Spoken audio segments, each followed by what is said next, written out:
Welcome to a new fanfic in the channel that is Naruto x INO.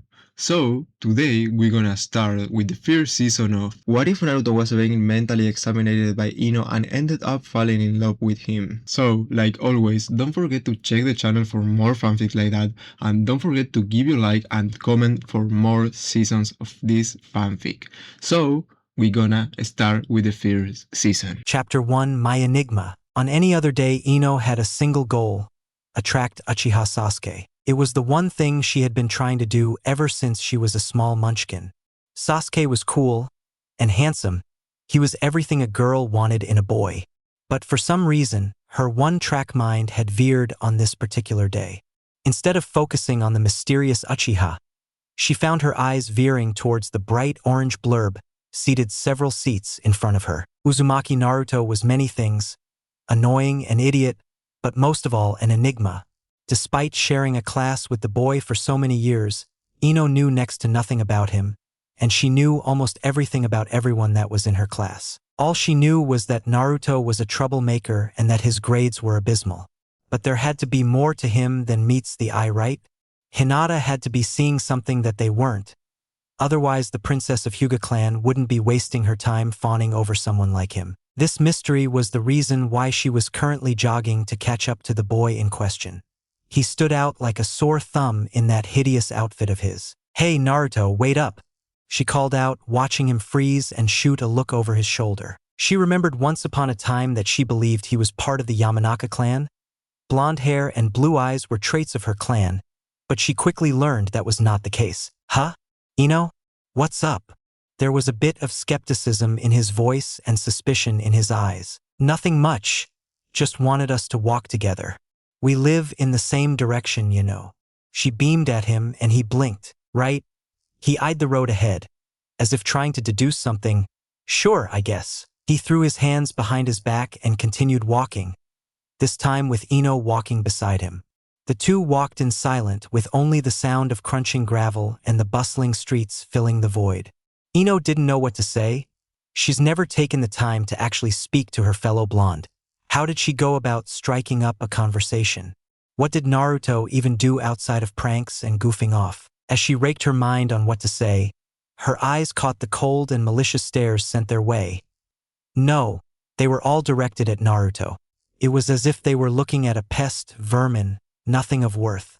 Ino couldn't shake the uncomfortable feeling. She wasn't completely oblivious to the looks and whispers that weren't sent in Naruto's way on a daily basis. She just didn't understand why they did it, and Ino wasn't a Nara or the Sandaime Hokage. But even she could tell that this was beyond just a few pranks. "Sue," she began, hoping to distract herself from the looks. "You didn't do Irika's homework again. What's up with that?" The orange-clad boy grumbled, moving one hand to scratch his cheek. That was another thing she wondered about, those lines on his cheeks. They looked so much like whiskers. She wondered if they were birthmarks or scars. Or perhaps they really were whiskers. "I didn't understand any of it," he answered truthfully. Ino raised a brow. "And you didn't ask your parents for help?" "Ino, I don't have parents," he answered bluntly, and Ino felt awkward instantly. But it made sense. She had never seen the Uzumaki around anyone she could pin as his parents. "Oh, sorry, I didn't know." Well, that was one mystery down. It's fine or whatever. Perhaps reminding an orphan about his lack of a family was the worst thing Ino has done in recent memory. She felt bad. It was odd. She was so used to laughing at Naruto that having any sympathy was setting her off. "I can help you. You know, if you need help with that sort of stuff." He cracked one eye open. "Really? I'm no forehead or anything, but I know my way around most of the stuff Irika teaches us. I'm sure I can help you pick up a thing or two."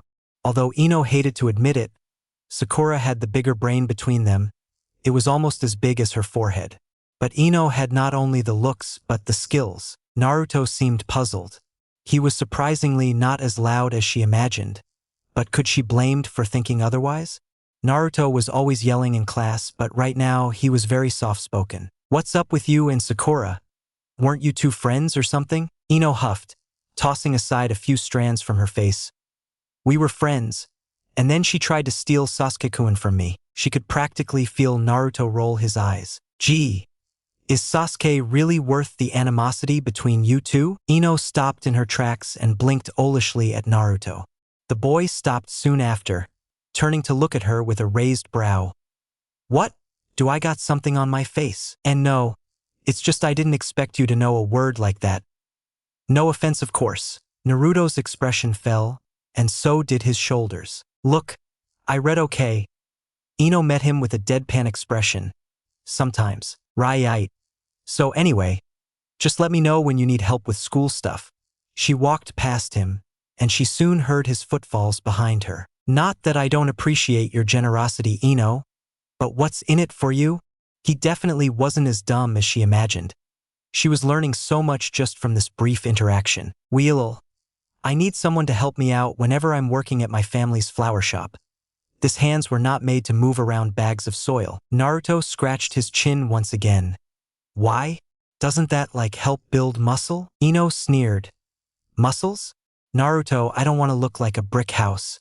I want to be beautiful. He looked confused. It was kind of adorable the way he's scrunched up like that. I mean, I think girls with muscles are pretty. Well, that was a surprise. And aren't you already pretty? Well, at least I think you are. Ino's face heated up. That was totally unexpected.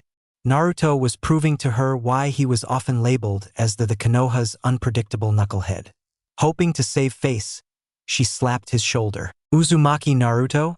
Are you flirting with me? Naruto's eyes flew open and he held his hands up defensively. And no, I don't think I am. I'm sorry. Ino faltered. Well, she should at least cap her expectations. Naruto may have sweet words, but he was far from being a Casanova. She sighed and playfully smacked him over the head, noting how soft his hair was to touch. Come on, you dork. I was just teasing you. He pouted but nonetheless continued forward. But yeah, as I was saying, I'm just gonna need you to help me out at the shop here and there. Dad's been talking about getting a helper for a while now, so I'm sure he'd hire you. So you'd probably getting paid. She didn't care who it was. She just wanted moving smelly soil bags to be a thing of the past for her. Oh, that would be nice, he said awkwardly. Naruto wasn't used to people being this nice to him other than a few exceptions. Speaking of, as they walked past a small vendor, Naruto heard his voice being called out. Naruto-kun, over here. His head whipped around upon recognizing the voice. Walking in as talking with Ino had him so engrossed that he failed to realize where they were. Ino in turn looked to the voice's origin. It was a quaint ramen shop, and waving from behind the white flaps was a brown-haired woman. Hey, I am Ne. He waved back at her. Ino stood still at first as Naruto approached the woman, unsure on what to do, but ultimately she followed after him but stood a little ways off. Who's your cute friend? The woman, I am, asked. Ino became bashful as the attention fell on her. She saw Naruto take a glance at her before returning to I am. That's Ino, we're classmates. That's nice. Anyway, I called you over because I wanted to ask if you wanted some ramen. On the house. Naruto's eyes lit up. Free ramen. When would I ever say no to that? I am giggled. Ino couldn't help but let out a snort at Naruto's enthusiasm. But as if on cue, her own stomach grumbled, resulting in a pair of brown and blue eyes focusing on her. A pink dust settled on her cheeks. Would you like a bowl too, Ino? I am asked. I shouldn't. Ino rubbed the back of her neck, a sheepish smile twisting her lips. I'm trying to watch my weight and dash. Come on. Just one bowl won't hurt. She mulled over the idea. It has been a couple of weeks since she ate anything that wasn't just greens. Her stomach growled louder. Fine, but just one bowl. Naruto cheered and Ino clasped her hands together. Then what are you standing there for? Come in and take your seats. The two blondes ducked under the flaps and entered the cozy shop, claiming their spots on the red stools. Ino watched as Naruto drummed his fingers against the counter, his joy mimicking that of a child excited for a cone of ice cream. You must really like ramen, huh? It's the best thing ever, he declared boldly. Especially when Ayamne makes it. Don't let my father hear you. Ayam called out from the kitchen. Naruto laughed, and not his annoying cackle that she was used to it. This time it was hearty and genuine, filled with warmth. So, have you two decided what you'll be having? Naruto didn't skip a beat. Miso pork ramen for me. Ayam nodded and turned to Ino. The Yamanaka heiress chewed on her lip as she looked at the menu. There was so much to choose from. She contemplated having the vegetarian option, but seeing as how this was supposed to be a cheat day, I'll have what he's having. All right. 2 miso pork ramen coming right up. Ino didn't think that a simple thought about Naruto would lead to her having lunch with him. This was truly a strange day, and she would have shrugged it off as a dream, but she already pinched herself several times. This was reality. Took a few minutes, but IM returned with their bowls in hand. The sight before her was enough to make any grown man salivate.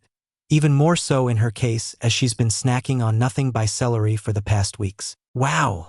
This looks amazing. Ino looked up at IM. The girl brandished a proud grin as she ran her thumb over the tip of her nose. Trust me, it tastes even better. They both separated their chopsticks and after a quick prayer of thanks, dug into their respective bowls. The first bite for Ino felt like heaven. It wasn't too salty, not too dull, just the perfect blend of flavors. She slurped and slurped, noodles quickly disappearing into her gullet with vigor. She could hear Naruto's slurping next to her. And as if it triggered something in her head, Ino slurped faster. This prompted an unspoken race between them. Done, the both said after drinking up the broth and slamming the bowls. Done. They shared a look. IM secretly watched the two. She could see something blooming between them. Something she wanted to see fully blossom. Seems like we've got a little competition on our hands. Naruto snorted. As if, she said one bowl remember.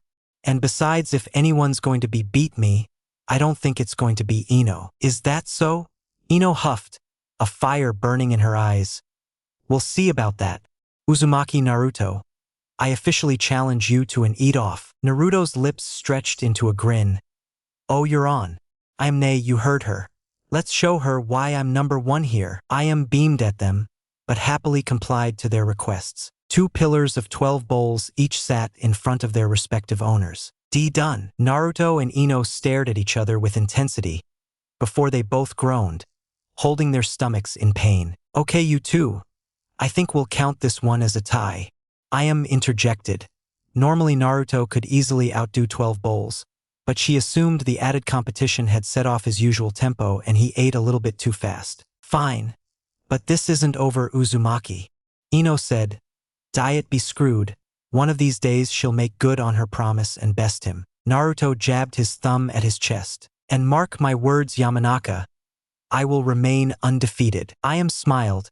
It was warming to see Naruto have a friend, and I'll officiate when that time comes. Now you best be going. It's getting late. Naruto laughed sheepishly. Sorry about eating so much, Ayamne. Yeah, I guess we got carried away. The brunette waved them off. It's alright, we had a good morning. We'll just put this on your future Hokage tab. And I'll pay every cent. Maybe I'll also become Hokage. Ino said with a sky smirk. Naruto sent her a flat expression. Don't play like that, Ino. She laughed. Okay. Scurry off, you two. They bid IM farewell and left the stall, returning to their original journey. Ino had fun. She actually had fun hanging out with Uzumaki Naruto of all people. She couldn't remember the last time she laughed as much as she did, especially with someone who was her peer. Naruto was her peer, right? He's failed graduation 3 times, so he must have been a year or 2 older than her. Soon she saw her house come into sight. The lights were on as the sun dipped below the horizon. She hadn't realized how late it was until now. She just hoped her father wasn't going to make a big deal out it. Hey, here's where I live, she mentioned, hopping over to the front door. Nice, so guess I'll see you later, he said, shoving his hands into his pockets. Ino sighed and rolled her eyes. Gee, Naruto, you really don't know anything about girls, do you? He looked dumbfounded. Never mind. Come to the flower shop tomorrow. She narrowed her eyes. You do know where the shop is, right? Yeah, yellow walls, pink sign. She was surprised that he actually knew but chose not to question it. Good, pass by at like 10 o'clock. Don't be late. Naruto nodded and turned to leave. Naruto, he looked over his shoulder. Lips pursed as he wasn't sure what she was about to say next. I had fun, thanks. And have a good night, you dork. Naruto grinned at her. I had fun too. See you tomorrow, Ino-chan.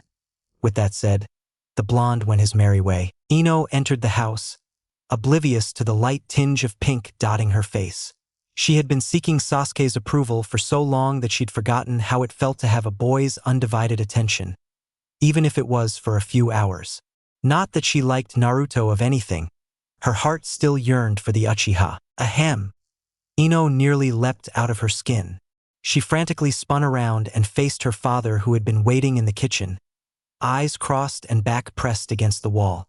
She gulped, a bead of sweat forming on her brow. "So, we're home late today," he began. It's a Friday. Felt like a little fun today," she countered. "Didn't know you had any friends." Ino frowned. "I have plenty of friends." She didn't. Her pursuit for Sasuke's affection had led to pretty much all her peers becoming enemies and rivals. Shikamaru and Choji were the closest things she had to friends, and even then it was because of clan interest. Maybe Naruto? Who's the boy? Shit. Which boy? Torture and interrogation force, remember? Ino sighed as she slumped against the door. Right, fine. His name is Naruto. Inoichi raised a curious brow. Uzumaki Naruto? Yep, the one and only. We were having ramen. Inoichi was shocked. His daughter? Eating ramen? I don't believe it. Don't believe what? Ino cringed as she heard her mother's voice from around the corner. Her mother's regal face soon joined the conversation, and now she had to explain to both of her parents. Our daughter here was out eating ramen. Kiku's eyes fluttered in disbelief. Ino, dear, are you feeling well? Yes, Mom. I just got roped into eating it by Naruto. That's all. Oh, Naruto? Her mother's eyes seemed to glow. What a pleasant boy. You should invite him over sometime. That's all she said before returning to whatever she was doing before. Huh. Can't say I'm not surprised. Thought you were all about the Uchiha boy, her father said. Ino huffed. I still am. I just offered to help Naruto with his homework. He's really struggling, so I thought he would appreciate it. And I'm sure he really does. He sighed internally, mind momentarily drifting. The boy wasn't a bad kid, just misunderstood.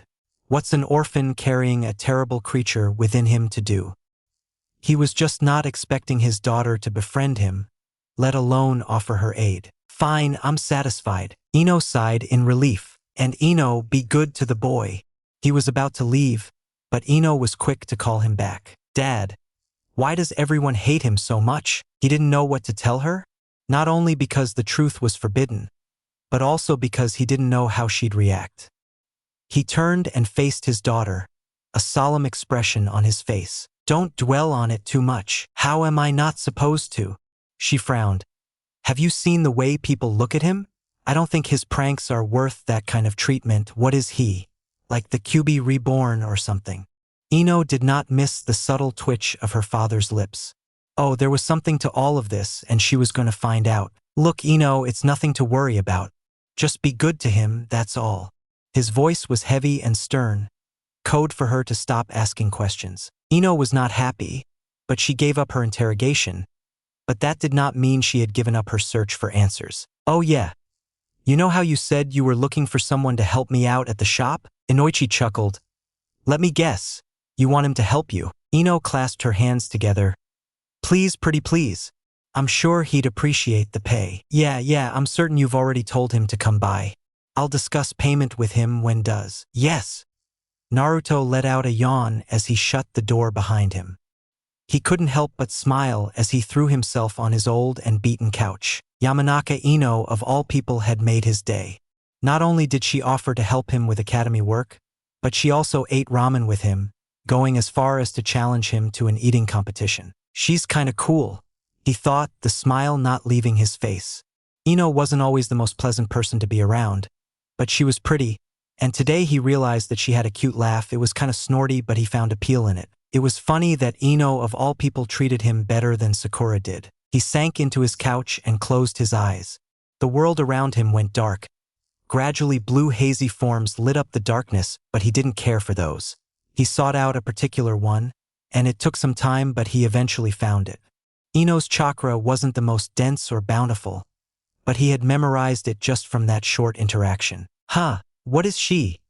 Is she taking a shower dash? Naruto's flushed red as his eyes flew open. Maybe he should call it a night, yeah.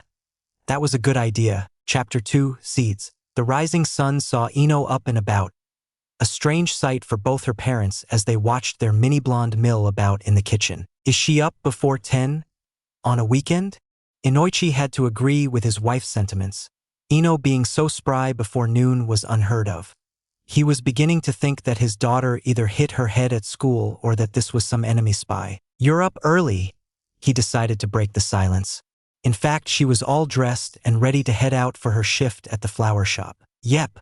You know what they say, the early worm catches the early bird. Ino was far too focused on preparing her lunch that she failed to notice her error, but her parents were about to correct her. They shared a look and shrugged, whatever it was. A motivated Ino was better than a lazy one. I don't know if Naruto will like this. She didn't know what her fellow blonde ate other than ramen. But it's for his own good. It will serve him well to have something healthy for once. Her odd behavior did not go unnoticed by Ino herself. For some inexplicable reason, she woke way before any of her 5 alarms went off. She didn't complain when the cool autumn air invaded her room. Not even a squeak when her unprotected feet met cold wooden floors. She was excited and she could barely contain herself. She acknowledged how strange it was for her to be jumping with joy just to spend the day with the class dead last. But the previous day showed her that she could get along with him. Yes, what a shocker, Uzumaki Naruto wasn't a total loser. She could bet that all the other girls would be laughing their asses off if they heard her say that. But it's not like she was wrong. Naruto was smarter than what he let on, he just sucked at social cues, and don't even get her started with talking to girls. Ino was certain if she was flat as Sakura, Naruto probably would have mistaken her for a boy. It's a miracle that he even knows Sakura is a girl. The boy was oblivious and she could only feel sorry for Hinata. But that's where she came in. Since she had already offered to help him with his schoolwork, she might as well go the extra mile. She wanted to take Naruto from 0 status to hero status. He's not bad looking either. Just gotta get him groomed and get rid of that god-awful thing he calls an outfit. Ino herself was an avid fan of the color, but celebrated its beauty in moderation. That was something she wanted to instill in her classmate. He actually looked good in orange, he just needed to use it right. And done. She pressed the lid shut over to the 2 bento boxes she had prepared. It was nothing fancy, just what she could scrounge up from last night's dinner, which she ate little of, and a variety of vegetables courtesy of her mother's garden. Inoichi returned, his coffee ready and in hand. You said that Uzumaki Kid will be joining you today, right? Ino nodded as she bagged the lunch. Yep, you two won't have much to do.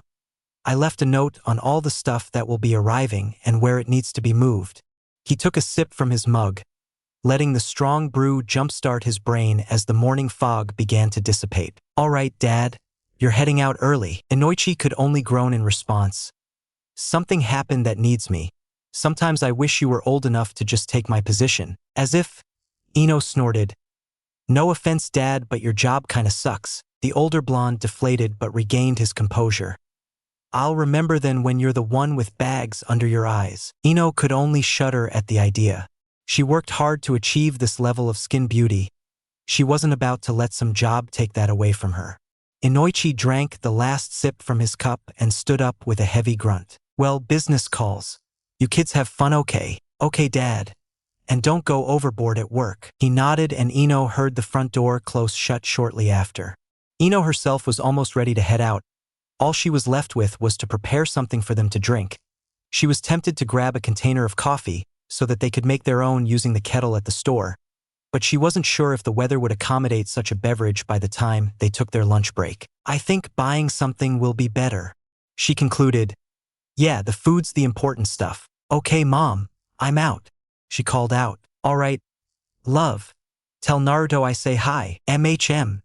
Naruto's keys jingled as he locked his door, quickly pocketing them as he spun on his heels and made the descent to streets below. With eyes shut and a path set, Naruto felt the chakra around him. Civilians did little to appease his sensory hunger.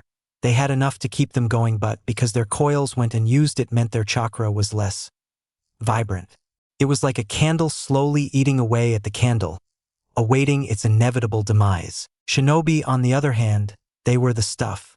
They were brimming with wild and lively chakra, the energy radiating with anticipation, some more than others. As he continued his way, Naruto reached out and could feel the Hokage in his office. The old man was seated behind his desk, and the position of his hands told him that he was occupied with a book. Man, is he reading that pervy book of his? He wondered what the fuss was all about concerning that orange book. He has seen a couple of people read it, most notably the man with silver hair. He'll never know, well, until he takes a peek at it, of course. Deciding the book wasn't worth keeping his mind on it, Naruto shifted his attention to his destination. He could feel Ino's chakra. It was bubbling and energetic, bouncing around with vigor. He wondered what she was happy about. Her chakra was normally tense and anxious, the complete opposite of what he was seeing and feeling now. He shrugged. Naruto had accepted a long time ago that he would never understand girls. Most of them were repulsed by him. Hinata was always fainting. Well, at least she's in a good mood. He shoved his hands into his pockets and completed the last leg of his journey. The Yamanaka flower shop was hard to miss. Bright yellow walls, red roof, and a pink sign that beckoned for one's attention. It was a building of importance, having been present since the Shodame Hokage's rule. Naruto hadn't even entered the building before being struck by the pleasant scent of flora. He peered through the glass door and could see a shadowy figure moving behind it. He did need to reach out to sense their chakra to know it was Ino. He pushed the door open, the bell above letting out a soft chime. "Naruto, there you are." Ino smiled at him as she put away the squirt bottle she had been using to mist the displayed plants. "Hey, Ino." She was out of her usual purple outfit. In its place was an equally purple outfit consisting of a short-sleeved blouse that exposed her navel and a pair of lavender shorts. He wanted to say something. Ino wanted him to say something.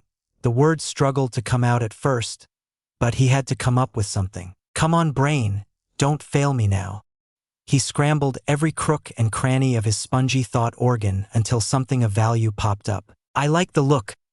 Really makes your eyes and hair pop. Good job, brain."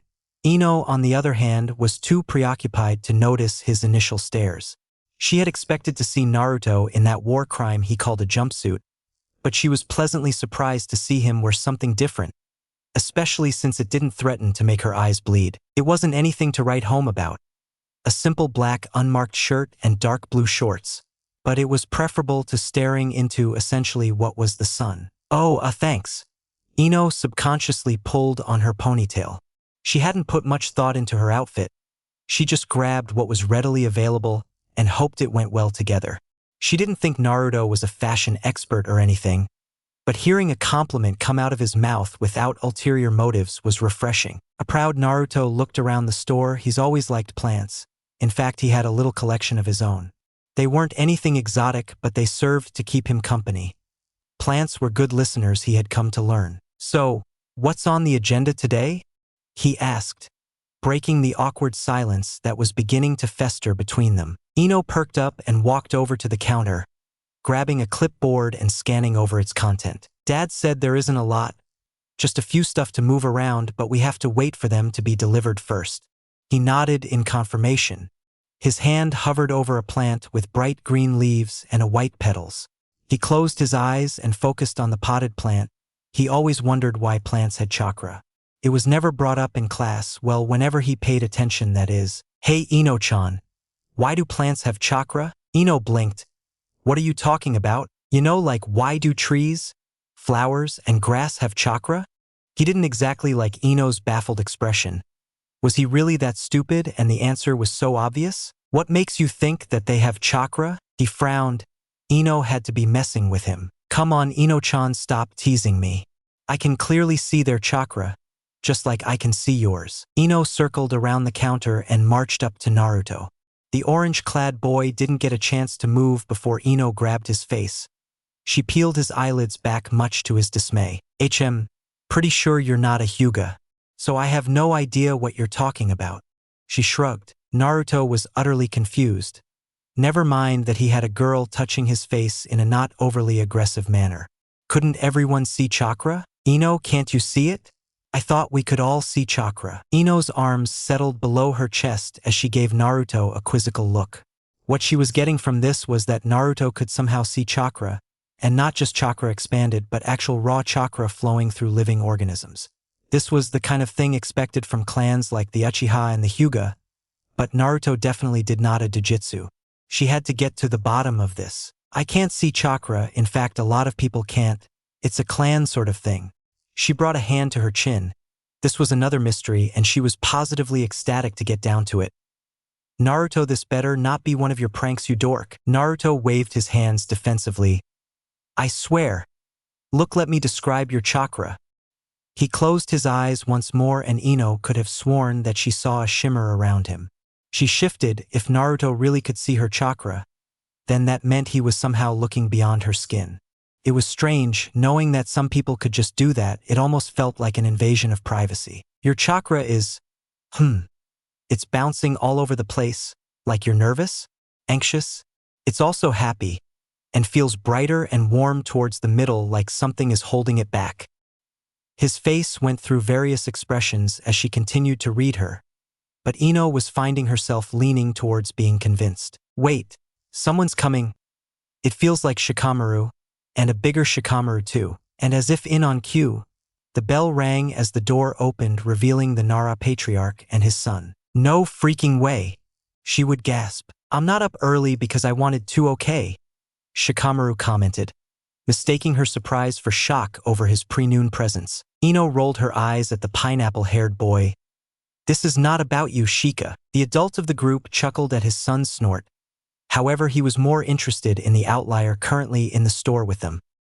He hadn't expected to bump into the Uzumaki in the flower shop of all places, and taking note of how close both blondes were standing to one another.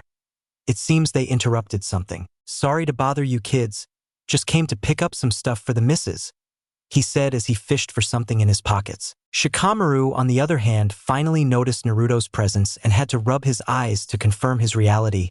Naruto? What are you doing here? He's helping me out with some work, Ino said almost possessively. Hook her arm around Naruto's and angling his body behind her. Both boys blinked in confusion, but ultimately concluded that girls were weird and that they shouldn't question it. Shikamaru could only shoot him a look of pity. He wouldn't salivate over the idea of working at the shop, especially under the supervision of someone like Ino. She was bound to dump all the workload on him and take the easy route. Yeah, helping out, he replied promptly. Poor boy was already hook around her finger. Sorry about that, here's the order. Shikaku would return to the conversation, a slip of paper in hand. Ino accepted it and after eyeing the details turned to Naruto. Naruto's, there's a white and pink box in the back. Can you get it for me? Naruto nodded and after being freed from Ino's grasp, did what was asked of him, disappearing behind the counter and the open archway. Still can't believe you got Naruto working for you. I'm expecting to see pigs fly soon, Shikamaru voiced, hand resting behind his neck while he struggled to keep his eyes open. You make it seem like I abducted him. The silence she received caused her to growl. Look, I'm helping him out with schoolwork. Shikamaru was surprised, and he wasn't alone. Shikaku couldn't help but eavesdrop on the conversation, and saying that Inoichi's daughter was the most thoughtful person was a bit of reach, but hearing that she volunteered to aid Naruto with his schoolwork was so unlike Ino. That's nice of you. Though as Shikamaru said that, he couldn't help but feel a little guilty. His relationship with Naruto was just there. They weren't buddies, more like occasional friends, and yet Naruto has bailed him out in a lot of troublesome situations, and it never crossed his mind to offer the boy some assistance. It would have been a drag, but at least it would have had some payoff. Found it. Naruto emerged from the opening, box in hand, hefted with relative ease. Place it on the counter for me while I run it through the system. He nodded and took a turn, gently placing the box on the counter as Ino slid behind him and over to the cash register. As Ino and Shikaku went over the details of the buying procedure, Shikamaru approached Naruto, sending a glance to the soft-haired girl. Hey man, it's good that you've got some work, but don't let her boss you around too much, okay? Naruto didn't really understand, but he always took Shikamaru's advice to heart. He was one of the smartest people he knew. Sure, but she's been nice to me. I think she's kinda cool. Ino was being nice? That alone was a shocker, but factoring that it was towards Naruto, Shikamaru could only wonder what knocked Ino over the head to rewire her brain to this point. Miracles really were a thing, which meant he shouldn't give up on his dream of a simple life. He just wanted something normal, and a life preferably not bothered by troublesome blondes. And done. Thank you for your purchase, Nara-san. He heard Ino chirp, the register letting out a loud ping as the transaction came to a close. "No, thank you, Ino. This was less troublesome than I thought," the older Nara said, taking the box and carrying it under one arm. "All right, Shikamaru. Say bye to your friends. Our day is far from over." There was a bit of reluctance in the older gentleman's voice, something that Shikamaru shared as he let out an exasperated sigh. "Guess I'll see you guys around." He lazily waved at them as he followed his father out of the store. Once they were left alone once more, Ino turned to Naruto. "Now before we were so rudely interrupted." She glared at the spot that Shikamaru previously occupied. "No freaking way. Naruto, how does that work?" He chuckled and smiled at her sheepishly. "Well, I just close my eyes and concentrate. It's not that hard, but my head starts to hurt if I try to stretch my range. And also it can get overwhelming since I can see everyone's chakra." Ino's eyes lit up as an idea crept into her mind. "Everyone, you say?" He nodded. "Can you find Sasuke?" He shot her a flat look and Ino pouted. "Can you or can you not, Mr. Uzumaki-sass? Fine. I'll find your grumpy boyfriend." He squeezed his eyes shut and allowed his mind to tap into the network of sources. He knew Sasuke's chakra. It was cold and solitary. The best thing he could compare it to was an icicle. There were a couple of signatures that felt similar, but they lacked the distinct self-importance that Sasuke radiated. He stretched his vision further until it spilled beyond the village walls, and eventually he found him. "Found him?" Ino immediately perked up. "What's he doing?" she asked, barely able to hold her excitement. "He's just sitting. Yeah, just sitting on some sort of elevated platform. I think it's a porch." She was sort of disappointed. She had hoped Sasuke was doing something interesting like training or showering or more, but what did that entail? If Sasuke was, say, taking a shower and Naruto saw him, many inappropriate images began to flood Ino's head. This was enough for Naruto to snap his attention back to his fellow blonde and feel her chakra. It was hot, blistering hot, and even more hyper than it was before. He was getting a weird vibe from her, the kind that told him to take a few steps away, and so he did. As if feeling Naruto's sudden shift, Ino snapped out of her fantasy and watched with narrowed eyes as Naruto created some distance between them. It suddenly clicked. Naruto could sense her chakra, and if emotions affected how chakra acted, that meant he was aware or had a hint on what was occupying her mind a moment ago. "No, wait, Naruto. It's not what you think." Ino still could not believe Naruto's hidden talent. She didn't know much about sensory, just that it was extremely difficult for anyone with a Kekkei Genkai to aid them, and yet here was Naruto with the ability to just stalk anyone from a distance.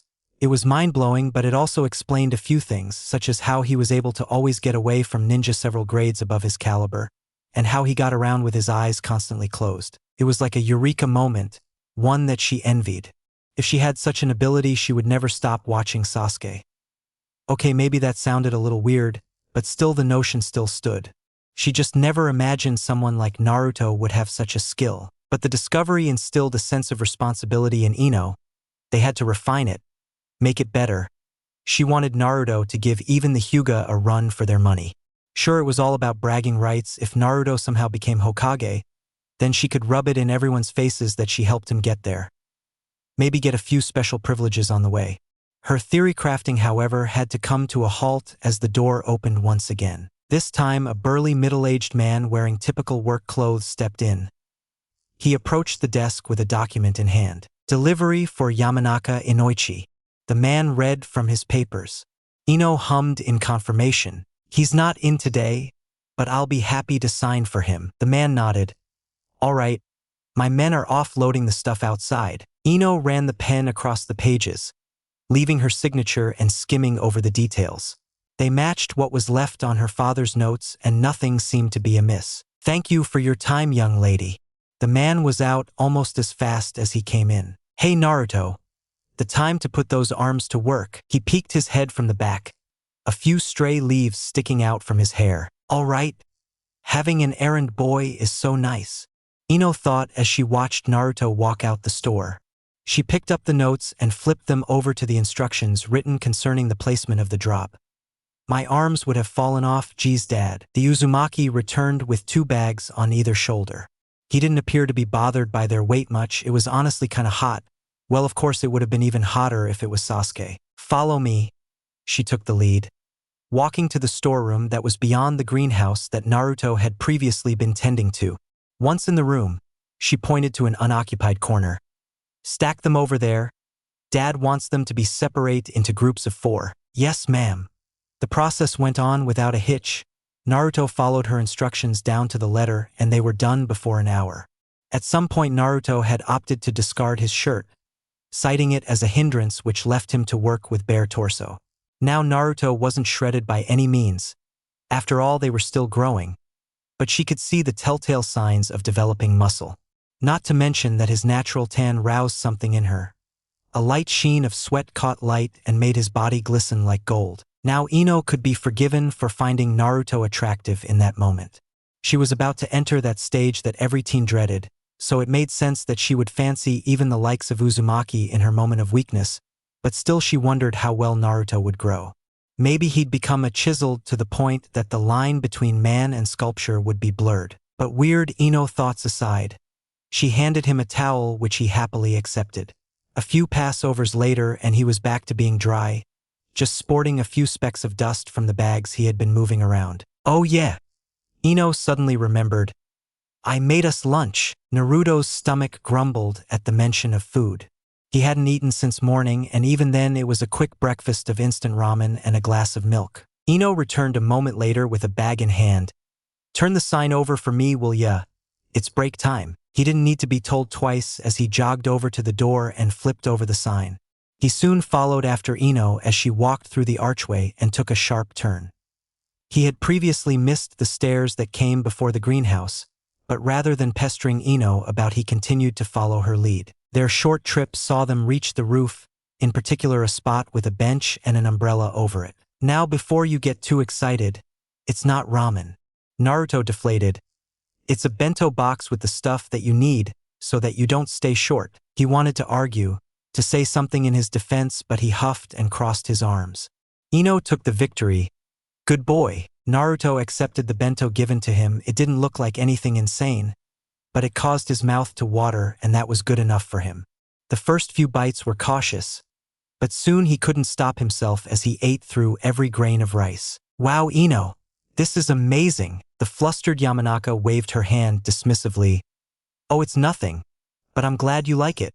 Someone needs to take care of you, or else you'll just stuff your stomach full of ramen. Their meal was fulfilling, and the two sat in relative peace, watching as birds flew above them.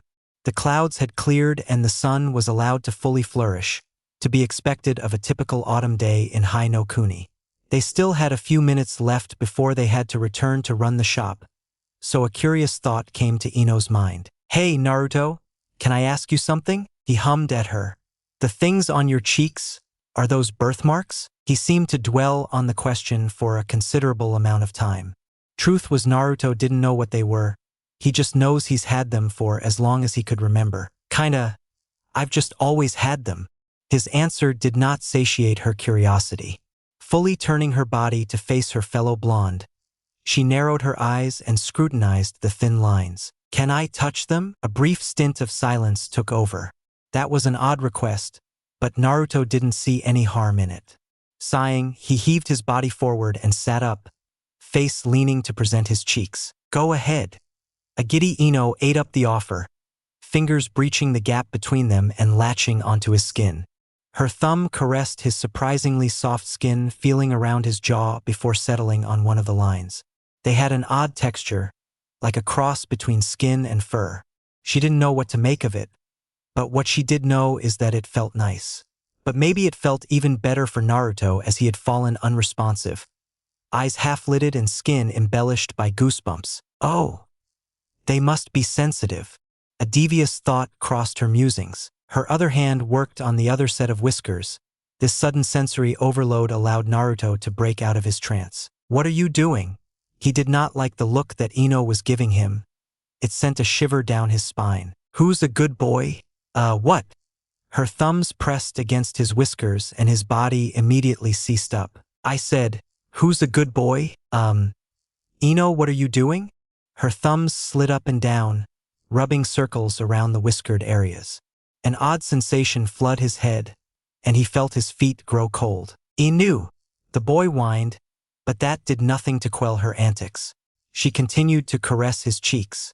Naruto tried to fight out of her clutches, but she was hellbent on getting him to submit. The pair tussled for a bit, ending with them rolling over with Naruto's pressed against his back, while Ino straddled his waist. He made things worse for himself. Come on, Naruto. Tell the lady what she wants to hear. Who's a good boy? Her feathery touches felt like torture. But what was he supposed to do? She had him right where she wanted him. He groaned, deciding to just give Ino what she wanted. Fine, I'm a good boy. He grumbled, cheeks immediately reddening as he heard his own voice. Ino, however, was not satisfied.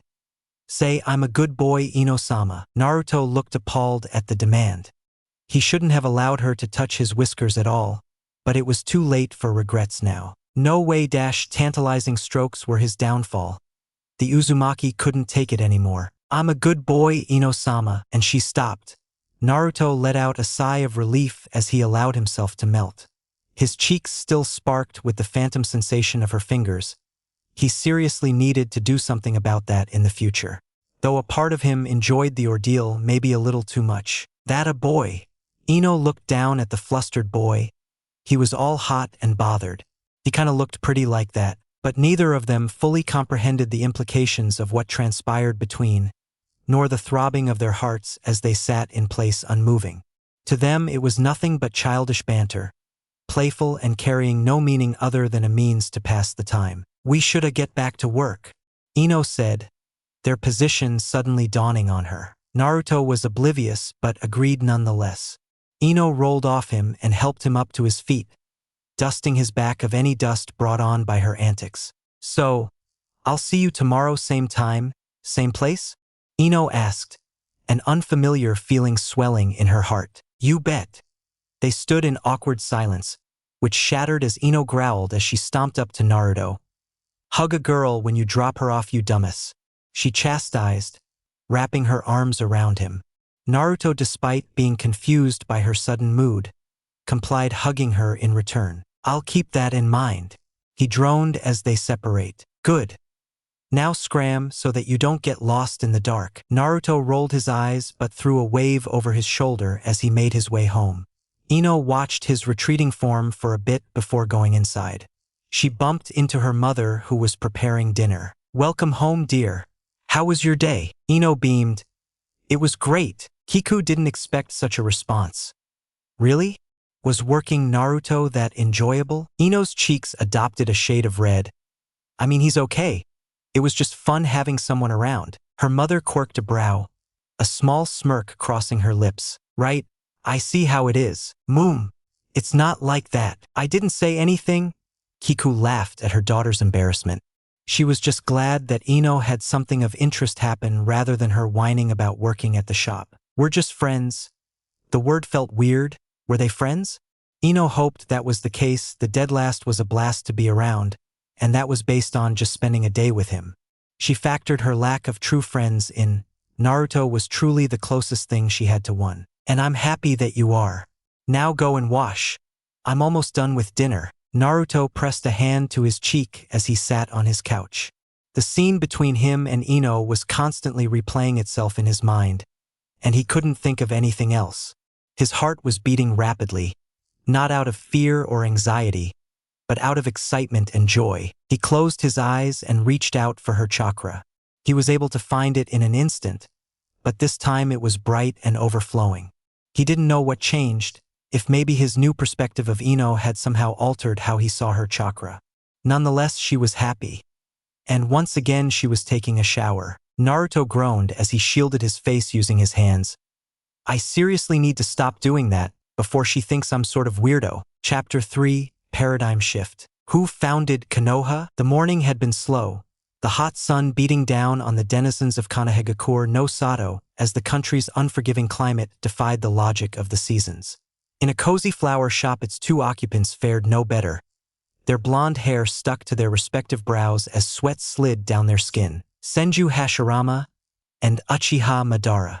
Naruto answered, dragging his forearm across his forehead. Uchiha Madara? Ino questioned, brows furrowed in both confusion and frustration as she tried to combat the heat. The fan whirling besides could have been off and it would have served the same purpose. This has to be the hottest the village has ever been. Yeah, Naruto panted. You know Uchiha Madara. He founded the village with the Shodame. Ino was unfamiliar with the name. The history books never mentioned a specific Uchiha in regards to the village's formation. It was always attributed to the clan in general and Hashirama's efforts. How do you know this? Naruto rolled his neck. From her position behind the counter, she could see the sweat roll down his exposed back. He was lucky he could just discard his top. At the thought, Ino craved for the sweet and cooling embrace of a cold swimming pool or any body of water at this point. I read it in a book that Gigi gave me. It was still so strange hearing Naruto talk about reading books. A part of her still clung to the perception that he was the dead last that she's always known. Gigi, yeah, old man Hokage. He answered before taking a sip from his bottle of water. She watched as his throat bulged and rolled with each gulp he took, a stray streak escaping from the corner of his lips and down his jaw. The heat was getting to her. Naruto, have some respect for the Hokage. You can't just go around calling him that. Naruto seemed confused by her lecture. But he doesn't mind. I've always called him that. Her jaw hung open like a gaping fish. She couldn't think of many people who could get away with addressing such a powerful figure in such a casual way. But should she really be surprised? Naruto wasn't exactly the base model of conforming to societal norms. If you say so, but if you get into trouble, I'll be there to tell you I told you so. He waved her off. Her finger followed the smooth pages of her textbook. Ever since opening and confirming inventory, Ino has been keeping herself busy by testing Naruto's knowledge regarding the shinobi world. She had braced herself and prepared for the worst, but other 2 or 3 missed questions. Naruto was acing her game of trivia. She even pushed it a bit and circled around a few tactics, and once again he surprised her by getting them all right. Ino didn't want to be misunderstood. She was happy that Naruto was actually bright upstairs, but it all didn't add up. The kinds of things she was asking him were the same questions they typically received in tests and homework. He had said that he didn't understand them, but here he was contradicting himself. I thought you said you didn't understand any of this stuff, she said with a narrowed gaze watching every ripple his body made. I understand these stuff, but not the ones that Mizuki-sensei gives us. Her gaze of suspicion quickly morphed into one of curiosity and confusion. Mizuki-sensei wasn't responsible for their academical work. He was concentrated on practicals such as sparring and the use of tools. So why was he giving Naruto homework? She didn't want to say anything just yet. This was something she wanted to discuss with her father, right? She sighed, flipping through more pages. Inu, it's so hood. He groaned, his lips captured in a childish pout while his eyes sparkled with the innocence of a puppy. Ino rolled her eyes. Well, join the club, you big baby. You're the big baby.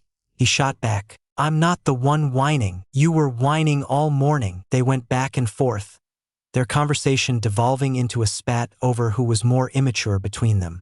Engrossed in their debate, they failed to notice the door open. Inoichi held back the urge to groan, as he felt no difference between the heat outside and the one inside. Sorry to interrupt your lover's quarrel, you two. They both turned to glare at the older blonde. We're not lovers, they cried out in unison. But Inoichi wasn't convinced. He was young once. Keep telling yourselves that anyway. I thought you would have liked some good news, but I could always just leave. He smirked as he turned to leave, only to hear them call out to him. Oh, all right. He released the door's handle. Since it's hotter and Ox's ass dash, the 2 academy students shared a look. Don't question my words. As I was saying, because of the heat, I don't see anyone coming in, and there's no orders for today. So, you kids can take the rest of the day off. They cheered.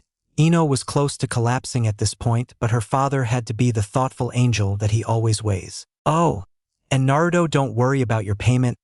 I'll sort that out for you, okay? Naruto nodded, but admittedly he had even forgotten about financial compensation. Ino's friendship was enough to keep him working, but who was he to turn down some quick cash? That's all, and Ino, don't stay out too late. I trust you two will stay out of trouble, but don't forget that it's a school night. They nodded and saluted the Yamanaka patriarch. Having spoken his mind, he bid them farewell and left. Ino glosses over at the clock suspended above her. It was still early, meaning they had a lot of time to kill.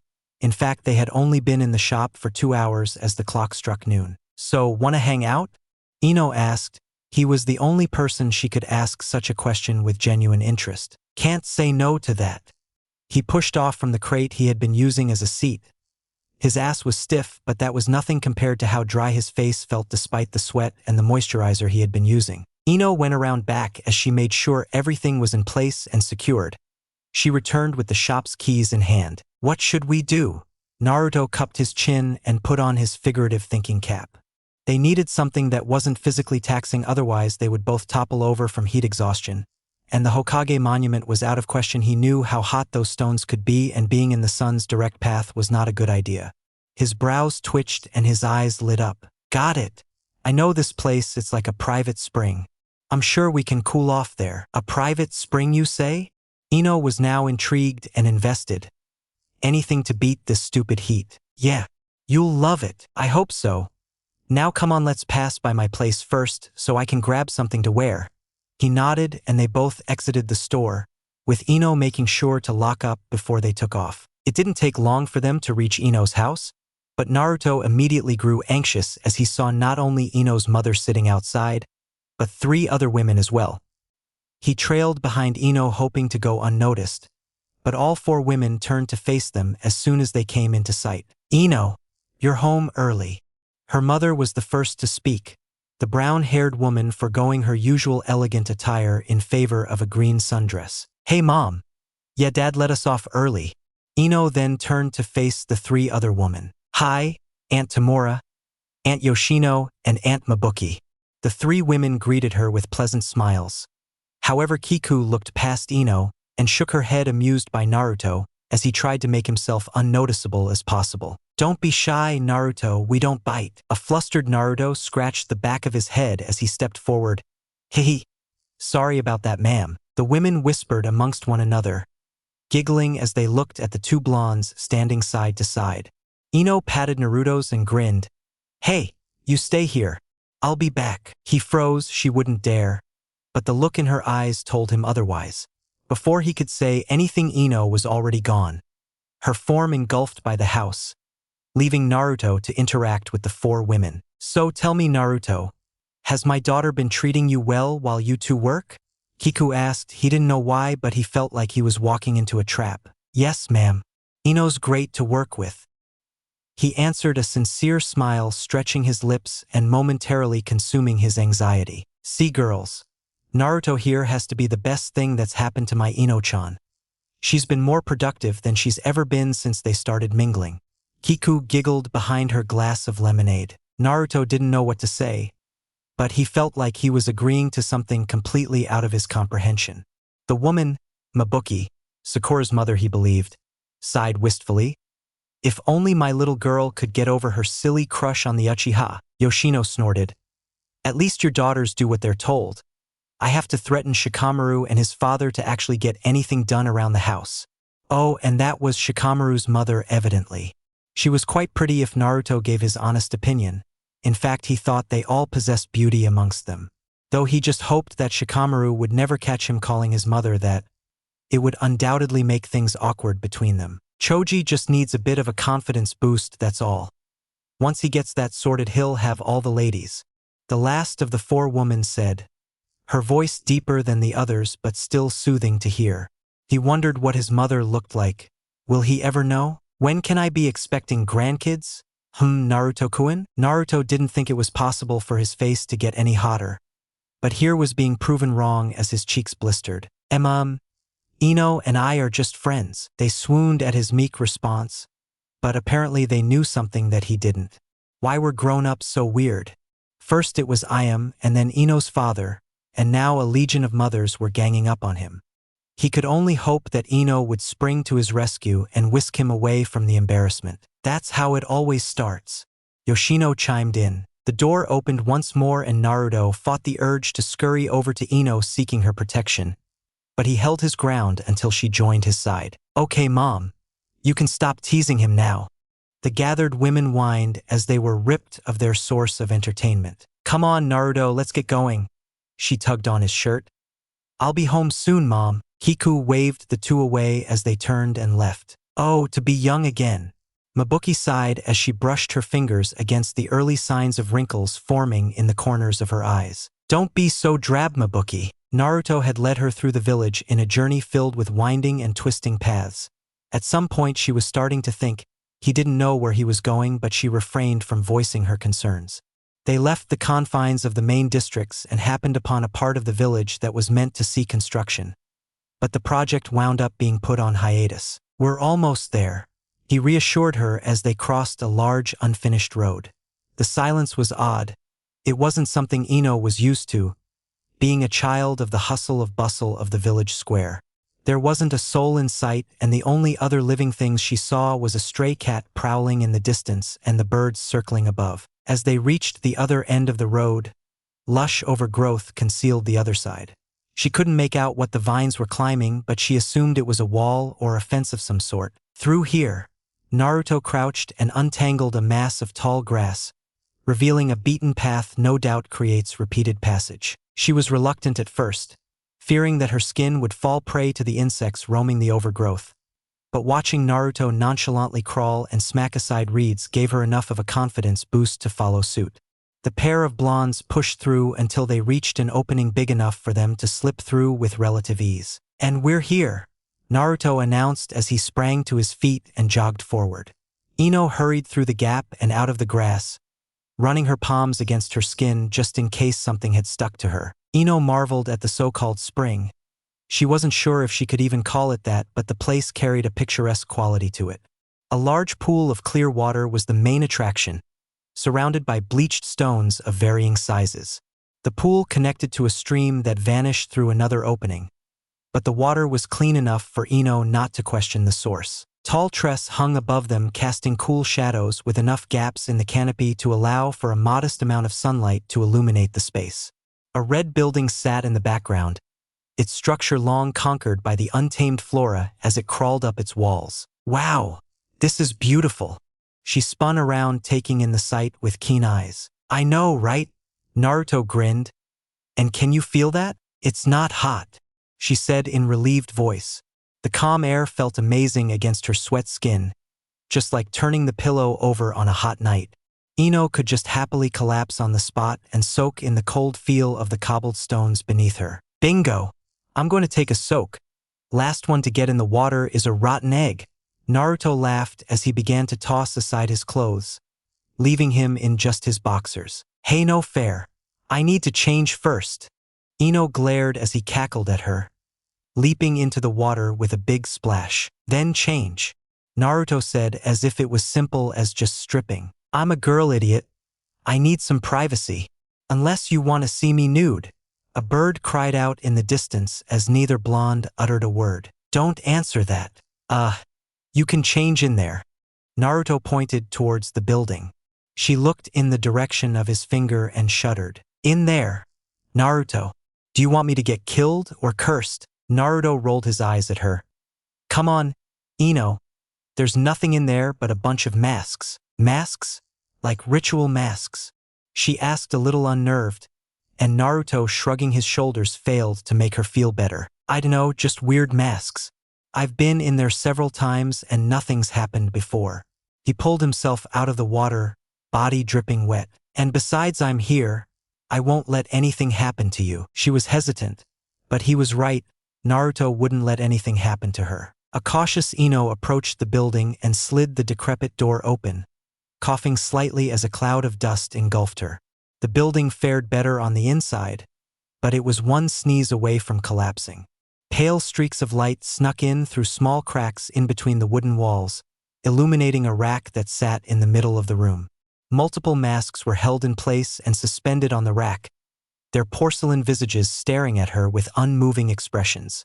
The whole thing felt ominous, and Ino could not find the courage to not cling to the walls. "No, no, no, I'm not changing in here," she screamed, turning to leave only to bump into Naruto. "It's not that bad," he said dismissively. The braver of the two blondes ventured forth and approached the rack. "They're kinda neat," he muttered. Despite having seen the masks many times before, Naruto has never bothered to try one on. Something stopped him from even entertaining the idea, as if he had some sort of mental blockage. Boys, Ino huffed. But still I'm not changing in here. Naruto sighed. Fine, you can change outside and I'll stay in here. Deal? Is there anyone else in the area? There's a couple of umbu, but they're too far away to actually see anything. Ino still couldn't help but be impressed by Naruto's sensing ability. As long as he had it active, it felt as if nothing could sneak up on or hide from him. But that raised the question. Why are umbu here? Naruto, are we even allowed to be here? He hummed at her. Well, they've never stopped me before. She supposed that if that was the case, then it was fine. Ino ultimately decided to just do as Naruto offered and change outside, slipping into a predictably purple swimsuit. Naruto stepped out of the building just in time to see Ino jump into the water, leaving him to be a victim of her splash. I guess you're the rotten egg. She stuck her tongue out at him, much to his ire. That's not how that works. Sore loser. Naruto's lips fell into a frown, but twitched as he took a few steps before sprinting forward. Ino stared at him before realizing what he was planning. She tried to swim away, but she was too late as his body crashed into the pool, making a splash larger than hers. Ino's body swayed back and forth before coming to a stop, a scowl marring her face. That's how you make a splash. Congratulations. We're all cheering for you. Naruto snorted as he pressed his back against the end of the pool. Thank you, my adoring fans. Ino scooped a handful of water and tossed it at his face. And here I was about to call your suit cute, but now I won't. Ino pouted as she waded through the water until her own back was against the stone surroundings opposite Naruto. Not as cute as your frog boxers. She smirked at him. They're toads. The hours dwindled, and as the two academy students spent their day unwinding in their secret spot, the sun would begin to see an end to its rotation. Orange beams filtered through the canopy, casting an amber glow upon the water, and much to the two's disappointment, it was time to go. Man, we've got class tomorrow. Naruto groaned as he slid his arms through the openings of his shirt sleeves. Ino shook her head but inwardly moaned alongside him. Irika's lectures were boring, and most of the week was going to be dedicated to theory and, worst of all, history. Graduation couldn't come soon enough. 10 months is too far away for her. Let's hurry back home. I don't want to get in trouble with my dad. Your dad's so cool. She heard him say, and she snorted. Her dad had his moments, but he could often be a pain in the ass. What does he do? I don't think ever seen him doing like Jonin stuff. Oh, he's the head of the Kaiseki-han. They deal with getting info from suspects using our clan technique. Cool. Yeah, I guess he's cool, she said with a soft smile. So, see you at school tomorrow? Ino asked as she stood a few feet from her door. I dunno, I was thinking of this epic prank dash. Naruto. I'm joking. I'll see you tomorrow. He stepped forward, wrapping an arm around her and shifting awkwardly. Ino rolled her eyes as she returned the hug. Your hug sucks, but at least we're getting there. Thanks. Just beat it. I'll see you in class, loser. She pulled her bottom lid down before rushing into the house and closing the door. Naruto stood in place for a moment. Girls were weird, Ino was especially weird, but it was the kind of weird that he liked. The blonde Jinchuriki turned and walked home with an unknowing smile on his face. Today was a good day. Inside the Yamanaka residence, Ino found her father hunched over the counter, messaging his temple while swirling a glass of water in his other hand. You okay, Dad? Yeah. Just had to dive into a few too many minds today. He answered Biof, taking a large gulp from the glass. That sucks. Ino was still a novice to their clan's techniques, and such she's only delved into a few minds, mostly of fellow clan members out of practice. She's never had to intrude an unwilling mind since they were more difficult and had more variables to take into consideration. Inoichi turned to fully face his daughter. He could see telltale signs of a day spent in water, so he assumed she was out swimming with Naruto. You had a good time with your friend? Yeah. We found this neat swimming spot. Kept us cool for the rest of the day. She then cupped her chin in thought. And I can't help but feel like you've left an impression on Naruto. The older blonde quirked a brow of curiosity. You say, he thinks you're cool. And honestly, I can see Naruto fitting into the Kaiseki-han quite well. Now Inoichi was intrigued. He didn't know much about the Jinchuriki skill set, just that Naruto was shockingly good at stealth, proven by his many pranks, and that he was good at making pranks. He seemed more appropriate for something like a future Umbu if he dwelled on it long enough. So Naruto can see chakra. Inoichi was about to say something, but Ino beat him to it. Now before you say anything, you have to understand that when I see chakra, I mean he can see it in the body. I don't know how it works, but he's able to see and feel it. Yesterday he was able to find Sasuke and detail exactly what he was doing. Inoichi's eyes were wide. That was beyond simple sensory. He had never heard of such an ability. It sounded closer to a jujitsu than just an ordinary technique. He couldn't help but wonder if the Kyuubi has anything to do with that. If he can feel chakra, that means he can determine a person's intentions. He could already envision it. Naruto could act as a screen to point out potential suspects. It would cut down the long and tedious process of elimination and having to jump into every mind. Whoa, Dad, back off, he's my dumbass. Get your own, Ino said with a scowl. But Ino, he would cut down my time at work. Nope, deal with it, Dad, Ino said with firmness in her tone. But on the topic of Naruto, there's something fishy with him and the academy. Something fishy? Irika-sensei is responsible for giving us written work, so theory homework, exams, and assignments. Naruto told me he gets those things from Mizuki-sensei, but he's only supposed to provide us with practical work like sparring and weapon training. I think Naruto's getting the wrong stuff, and that's why he's failing. It was something she had been thinking about the whole day. In fact, it had been on her mind since she decided to start talking to Naruto. He was not an idiot, far from it. There's no way that the Naruto that she hung out with was the same guy getting those abysmal scores on tests. He should at least be getting average pass marks. Inoichi closed his eyes. He looked calm on the outside, but internally he was trying to recall the face attached to the name, Mizuki. Took a bit, but he eventually remembered the man. He was under suspicion after he returned from a mission gone wrong. Ino's theory would have sounded far-fetched if it was attached to anyone else, but knowing the lengths that people went to make Naruto's life a nightmare, he wouldn't be surprised if she hit the nail on the head. I'll talk to the Hokage about it and see if I can get an investigation launched. He smiled as he saw her face radiate with positivity. Thanks, Dad. You're the best. I'm going to go bath now. Ino, she looked over her shoulder. I'm proud of you. Not a lot of people would go this far for that kid. You're maturing. What can I say? I'm just that great. And you ruined it. I'm going to do it. I'm going to talk to him. Hey, Hinata. Sup? Aha! Naruto watched as Hinata blitzed away from him and disappeared from his sight. The confused blonde stood rooted on the spot, unsure of what to make out from the girl's strange behavior. Has he said that girls were weird? Well, they are. Deciding that he wasn't going to get any answers just standing there, he pushed forward and entered the classroom. It was still sparse with students, a few cliques here and there discussing how their weekend went. Ino hadn't arrived, which surprised him, but he spotted a familiar pineapple-headed boy who did surprise him. You're here early, he commented as he claimed his seat in front of him. Shikamaru groaned and raised his head slightly enough to peek his eyes through his arms. It's my mom. She woke me up before even the sun rose. He should have known. But you're here early too. Let me guess, Ino? Naruto shook his head. Nah, I just woke up on time, I guess. The Nara boy didn't know what transpired over the few days for Naruto and Ino to be best buddies all of a sudden. The two barely interacted, and now Naruto was suddenly on time for school.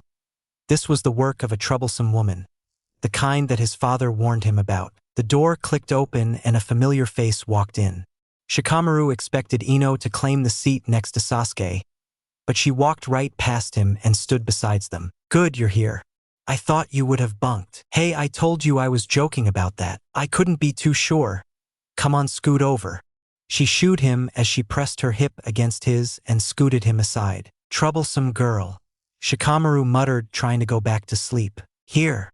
Ino fished out something from her bag, turning over with an envelope in hand. What's this? Money. Dad did say he'll sort you out, she said as she slid it over to him. Naruto held the envelope in his hands and it felt hefty. He had expected a couple of bills, but this was a fair bit of payment. I'll make sure to pass by and thank him. There's more to come. You are an official employee of Yamanaka Flowers, Ino said with a large grin, one that grew wider as she saw the sparkles in his eyes. But before you get too happy about that money, I'm taking you shopping after class. Aw, but I wanted ramen. No. We're getting you proper food and some new clothes. Naruto looked down at himself, his orange jumpsuit hanging off him. What's wrong with what I'm wearing? Even Shikamaru took precious time out of his sleep to send him a blank stare. I can list a whole book's worth of problems about that thing you're wearing. No arguing. He slumped in his seat, and Ino took that as a sign of defeat and a victory on her end. Finally, she wouldn't have to see that garish jumpsuit ever again. Of course, Ino's friendly attitude towards Naruto did not go unnoticed by the few students who were in early. Seeing the queen of popularity herself hanging out with the dead last was enough to raise more than a few eyebrows. Even the indifferent Uchiha Sasuke found it strange as he sent the occasional glance in their direction. Not that he cared, whatever was going on between the two would not be his concern unless it somehow led to him gaining a substantial growth in power, which he doubted. As it stood, Naruto to him was just a benchmark. Other than Kiba, Naruto was the closest thing he had in terms of a good sparring partner. The blonde may have lacked finesse, but his raw strength and aptitude to fighting was enough to make him an unpredictable powerhouse, one that managed to catch Sasuke off guard several times. He had potential. Cha! Leave Sasuke-kun alone, Ino pig dash. Sakura froze midway as she saw the seat next to Sasuke empty, her accusing finger pointing at nothing but air. Her rival and sworn enemy was not where she expected her to be. Instead, she was sitting next to that clown, Naruto. Good job, dumbass, Ino remarked. Sure, Ino had thought about taking the seat next to Sasuke when she first walked in, but sitting next to the Uchiha was kind of boring. Sasuke was cool and all, but he didn't really do much or say anything. He just sat there, brooding at everything. Not sitting next to him was the same as sitting next to him. Nothing gained despite all that she's ventured. She still wanted to help Naruto out. After all, she did promise she would. And this way she could keep an eye open for any foul play and confirm if his papers were being tampered with. Sakura shuffled in awkward silence. She didn't have a comeback, and anything she said would come off as petty. Keeping her mouth shut, she accepted her place next to Sasuke, and as per usual, her greeting was met with silence. The class soon filled up and both Irika and Mizuki walked in. Good morning, class. I hope you all enjoyed your weekend, but I also hope you didn't forget about the homework I gave you. There were several groans. Now you all know this is to aid in your future as potential shinobi and kunoichi of this village. Take out your homework for me. I'll spend the first hour marking and then we'll resume with class. Mizuki walked around collecting the homework, the man grinning as he approached Naruto's desk. Of course, the boy didn't do it. He had given up after the 5th forged paper. However, to his shock, Naruto did in fact do the homework, and as he glossed over it, those were not the questions he had given him. The man glowered as he reluctantly collected the paper, missing the stare that Ino sent his way. A tall stack sat before Irika. A few hadn't bothered, and he expected Naruto to be in that batch. But the boy's paper was right there in full. He was curious, going as far as skipping the others and immediately jumping to mark the Uzumaki's sheet. And everything was correct. He glanced over at the boy as he and Ino whispered to one another. That was strange, really strange. The Sandaime Hokage was a tired old man. He had long accepted that his prime was beyond him, and he was in fact a relic in a new era. Unlike Oanoki, he did not wish to hold the helm of the village any longer. In fact, he had left the position at one point in time, but the early and untimely demise of the Sandaime Hokage saw him take the reins once more. His eyes followed the curvature of the walls until they settled on a framed picture, that of a young blonde man. Minato was meant to lead Konoha into this new age, but life was never the one to make things easy. He looks so much like you, Hiruzen muttered. But he acts so much like his mother, he chuckled lightly. Young Naruto was an amalgam of his parents, possessing Kushina's temper and her mischief, while brandishing the dangerous wits of his father. He saw many great things for the boy.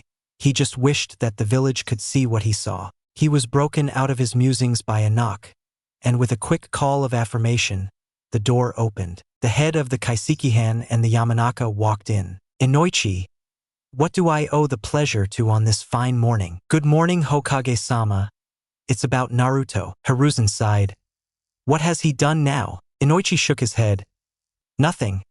I just wanted to share some things that I learned about the boy from my daughter, Ino. Oh, he gestured for the man to take a seat.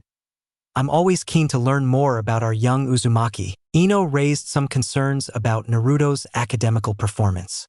She believes he's being sabotaged by their secondary instructor, Mizuki. The Hokage was familiar with that name. The man was still under suspicion for his odd story regarding his last mission. The elder Sarutobi stroked his beard. What makes her say that? According to her, Umino Irika is responsible for their written work while Mizuki focuses on physical activities. However, in Naruto's case, Mizuki has been distributing Naruto's theory assignments, which do not match the work that Irika gives to the rest of the class. Hiruzen's features hardened. I see. Nico. A feline masked Umbu with purple hair appeared. Please fetch Chunin instructor Mizuki from the academy and deliver him to Ibiki for me. The Umbu nodded and was gone as quickly as she appeared. Mizuki will answer for his sabotage. Your daughter has my thanks, Inoichi. The Hokage bowed his head, a motion that the Yamanaka leader mirrored. There's one more thing, Hokage-sama. Ino also discovered that Naruto has a unique form of sensory unlike anything I've heard of before. Please do go on. It seems Naruto is able to not only see raw chakra, but also feel it. In an example she gave me, Naruto was able to locate the Uchiha Sasuke and detail exactly what he was doing. Hiruzen quirked a brow, but chuckled. Naruto was full of surprises. I see. That sounds like the ability that Uzumaki Mito displayed. The Shodame Hokage's wife had a similar ability? Hiruzen nodded. Yes. I don't believe she ever provided a name for it, but it allowed her to do exactly the same thing your daughter described. It's a powerful form of sensory unique to a few Uzumaki. So Naruto is a true Uzumaki then? Yes. I didn't expect it to reappear in him, but it will serve as an excellent tool in his path. I suppose putting out a formal request to have him in the Kaiseki-han is a no? The Hokage laughed. I admire your attempt, Inoichi, but that will be up to Naruto when he's ready. It was worth a shot. Young Naruto and your daughter are close? Hiruzen asked. He didn't know Naruto to have friends. The boy, despite his lively attitude, was a loner from what he recalled. I don't know when exactly their friendship began, but they seemed to be close. The Hokage's lips twitched. You just gave me an idea, Inoichi. Do this old man a favor and keep an eye out on Naruto. I'm curious to what this idea is, Hokage-sama, but knowing you, I'll probably not get an answer. Hiruzen smirked and Inoichi shook his head. But I accept. I'm growing quite fond of the boy myself. I've already given him a permanent position at Yamanaka Flowers, and I thank you for that. If what I have in mind succeeds, we might just bear witness to a shift in our village's status quo. His eyes veered towards the portrait of Minato once again. Your boy is going to be something else, Minato. Chapter 4. I am Uzumaki. Naruto pulled on the collar of his jacket, the fabric soft and still possessing that new clothing smell. It was a simple fleece with 2 orange and black stripes climbing along the sleeves. As for pants, they were basic, just black with white stripes. It wasn't meant to be his new thing. Ino told him the clothes they bought were meant to see him through most of the year. She had something else for him when they finally graduated. For now, this had to do. New clothes felt weird.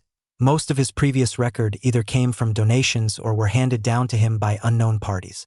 He has never actually walked into a store and bought himself clothes. Well, to be more accurate, Ino bought these clothes with his money. It's not that he minded, he loved his new clothes. They felt good and Ino's taste wasn't half bad. She even allowed him to keep some orange in his look. It was still just something that was going to take some getting used to. Uzumaki. The Hokage will see you now. He looked up from his chair, a pair of gray bespectacled eyes meeting his own. Thanks. He rose from his seat and approached the door. And Naruto, I like the shirt, the lady said with a pleasant smile. The flustered blonde nodded dumbly before slinking through open door, being immediately met with the fragrance of the Hokage's tobacco. The wizened man sat behind his desk, a thin plume of smoke surrounding his visage. Naruto always viewed the Sandame Hokage in a different light than most. Their relationship was akin to that of a grandfather and his grandson. And despite Naruto suspecting that the Hokage knew more about his origins than he let on, he didn't hate the man for lying. After all, the Hokage had to make decisions that he didn't want. That's what that book told him. Ah, Naruto-kun. I'm glad you could make it. He greeted with that smile that never failed to make Naruto grin. It's been a while, Gigi. He pulled out the seat in front of the desk and sat down. Indeed, and already I can see how much you've grown. He wasn't just referring to the change in clothes, but rather Naruto's entire demeanor. Something felt different about him, no matter how minute it was. Thanks, Gigi. I've been working really hard. I have to it, I want to take that hat from you. Hiruzen let out a hearty chuckle. Still intending to become Hokage, I see. You bet. The boy's energy was contagious. Hiruzen could feel himself liven up just from how Naruto carried himself. And I'm sure you will. He stroked his beard. Now Naruto, I wanted to inform you of a few things, and discuss others as well. The Hokage began. What is it, Gigi? Well, first off, regarding your Chunin instructor, Mizuki, Naruto thought back to the events that occurred a week ago. Whilst class was ongoing, an Umbu appeared and detained the white-haired Chunin and took him away. Ever since he hadn't returned and rumors began to pop up, buzzing with all manner of claims and accusations. It has been revealed that Mizuki has been sabotaging your grades. Naruto's eyes widened, a look of shock settling on his face. Shocking, yes, Mizuki intended to manipulate you until the Genin exams, hoping that you would fail. He would then approach and trick you into stealing an important scroll, and subsequently frame you. Naruto never liked Mizuki, but even taking that into consideration, he couldn't believe what the Hokage was telling him. But the more he thought about it, the more things began to make sense. Mizuki always looked at him funny, the same way that the rest of the villagers did, just that he was more slick about it. It also explained Ino's strange behavior whenever he spoke about their written work. I know that's a lot to take in, but I will reassure you that we have already detained him. All your written work since Mizuki's employment will not affect your chances of becoming Genin, so do not concern yourself with that. He could only nod his head. Truth is, Naruto was livid. All this time he had been led to believe that he was just some bumbling idiot without a worthy thought. Inoichi brought this up, Hiruzen said, breaking Naruto out of his thoughts. The young blonde blinked. Ino's dad. That too was surprising. Yes, and your little friend is to thank as well. If it were not for her, I'm afraid this would have never come to light in time, he said. Immediately Ino's face came to mind. Wow, Ino-chan? Yes, you two must be close. They were good friends. Naruto would go as far as saying she had become his best friend. Ino's friendship had come out of nowhere. She was the last person she expected to ever befriend. But here she was solving mysteries he never knew about. I owe her a lot, he thought to himself. But how did he even begin to thank her back? Indeed, however, there is something she also brought up through her father. He perked up as the Hokage's voice rose. I believe you have a unique sensory ability, Naruto-kun? Oh yeah, that. Apparently it is, I just thought everyone could that. The Hokage shook his head. No, my boy, you have something special. Something that one Uzumaki Mito also had. Uzumaki Mito? Yes, the Shodame Hokage's wife. She possessed the same ability that you have. With it she could find anyone she wanted as far as her mind could reach. Mito herself was never privy on the details of what it was exactly. She was ever the mysterious woman. Naruto's eyes were wide. He had the same ability as the Hokage's wife? Wait, did you say Uzumaki? Hiruzen chuckled as he rose from his seat, taking a short walk to the massive windows that gave him a view of the village. Yes, Uzumaki. Your clan. Naruto's mind was blown. He had a clan? But why has he never heard of it? Your clan was known for its unique chakra, capable of many miracles. Not only that, but they were feared and respected for their grasp on the art of fuinjutsu. His clan sounded amazing, but something didn't sit right with him. The way the Hokage kept referring to them. You keep referring to them in the past tense. Hiruzen sighed. I'm sorry, my boy, but your clan met an unjust fate. Despite their peace-loving ways, your clan and its entire island nation were seen as a threat by Kiri, Kumo, and IWA. The three nations combined their efforts and attacked. Few survived, and what remains of the clan is splintered, spread across the world. Naruto was sad to hear that. His clan suffered for their talents, all because paranoia had swept through the other nations. Your mother was one of the few that survived. He was once again torn from his musings. My mother? You knew my mother? He asked anxiously. After 14 years he was about to get some answers. The Hokage returned to his desk and pulled the drawer just above his lap. He rummaged through it while Naruto fidgeted from anticipation. "Yes, you and your mother are so alike," he said, finally pulling out what looked like a card. He soon recognized it to be a shinobi ID. He pushed it across his table for him to take. She had a natural affinity for causing trouble. She once managed to paint the Hokage Tower a bright pink without anyone noticing. A fond smile sat on his lips. "Bawako wanted me to keep it that way too." Naruto examined the ID. The picture was small but enough for him to make out the woman's features. She had long straight red hair and beautiful violet eyes. Her face was round in shape and smooth without a single blemish on it. He looked over to the text right next to the name, Uzumaki Kushina. This is my mom? Yes. Kushina was so excited to have you." His features softened as a solemn expression took over. "While she was pregnant with you, she was so happy. She was always smiling and planning everything she was going to do once you were born. Did she love me?" he asked, tears beginning to pool in his eyes. His grip had tightened on the card, refusing to let go. "More than anything in the world, my boy. Is she?" It broke his heart to see him like this. But Hiruzen knew it was time for Naruto to know everything about himself. The incident with Mizuki showed him that hiding the truth led to more complications. Complications that only served to make things worse for Naruto. Leaving him in the dark was a decision made too hastily. He had many hopes and most of them were shattered. "Dead? I'm sorry. Your mother fell during the Kyuubi's attack. She protected you with all that she had. The Kyuubi? It killed her." He could hear the anger bubble in his throat. He was furious, understandably so too. "Yes, but before I continue, are you familiar with the term Jinchuriki?" Naruto shook his head, mentally repeating the word in his mind. A Jinchuriki is a person bearing the responsibility of containing a biju, such as the Kyuubi. They hold the beings inside them through advanced Fuinjutsu, serving as the jailer and the protector of their respective villages. Naruto was no idiot. He could put two and two together, and right now he wasn't liking what the Hokage was insinuating. He looked at himself, but slowly it was making sense. The stares, the whispers, the harsh treatment. "Am I a Jinchuriki?" The Sandaime Hokage's silence was deafening. Inside him was the very creature that killed his mother, the same beast that destroyed half the village and took so many lives in the process. Naruto felt sick, as if the skin he wore did not belong on the body he possessed. Deep down he could feel it clawing, pulling at his insides. "I'm a monster.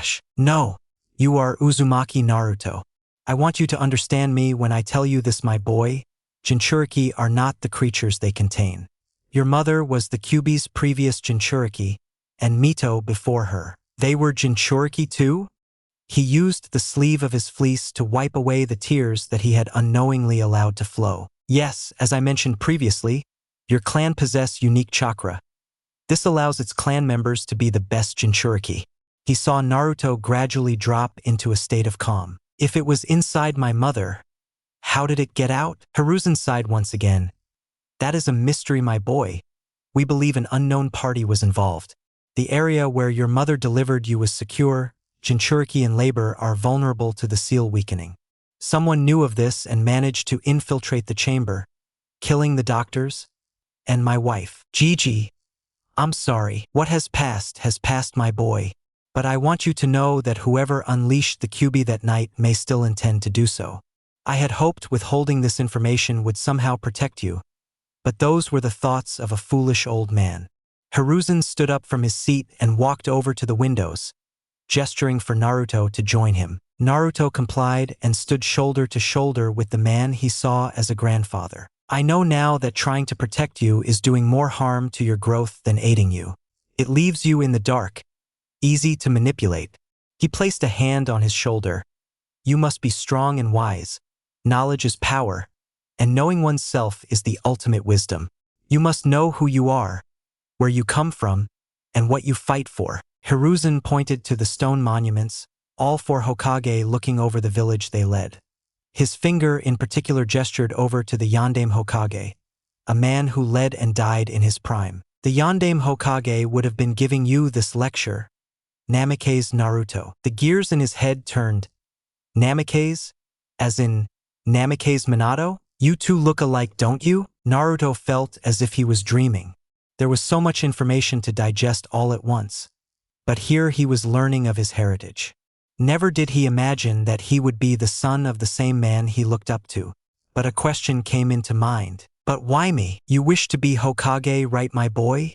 So you tell me, would you use your power to demand another child to hold the beast? Or would you use your own knowing he is able to hold such power and responsibility? Naruto mulled it over. It was a tough decision. It was easy to claim one thing over the other, but in the moment he could only imagine what was going through the Hokage, his father's head. Being Hokage means a lot of things, but ultimately we sacrifice a lot. Our lives are dedicated to the village, we must always think of it first. Your father trusted that you'd be able to put the Kyuubi's power to good use, to protect the village, foolish as its people may be. Use the Kyuubi's power? Jinchuriki have always been wanted for their power. Biju are capable of many things. Naruto and Jinchuriki are able to access a portion of that power. In other cases, some Jinchuriki achieve full control over that power. Naruto nodded. Despite the influx of information, he could grasp what he was being told. His hand trailed to his stomach, the odd seal now making sense. But isn't it dangerous? Naruto asked. Surely such creatures of mass destruction would not be easy to work with. Oh, it is, especially when not done right.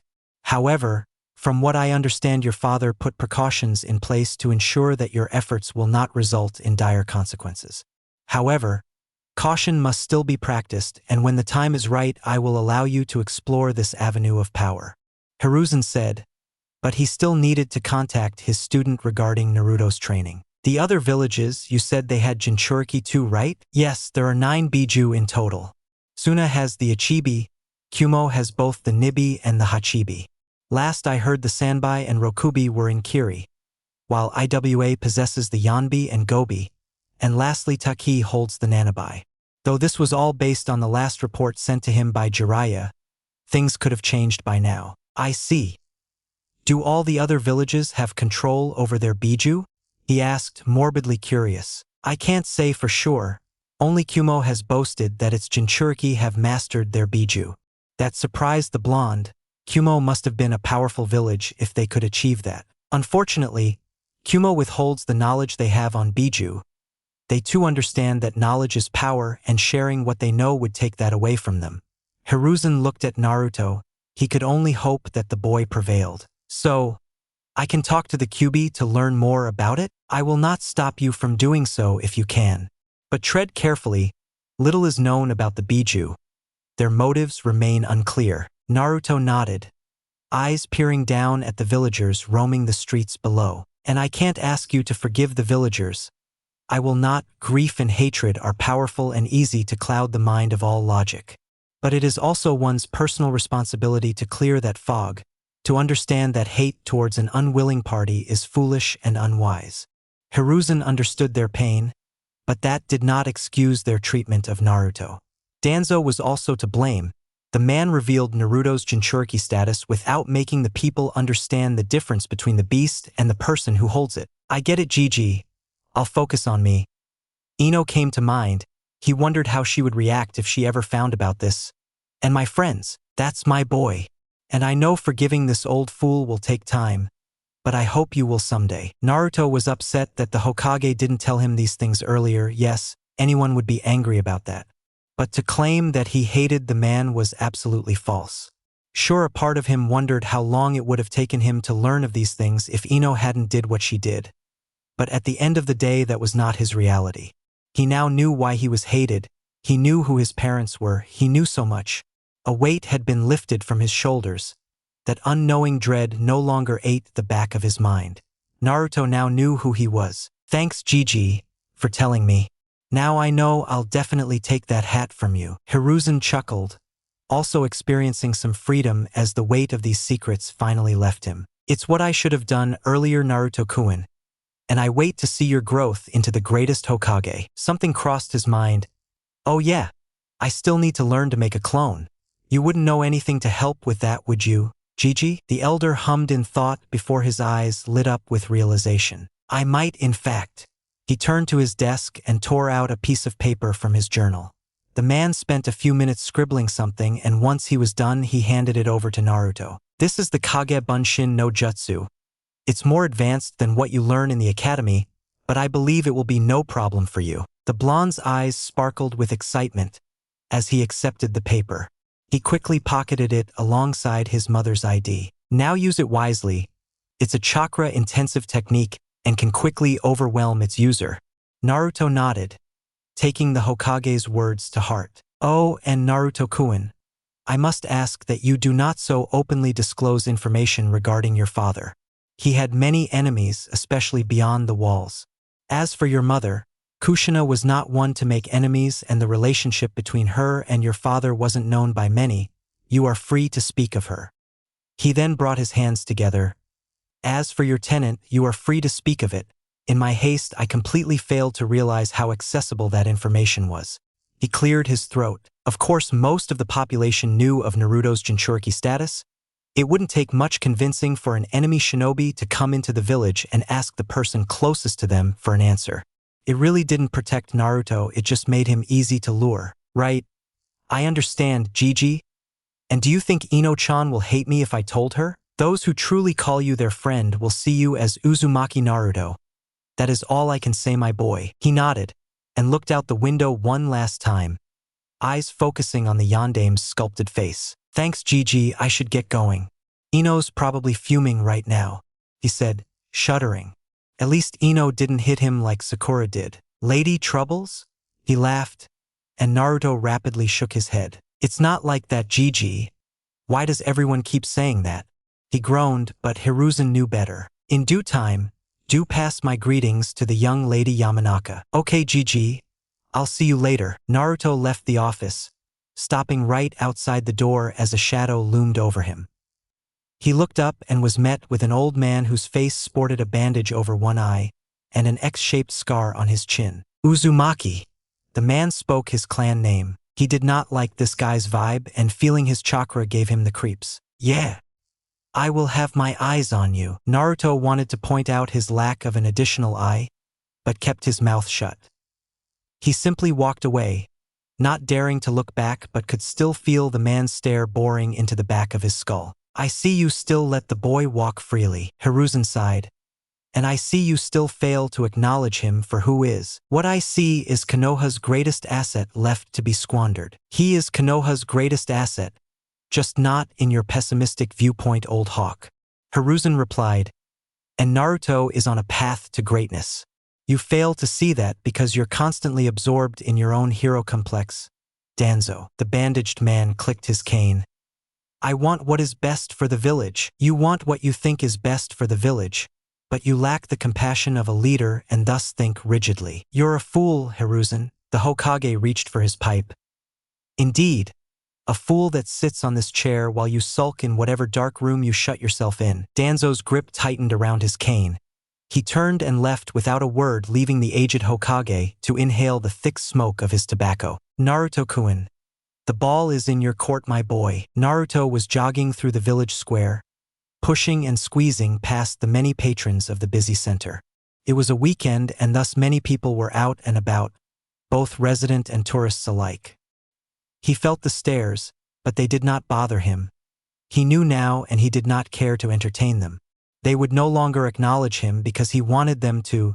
They would acknowledge him because of he will become. The blonde finally managed to make it across, reaching the end of the square and breaking out into the less populated road that would lead him to Yamanaka Flowers. Do my eyes deceive me?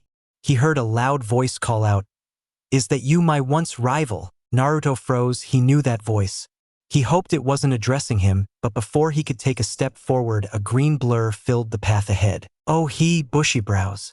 Inwardly, he cursed his luck as a bowl-cut-haired boy stood before him. Naruto, you radiate with youth. You must be in good spirits. Naruto could only nod. He had no idea what Lee was talking about, but he knew he wasn't getting out of this without agreeing to something he didn't want. Lee, my exquisite student, who is your youthful friend here? Oh no, he multiplied. He thought in horror as a man who was nearly identical to Lee showed up. Guy-sensei, this is Naruto. We used to be in the same class. He was my sworn rival. Is that so? Well, it's a pleasure to meet you. youthful Naruto-kun. The man took up a dramatic pose. I am Mato Guy. Pleasure to meet you, Guy-sensei. It was all he could say. Lee, you really need to stop running off like that. A female voice cut into the awkward moment, one he sort of remembered. He looked over his shoulder and saw a brown-haired girl sporting a pink vest. Wait a minute, I know you, she said while tapping her chin. Recollection. It's the failure, one not worth remembering. Naruto groaned and rolled his eyes. And the stick up your ass is getting crusty. Naruto shot back at the Hyuga who had joined the group. He definitely remembered them. Rock Lee was a decent guy, just a little too enthusiastic for his tastes. Tenten was the girl, and he remembered she was a weapons fanatic. And then there was the asshole Niji, the guy who still needed to eat a fist. Be mindful of your words, dead last dash. You're one to talk. Actually, I think I'd prefer it if you learned how to shut up. Whoa, now easy, young ones. That is most unyouthful speak. Guy stepped in, seeing the animosity between his student and the blonde. Deciding that she didn't like the tension, Tenten spoke up. So what have you been up to recently, Naruto? I see you got rid of that outfit of yours. Naruto pouted. Why did everyone hate his old reliable? I'll be graduating this year, so there's that. And I work at Yamanaka Flowers. Tenten blinked in surprise. This wasn't the Naruto she left in the academy. He actually looked like he gave a damn about doing stuff. What? No epic pranks. Ino-chan will kill me if I tried anything like that, at least for now, that is. He replied, raising a few eyebrows. Ino-chan? Oh shoot, speaking off. I need to get going, or she'll definitely kill me, Naruto said in a bit of a panic. But before he could take off, Lee called out to him. Wait, Naruto, before you go, do me a favor. The boy produced a scroll from only the heavens know where. Guy-sensei has tasked me with creating a training program for my peers. Niji refuses to help me. Curse him and his hip attitude. I was hoping you would give it a try and tell me what your thoughts on it are. Huh. So that's why you chased him down like a rabid mad dog. Tenten commented. Training program? Yes. It is to aid academy students and genin alike to achieve optimal physical fitness and taijutsu aptitude. Naruto raised an eyebrow. That could actually come in handy. That sounds good. I'll give it a shot. He accepted the scroll and Lee jumped in joy. Excellent. I will be awaiting your feedback. Naruto nodded before taking off with a quick thumbs up. Ino muttered intangible words under her breath, eyes glaring squarely at the magazine she had been reading. Not even the latest trends could keep her annoyance in check.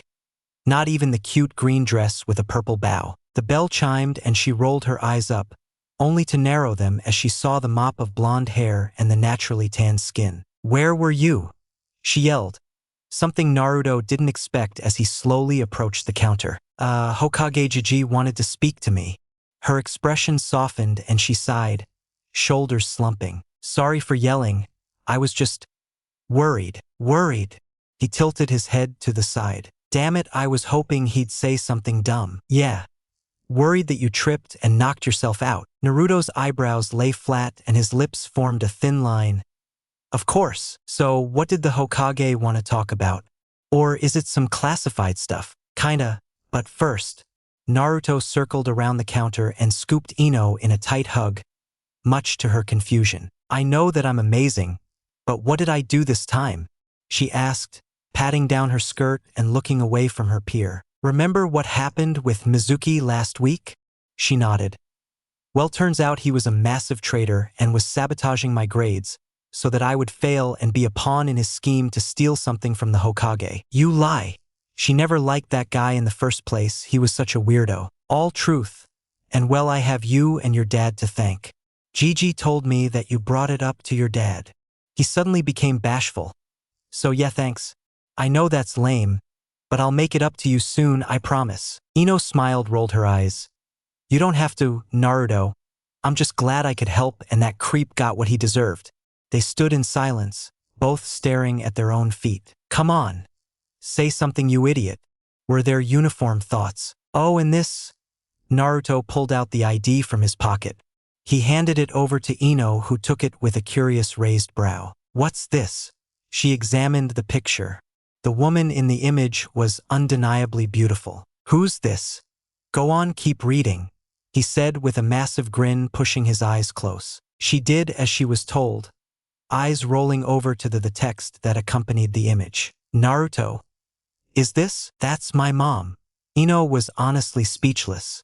She never had an image of Naruto's mother in mind, but she was a beauty. He could see a bit of her in Naruto, particularly his eyes. They weren't the same color, but they shared the same shape. Kushina. She also had a lovely name. She's not around anymore. But I'm just happy to know who she was. She saw the sad smile he wore. She could only being in his position.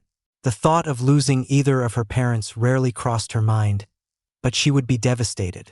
It was a natural part of life, but accepting loss sounded easier than it must be. And I had a clan, the Uzumaki clan. Apparently they were cool. She dreaded asking the question, already anticipating the answer. And they're also not around. But you know, I finally know where I come from, he said, that signature Naruto smile crossing his face. Was your mom like the clan head or something? He scratched his cheek. I didn't ask, but maybe. So you're saying there's a possibility that you're Prince Uzumaki? Naruto groaned at the sound of the title. He didn't know how clans worked, but he hoped he wasn't some figure of royalty. But then again, didn't being the Yandame's son make him count towards that in some way? You know, now that I think about it more, Uzumaki sounds very familiar. Where else have I heard it?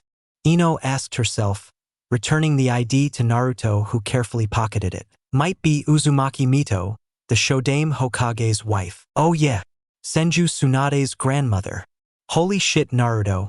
You could be related to the slug princess herself. Naruto's face scrunched up. I don't think that's how that works, Ino. Spoil sport, but hey, that's cool. Any clue on your dad? Naruto shook his head. Nah. He hated lying to Ino, but he didn't want to blurt it out, not yet at least. I'm sure you'll find out someday, and if you don't, you can have mine since you like him so much. Really? I'll go get him now, he said while feigning to leave. No, he's my dad. You dork. In that case, marry me. Ino's face discovered a new shade of red, the young Yamanaka heiress failing to produce words at Naruto's silly request. How could he be so brazen? Yeah. Marry me so that he can be my father-in-law. Arg. You're such a dumbass. I feel like you're getting taller, Ino said in a disgruntled manner as she walked alongside him. Naruto popped an eye open. He never really acknowledged their height difference, so he wasn't sure whether that was true or not. Must be puberty. As if you're still a brat, she would say with a huff. Yes, a brat that is your senior. You know, you should be calling me Naruto-senpai. Ino looked aghast by his words. In your dreams? Or do you want me to stroke your whiskers again? Naruto gulped. He forgot about that. What were we talking about again? Oh yeah, about how Ino-chan is the most amazing person. A satisfied hum rolled through her throat. Yeah, that's what I thought. They continued to walk together in relative and comfortable silence, both enjoying the company of the other. In their trek, they failed to notice a pink-haired girl watching them from a distance, green eyes wide in surprise. Is Ino walking with Naruto? Sakura couldn't help but notice Ino's strange behavior over the past week or so. Their fights had lessened, and more often than not she found herself sitting next to Sasuke without much competition. Her blonde rival didn't even throw jabs at her in return. Just what was happening with Ino? And why did it involve Naruto? He was also acting strange lately. What used to be a boy smitten with love for her was now reduced to the occasional greeting whenever they happened to cross paths. Naruto actually paid attention in class and would sometimes even beat her in answering Iruka-sensei's questions. Something's going on between those two. She wasn't jealous, no matter how she felt seeing them have fun and laugh around one another. There wasn't an ounce of envy in seeing their friendship. That's what Sakura would keep telling herself as she made her way home. Ino and Naruto finally reached the Yamanaka house. Lights on as usual during this time. What are you going to do when you get home? She asked him, now standing on the elevated platform in front of the door. Naruto shrugged. Probably read a bit. I bumped into an old classmate earlier and he asked me to review his training program. Ino's face seemed to glow a bit. Dad's covering the store tomorrow? Maybe we can try out the program together? That sounds fun. Sure. Meet here at say 8. Why so early? She asked with a frown. Best to start early.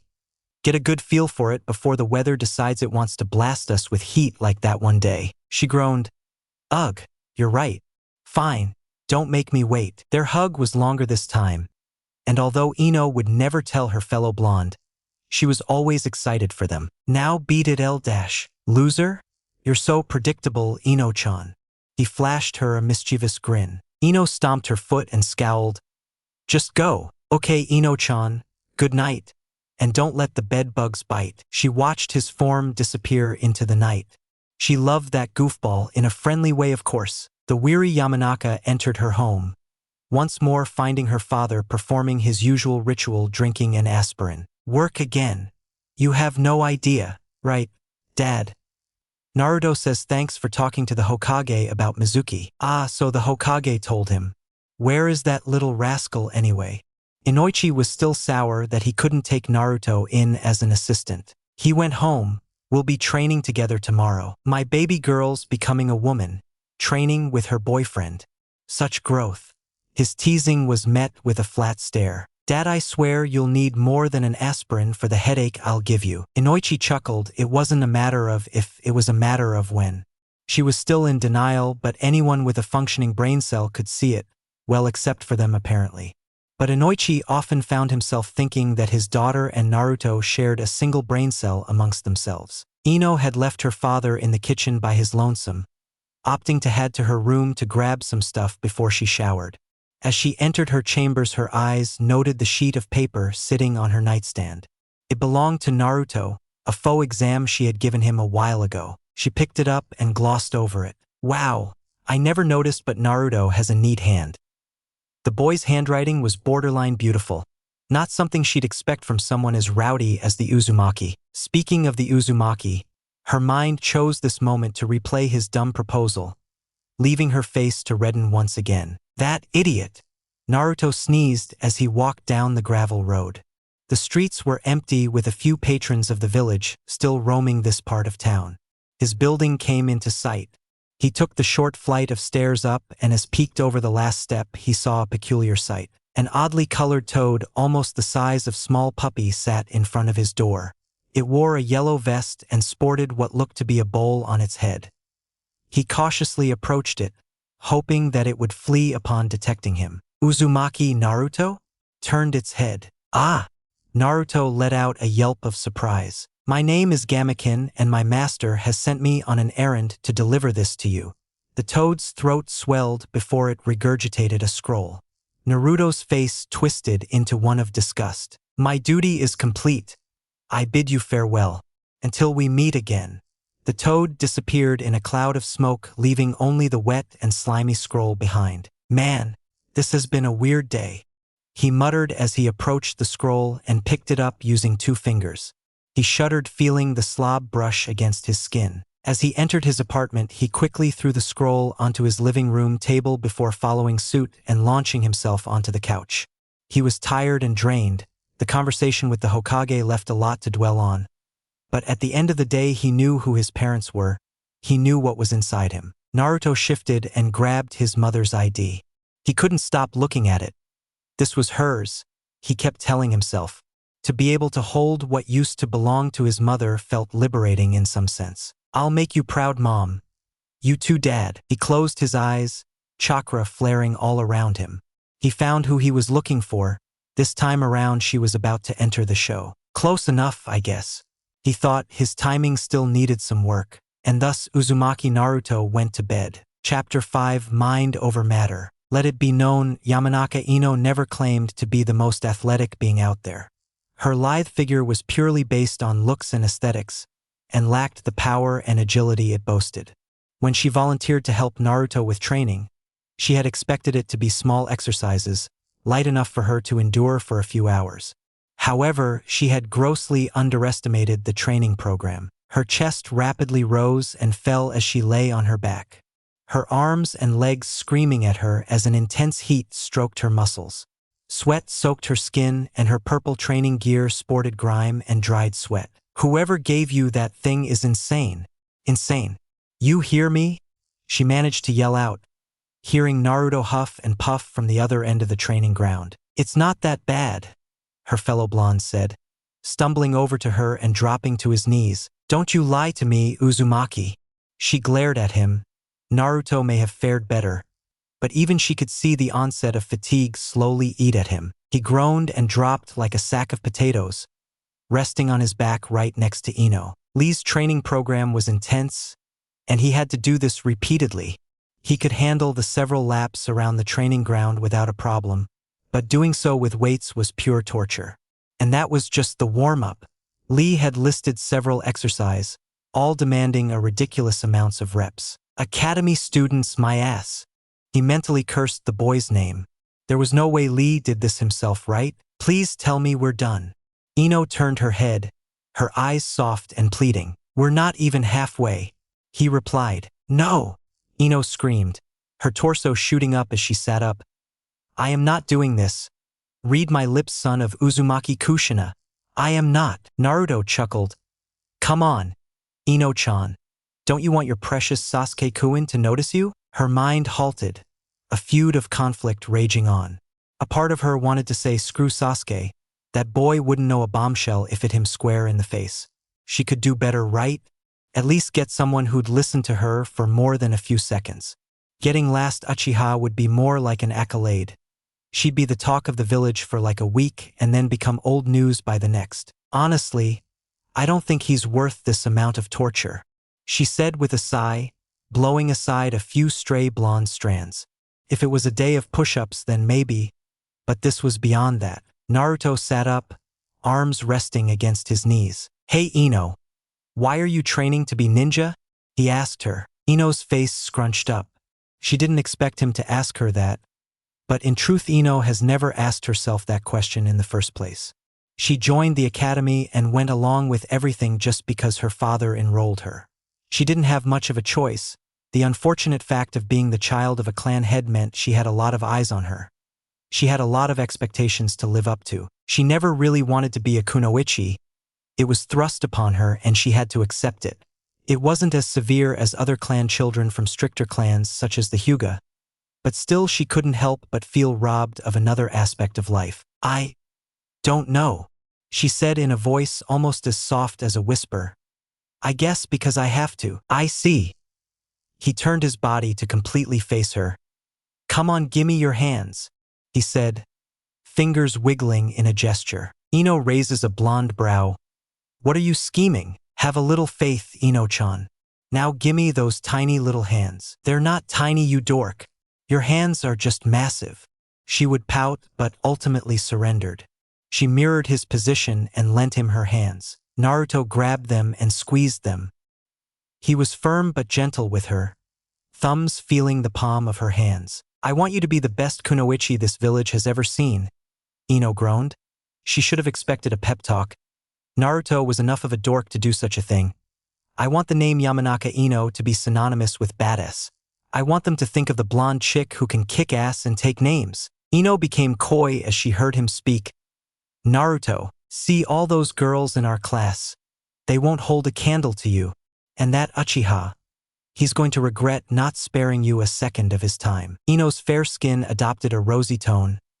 Okay, maybe the dork had an effect on her, but only because she was tired. "I don't want you to train because your dad wants you to, or because you have no choice. I want you to train because you're going to be best there ever was, the best there ever will be, and the best there is." She couldn't help the smile that thrust itself onto her face. His energy was contagious, annoyingly so. "My friend Yamanaka Ino is a name I'll say with pride." He grinned at her. "She's changed my life, and I admire her for that. I want my friend Ino-chan to be the best, not because of her name, but because she wants to." Ino didn't know what to feel. Inspired, embarrassed, smitten, or lightheaded. It was a mixture of emotions and sensations, the tingling in her stomach and the warmth in her chest and face. No matter how hard she tried to push down the grin, it was there to stay. "Naruto, you dork, you sweet, sweet dork." She pulled herself forward using his weight until she was on her knees. "I hate you for this," she said, but her tone dictated otherwise as the two held one another in an embrace. "Emichim, now promise me you'll do this for you." She could feel her body shudder from his voice as they were in close proximity. "Fayani, I'll do this for me." but only because your dopey words were sweet," she said with a sigh, relaxing in his arms. "I know, I have a way with Wadash. Don't ruin the moment." "Yes, ma'am." An hour later, and the two were finally tackling Lee's program once more. The blonde duo opted on a support strategy, both taking turns to spot and aid the other rather than doing their own thing. It was mostly to benefit Ino. Naruto knew the right things to say to give her that extra push even when she could no longer stand her own. Every push-up felt like agony. Every sit-up was torture. Every squat more brutal than the previous one. Ino questioned the body's method of improvement, evolution, her ass, all that genetic selection, and for what? Okay. Ino plopped to the ground for what felt like the umpteenth time that day.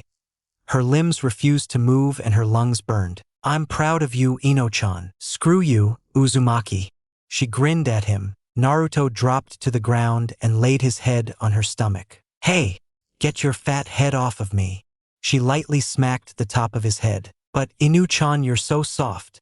Naruto did not understand the weight of his words, nor did he notice her scarlet visage. "I'm not your pillow, you dork." He cracked an eye open. "Please, pretty please with ramen on top." She rolled her eyes. "Fine, you big baby. But let's find some proper shade." She looked for the biggest tree in the area, which happened to be a few feet away from them. "We'll sit under there," she said, well, more like she ordered.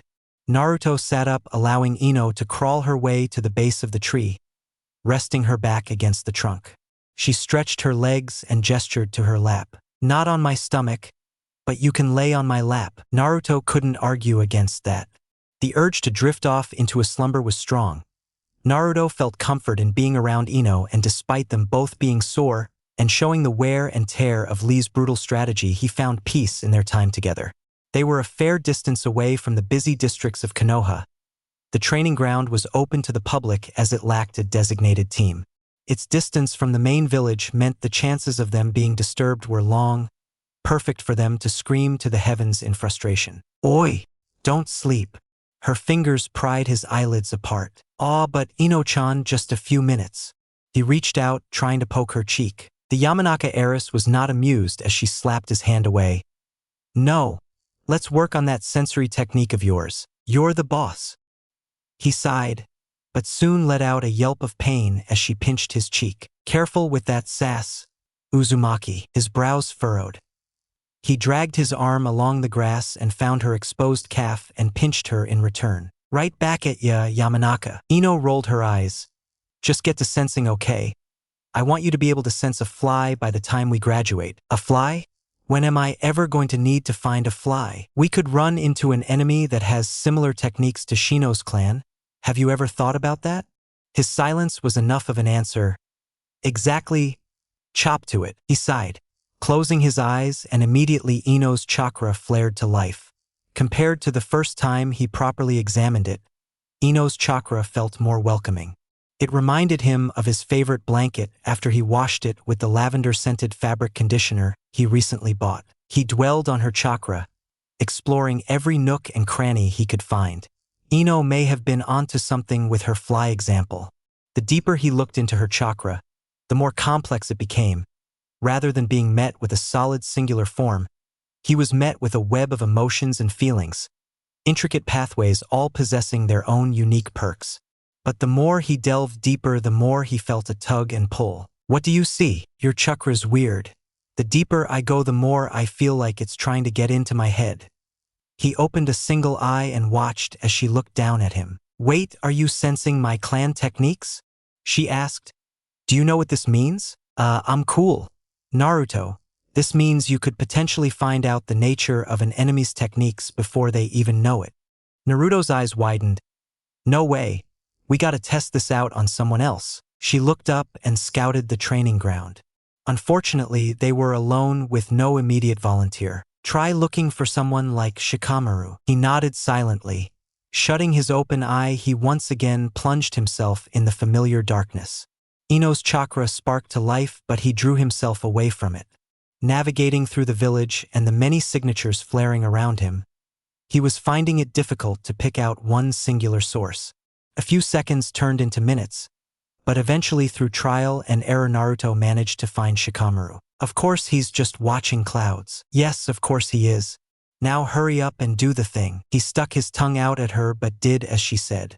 Piercing through the top layer of chakra, Naruto plunged into the depths of Shikamaru's core. He immediately noticed the difference between Ino's and the Nara heir's chakra. Whereas Ino's chakra was a complex interconnection of thoughts and emotions, Shikamaru's was a spool of calm threads. Everything felt calm and steady and lethargic. He was lulled the further he went, finding it easy to think while surrounded by dark veins of chakra. However, despite this, Naruto felt less in control of his body. It wasn't literal, but the phantom feeling of weight upon his physical form was there. Right? Shika's clan has the shadow puppet thing. You felt it?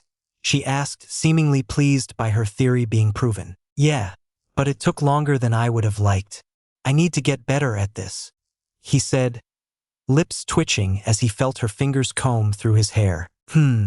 Maybe I can get my dad to help, she suggested. Sure, there's some loops to pass through because you know clan secrets and all, but I'm certain that some of the exercises we use can help. Naruto radiated with excitement. Really? That would be great. I'm sure he won't mind. But for now, just keep doing the thing. Build up that muscle memory. His next target was the Hokage. The old man reminded him of a library. His webs were neatly arranged and vast, easy to get lost in as he wandered through them. Ino, on the other hand, watched Naruto's face shift through expressions. She wondered what it felt like, if it was anything similar to their techniques. She further wondered if she could experience it once she learned the more advanced stages of the Yamanaka repertoire. Who are you sensing now? She asked, but she was met with silence. Naruto. She narrowed her eyes, fingers poking at his cheeks. She heard him snore softly. You little brat. He had fallen asleep while sensing. She sighed. Might as well let him get a few minutes of rest. She looked up. The village in the near distance looked peaceful from this point. What did I get myself into? Uzumaki Naruto was an unpredictable bundle of sunshine. She stared at his resting face. He was kinda cute. She let out a small yawn, hands moving to rub her eyes. Okay, maybe a little biff of shut eye would do some good. She closed her own eyes, gradually letting her mind drift off to sleep. When Ino opened her eyes, she hadn't expected to see multiple copies of her friend. 3 exact replicas standing adjacent to one another, all clad in the same white and orange fleece. I'm still dreaming. Oh, hey, you're awake. One of them looked at her. I thought you couldn't make clones, she said, the fog of sleep slowly dissipating. But as she began to think more clearly, she noticed that the clones appeared autonomous, as while one blonde spoke to her, the other 2 were holding a discussion of their own. He chuckled. These aren't normal clones. I asked Gigi if he could help me, and he gave me the Kaga Bunshin no Jutsu. Ino slowly stood up. Her legs still felt heavy. She just knew that school would suck tomorrow with the way her body would hurt. Okay. So which is the real you? Me, of course. The one who spoke earlier said. She nodded, walking past him and approaching the clones as they turned to look at her. So, you 2 are clones? Yep. Hi, pretty lady. Yeah. They kinda have a mind of their own, sometimes. Naruto commented, a sharp glare sent towards the bold clone that was seemingly oblivious to this. Ino poked the clone closest to her. Instead of phasing through like she normally would, she was met with a physical form. Her finger actually pressed against the clone's shoulder, jacket crinkling in response. Actual clones, she muttered, staring at her own finger. No fair, huh? Naruto reeled back as Ino stomped towards him. How come you get the fun stuff? Hey, I can't make regular clones, and besides this jutsu needs a lot of chakra. He explained. Although he didn't feel anything making 2 clones, the Hokage had noted that the jutsu actually split the user's chakra in half. Now Naruto wasn't a fool.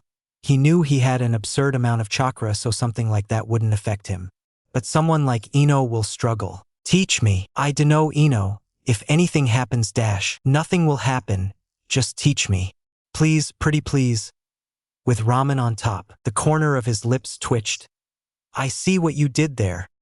His voice was flat, but he was obviously amused by her usage of his own methods. Come on, boss man, it won't be bad. One of his clones commented. Yeah. The other interjected with a thumbs up. Damn. Am I being pressured by myself? He was still getting used to the concept of his clones being able to think for themselves. Sure, they followed his orders, but they could still say and think their own thing. Well, his own thing? Naruto sighed as he pinched the bridge of his nose. He didn't want to get in trouble with anyone, but he knew how persistent Ino could be. He wouldn't hear the end of it if he refused to teach her, and seeing how far away graduation was, he didn't want to endure months of nagging. Fine, Ino cheered. But don't push it. One clone, okay? You worry too much. I can handle it. The next 2 hours were spent trying to help Ino understand and perform the technique. It was harder than he first imagined. He managed to grasp the jutsu within a few minutes, while Ino struggled for nearly 2 hours. He wasn't sure if it boiled down to chakra demand, or if there was more to it, but eventually an exhausted Ino stood leaning against her equally worn clone. See, she cracked him a grin. Told you I could handle it, though she refused to admit the fatigue she felt. The day had been long. Not only did she endure that dumb training program, but she also managed to learn a B-rank jutsu. Admittedly, the jutsu wasn't that difficult, it was more so that she needed to split her chakra in half, which sounded easier than it was. Naruto being able to create more than one clone was a testament to the amount of chakra he possessed.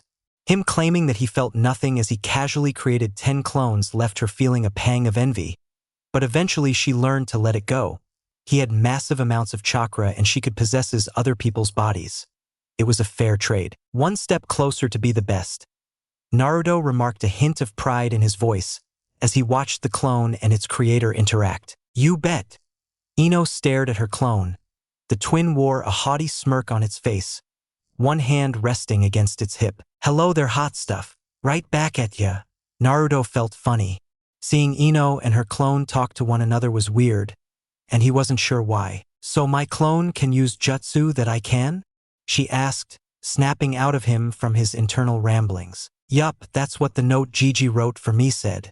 Clones can use techniques that the original can use, and that clones and the user are connected in a network. Not sure what that really means.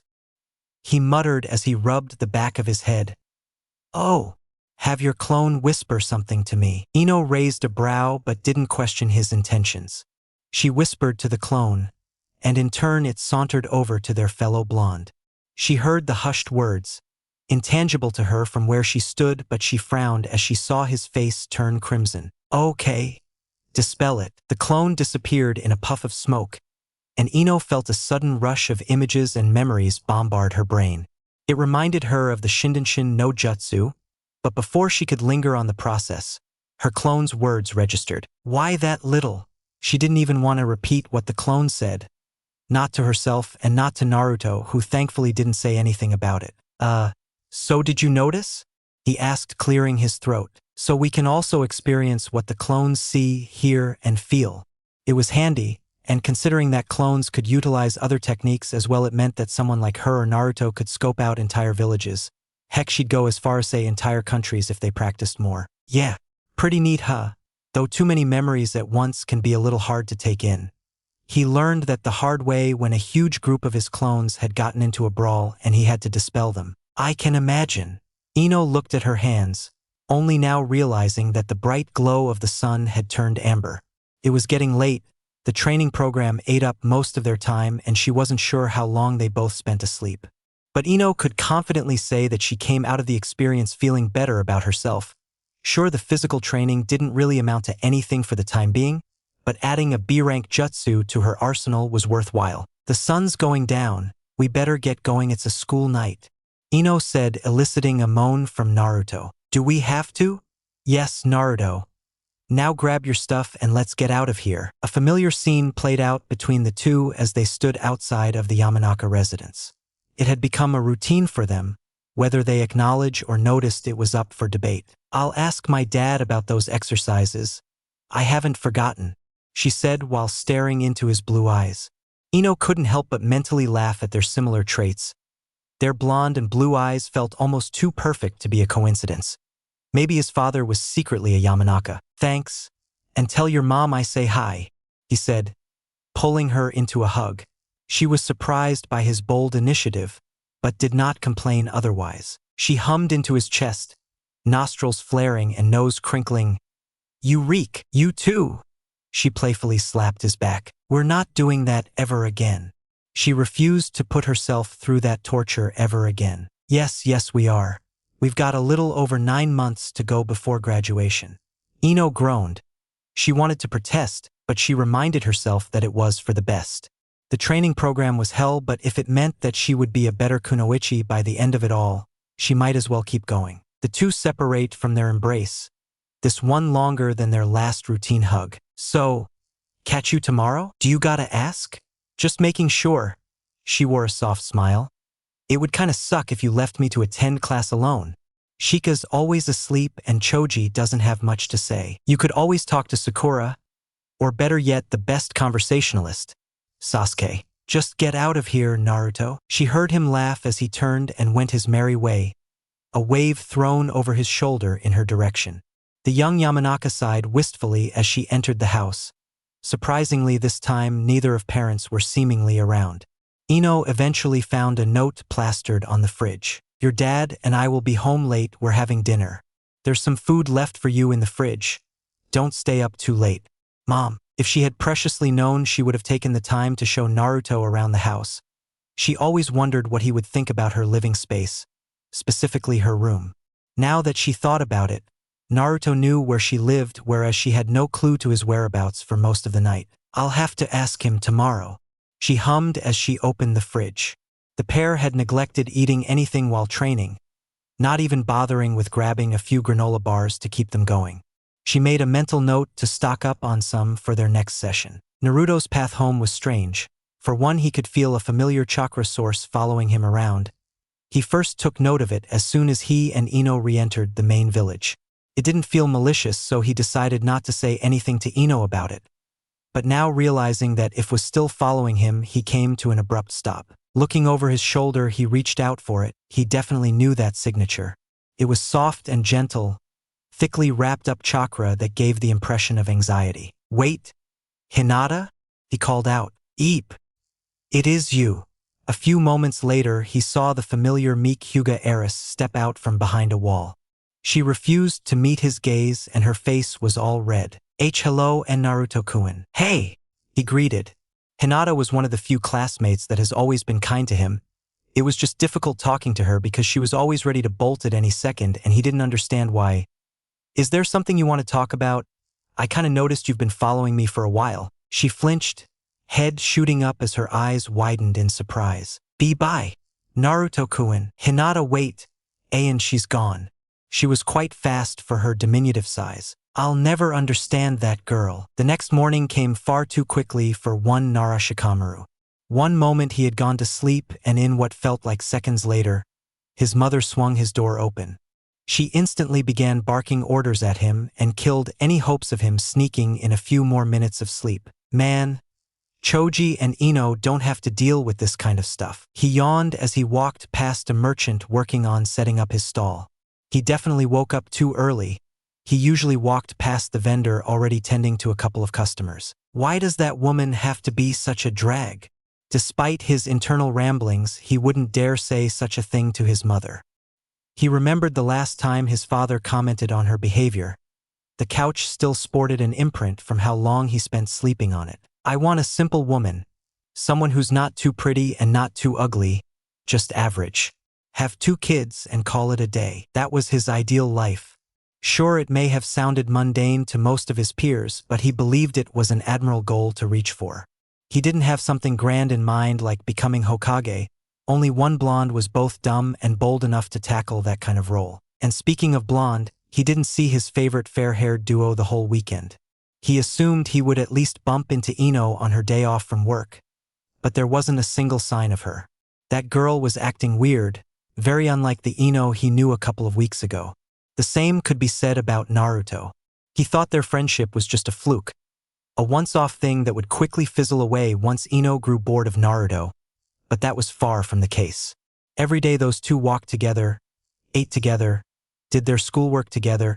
He had never seen Ino be that close to someone. If he were a cynical man, he would have thought that she used her clan techniques to rewire Naruto.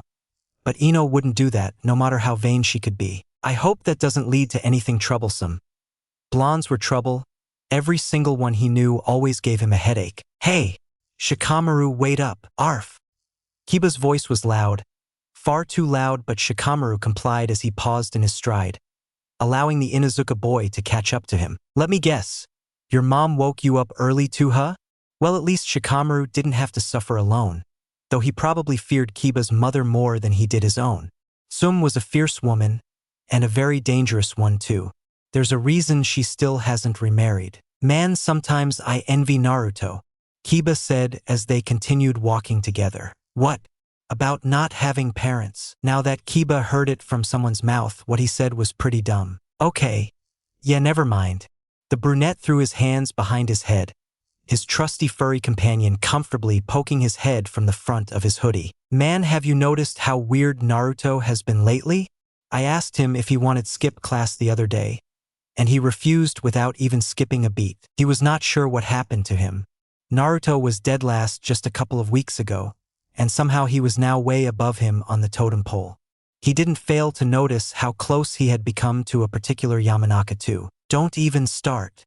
Shikamaru groaned. Come on, man, aren't you even a tiny bit curious?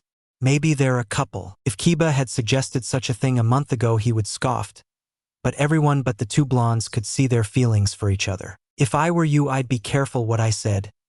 Ino can spawn at any moment and chew your ear off. Still, it's kind of funny. Never thought Naruto would get over Sakura, let alone Ino not fawning over Sasuke. The Inuzuka would finish. I wonder how Hinata's going to take the news. Speaking of Hinata, Naruto stood in the hallway staring at the spot that Hinata had occupied a few seconds ago. Bye, Hinata. This was becoming another routine for the blonde. He thought he could talk to her about last night's encounter, but the Hyuga girl was intent on avoiding direct contact with him. I gotta ask Ino-chan about that. Just as he was about to enter the classroom, he heard someone call for his attention. Peeking over his shoulder, he saw a familiar head of pink hair. Oh, hey Sakura, you need something? He didn't hate Sakura, but his previous infatuation for her was a thing of the past. He still wondered if the bad blood between her and Ino could be resolved. He found it a bit silly that they stopped being friends over some boy who didn't like them. Hey Naruto. Sakura kicked herself mentally. She had an entire conversation planned out in her head, but now, standing in front of the boy, she couldn't recall a single excerpt from what she had written out. So what were you up to this weekend? She cringed at herself. I was with Ino for most of it. You work at Yamanaka Flowers, right? Yep. It's pretty fun. Sakura raised an incredulous brow. Ino doesn't boss you around, does she? Ino-chan is my senior at the shop, so I do listen to her, but she doesn't boss me around. The only time she did so was in a joking manner. It was part of their dynamic, he supposed. You two have gotten close. She's been helping me a lot. I owe her a lot. He crossed his arms over his chest. I don't get why you two hate one another so much. Ino scowled. Tsh. It's because she thinks she can be together with Sasuke-kun. Naruto rolled his eyes. Barf, Sakura. Did Naruto just pull an Ino on her? What happens when Sasuke doesn't choose either of you? Sakura opened her mouth to say something, but nothing came out. Friendship thrown out the window for absolutely nothing. Sakura had an argument. She was certain that she could counter his words. Sasuke was bound to take her, but even a part of her wasn't convinced. Having sat next to Sasuke for a whole week, she hasn't made a single step in the right direction. Her words were met with silence or scoffs. Sasuke couldn't even be bothered to spare her a glance of disinterest. It's almost like she wasn't even there to begin with. She had told herself that he was playing hard to get, that he was just doing that to save face and keep his cool guy persona intact. But how true could her own perception be? Naruto.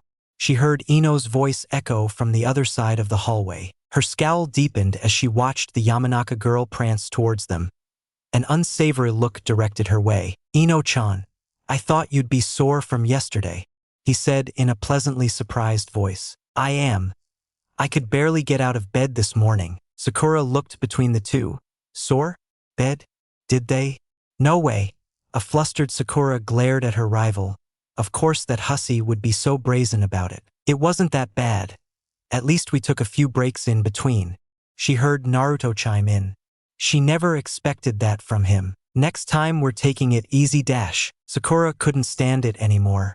Letting out a frustrated sigh, she left the two and stormed right into the classroom, leaving the two blondes to shoot her a confused look. What's up with her? I dunno. A lot of people have been acting weird lately. Naruto sighed. He thought Hinata would be the only one he had to contend with, but Sakura was also out to confuse him. Ugh, whatever. Let Forehead do whatever she wants. Anyway, I spoke to my dad and he said he's willing to help. A frown tugged on her lips. I think he's a little too eager to help. I can't help but feel a little replaceable. Naruto shook his head while placing his hand on her shoulder. You know he'll always love you. Hard to feel that way with your guys' budding bromance. He could only shrug. He found her dad to be easygoing. He wasn't quick to anger and had the patience to see him through most processes. Naruto didn't really have a father figure, but Inoichi was slowly filling in that role. Aw, it's okay. You'll always be my Ino-chan. Rosy-cheeked and annoyed, Ino pushed him forward, guiding him into the class and all the way to their seats. Uchiha Sasuke couldn't claim to know much about Naruto. The boy was older than him, failed graduation twice already, and he was dead last up until a few days ago. His sudden growth and improvement were worthy of the Uchiha's attention, and he was more than happy to stand across from him in the sparring circle. Are both combatants ready? Both boys nodded. Then let the training bout begin.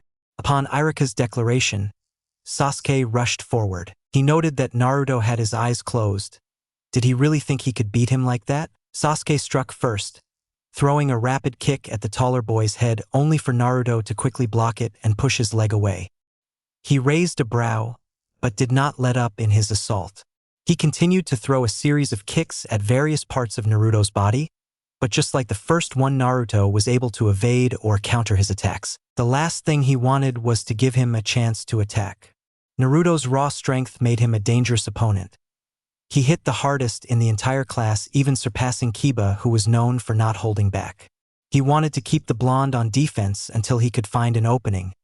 Anything else could spell a quick end to the match. Deciding that his kicks were ineffective, Sasuke altered to throw quick jabs, trying to slip his fist past Naruto's admittedly strong defense. He feigned a punch to his left, causing him to jeer in that direction.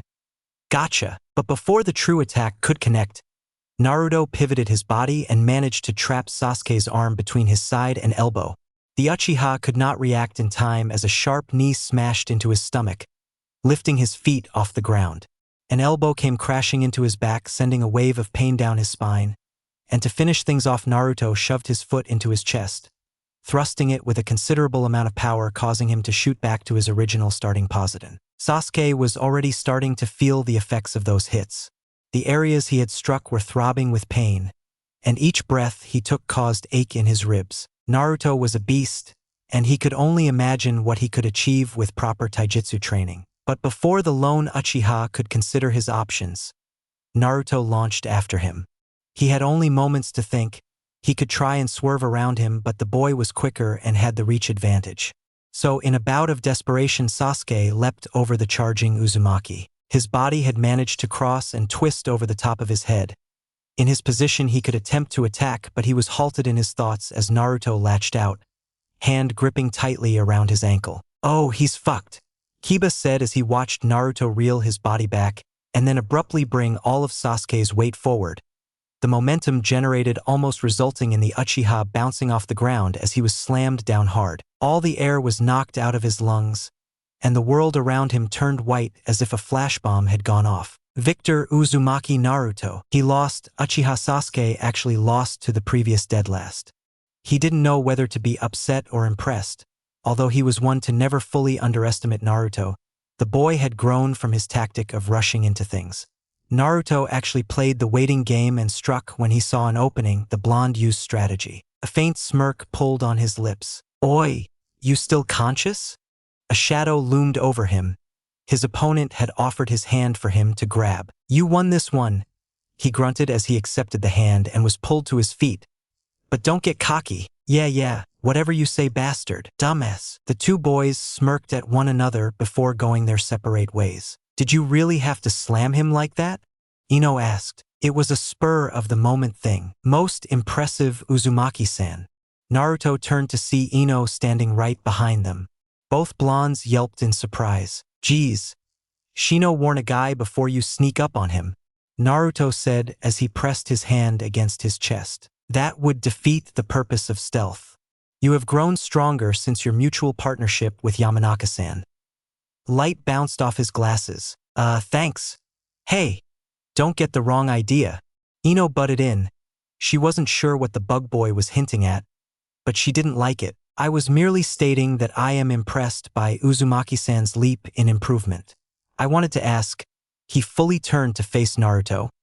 Is this what they call a woman's touch? Before Ino could begin to lecture Shino, her name was called alongside Sakura's. To say that the fight was skewed was an understatement. Sakura did not stand a chance against her blonde rival, and within a matter of seconds she found herself on the ground. Ino's arms coiled around her neck and pushing into her throat. She was quick to submit, allowing the Yamanaka to walk off with a smug look on her face. There was a gap between them, one unlike Naruto's and Sasuke's that was a hair's width apart. Sakura only had her brains, and while she may have had more book smarts, that amounted to nothing in their spar. The way Ino fought reminded her of Naruto just without the raw strength. Boorish like an actual boar, she thought, seething over her loss and subsequent embarrassment. Irika tried to reassure her, but Sakura knew what they were all thinking. She could see it in their eyes, especially hers. Did you really have to chalk her out? Naruto asked, mimicking the tone she had used to address him earlier. It was a spur-of-the-moment thing. Hey, you up for having dinner at my place on Friday? Naruto gulped. With your parents? Don't be a big baby, you know them already. My mom's been hounding me about it. Come on, it will be fun, she said, and Ino knew that he couldn't resist her pleading eyes. He sighed. Sometimes he gave Ino too much control over him. Fine. I'll have dinner at your place. Yes. The two held one another, though Naruto couldn't help but feel as if her clutch was tighter, gripping at him like claws. And that reminds me, I still don't know where you live, you dork. My place is a dump, he admitted, although he has been more direct about keeping it clean and tidy. No amount of care could patch up the collapsing building. He just wanted to graduate and combine his mission money with his salary from Yamanaka Flowers to get a better place. I don't care, she said, parting from the hug. He wasn't sure, but again he just shrugged. Okay, I'll show you. Tomorrow, he sighed. Tomorrow, the two parted, says, smiling like equal idiots. Chapter 6. The status quo. Ino didn't know what to expect, so she braced herself for the worst. The trek to Naruto's apartment was relatively quiet, the aforementioned boy keeping himself busy by navigating the streets based on the chakra he could see all around him. She was still curious about that. What did Naruto actually see? According to him, everyone's chakra had a different color, most possessing varying shades of blue, while others ranged from sunny yellows to sickly purples. He previously described the environment as being minimalistic. Excess chakra clung to surfaces and painted a basic but serviceable schematic of his surroundings. Supposedly, areas such as forests were easier to navigate since the chakra within the plants allowed for an easier reading and laid out a clearer path. It was fascinating to think about. Sure, the Hyuga had their Byakugan and the Uchiha clan had the Sharingan, but those felt less interesting compared to what Naruto had. Even more so when she thought about the potential the boy carried. However, she wasn't only thinking about the pros. Naruto had to close his eyes to focus on reading chakra, which meant foreign shinobi or even targets would grow suspicious of him if he kept repeating the process. Best solution was to either find a way to do it with his eyes open, which she doubted would work, or to just give him dark-tinted glasses. We're here. Naruto's voice broke through her thoughts. Oh! Ino blinked. She had been so lost in her thoughts that she hadn't even realized they had walked past her house and made it all the way to Naruto's district. He wasn't wrong about his place being a dump, but it wasn't his fault. The building looked like it hadn't seen a touch-up in over a decade. Its red roof had been bleached by the sun, its material flaking and falling apart, a trait shared by the drab-gray walls with cracks climbing along their surface. The railings were in a similar state to the roof, rusted and crumbling, ready to collapse at any moment. Despite this, Ino was still excited to explore Naruto's apartment, especially after a long and boring day at the academy. She quietly trailed after Naruto as they both went up the short flight of stairs, eyes glued to the back of his fleece where the Uzumaki crest sat boldly on display. They had of course employed her mother's assistants to sew them onto each copy of his fleece, the woman more than happy to oblige. Now that I think about, I see that symbol everywhere. The Uzumaki clan must have been hot stuff. She mused, recalling how the symbol was a part of the village's shinobi force standard uniform. "We're here," he said, coming to a stop before a deep teal door. An excited Ino stood by his side as his keys jingled from being turned in the lock. He pulled the handle and pushed the door forward. The first sight that met Ino was a small kitchen area that only had enough space for the essentials. What followed was an open space that Naruto used as the living room, which consisted of a small coffee table, a beat-up couch, and 2 bookshelves with sparse books held in place. There were 2 other rooms which she assumed were his bedroom and the bathroom. The only signs of dilapidation she could see came in the form of a crumbling ceiling and cracked windows. Otherwise, Naruto had kept the place in shape, the walls sporting a coat of paint that looked new and the wooden tiles were polished to a shine. However, Ino was more interested in the various potted plants that her friend owned. A few sat by the window in the living room, while a few were in the small passage that led to the bathroom and his room. She remembered a few of them. Naruto purchased some while at work, and she was happy to see that he was taking good care of them. "Not too shabby," Ino commented, walking over to the couch and sitting down. It had seen better days and her ass felt stiff from just spending a few seconds on it, but it was something to sit on at the least. "I try." He plopped down on the seat next to her, though Ino wondered what it was like to live alone. She planned to move out once she made Chunin or Jonin, depending on how soon she made either rank. She loved her parents, but sometimes she desired breathing room, to do things at her own pace without them being on her heel at every turn. "It's cozy." Ino yawned as she stretched her arms and legs before nestling up to Naruto.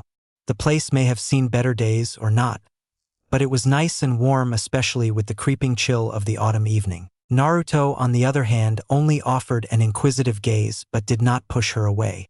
They sat in silence for a few minutes, Ino nearly dozing off as the day's wear and tear finally settled in. If it weren't for her status as an academy student, she would have called it a night and slept over, but she still had a few rules to follow before she could do that. "I almost fell asleep." She spoke through another yawn. "Wait, on that topic." She quickly sprang to her feet. "Show me your room." "My room." Ino didn't answer. Instead, she grabbed his hand and began pulling him towards the small hallway. After a few seconds of deduction, she opened the door she determined led to his room, and she was pleased with her accurate estimation. His room was almost as simple as the rest of his apartment. A small bed was pushed against the wall, having recently replaced the futon had been using out of discomfort. A plain wooden closet stood at the end of the bed, partially open to reveal his clothes neatly folded and hung. A pale green nightstand stood beside his bed with an alarm clock and a lamp, as well as a framed picture of his mother. Other than the miscellaneous posters and his old jumpsuit displayed on the wall, Ino couldn't find anything of immediate interest. She walked over to his bed and sat on its edge, bumping a bit to get a feel for its comfort.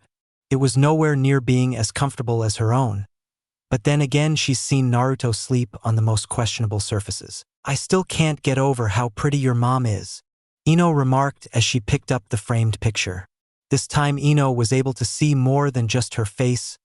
Uzumaki Kushina was a woman to envy. "Yeah, I got that picture and some other stuff from a talking toad." Ino didn't even want to start questioning that story. Naruto had a habit for attracting the weird and the bizarre, and no matter how outlandish something sounded, if it was coming out of his mouth, then chances are it was true. Returning the picture to its rightful place, Ino looked around the room some more. It was clear that he didn't spend much time in it. Jumping off the bed, she dropped to one knee and began to scour the space beneath it, her hand blindly reaching out for something in particular. Naruto looked at her quizzically but said nothing. "Gotcha," she said as she dragged her hand back. Held in between her fingers were various magazines of the adult variant. Ino sifted through them, scrutinizing their pages one by one, her face darkening with each image she saw. They weren't anything crazy. Most of what she saw was softcore, with very few going beyond that. "I didn't take you for that kind of guy," she said, eyes still glued to the explicit images. Naruto scratched the back of his head. "Oh, those? I used them to get my Oiroke no Jutsu down. Kinda forgot about them after that." Ino frowned as she remembered the aforementioned technique. She had only seen it once, but she could recall every detail of the blonde's perverse form. Why did you even come up with that stupid jutsu? At first I just did to mess with Gigi and Irika-sensei. He scratched his cheek. But now I want to use it for missions. You know, like those seduction kind of stuff. I know some kunoichi aren't comfortable with that kind of thing, so I'll be able to cover for them. Ino blinked. Wow, that's thoughtful of you. She definitely didn't like the idea of seduction. The thought of being intimate with some complete stranger who may or may not have ulterior motives never sat right with her. It was always a possibility that such missions could come into call. She just hoped she was never involved in them. Yeah, so this is my place. It's not much, but I plan to get a better apartment once I start doing missions. He didn't want anything too fancy, just something that didn't look like it was one bad windy day away from toppling over. Take me with you when you go apartment viewing, she said, finally peeling her eyes from the pages of the erotica magazines. That way you don't pick some god-awful place. Naruto pouted. He didn't have bad taste, it's just people often failed to see the beauty behind his design choices. However, he wasn't opposed to the idea of Ino helping him out. Her presence might be handy around those pesky landlords that hated his guts. But hopefully he didn't bump into many of those when the day came. I can't imagine living alone, Ino said suddenly. I don't know how you've managed for so long. Her friend sighed as he sat next to her before reclining on his bed. It sucked a lot more when I was younger. It got easier the older I became. But you know the loneliness never went away. She could hear his voice grow somber. Having always been surrounded by her family, Ino never experienced such a thing. Sure, there were times when she felt alone, but that was in a social aspect as she lacked friends she could call her own. But the solitary life he was talking about was beyond her world. Mirroring Naruto, she rested her back flat against the mattress and looked up at the ceiling with him. But I have you now, his tone changed. And things have been getting better. I know it sounds corny and all, but Ino, you're a great friend. Her face tingled and her stomach tickled. Her heart swelled and her head felt light. These were all weird sensations and the Yamanaka couldn't begin to fathom what they meant.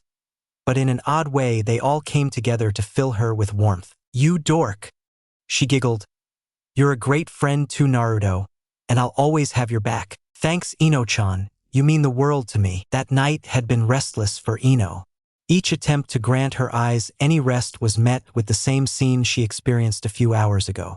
Naruto's words echoed in her mind, each repetition sending a shiver down her spine and prickling her skin with goosebumps. You mean the world to me. It was strange to hear those words leave his mouth with such sincerity.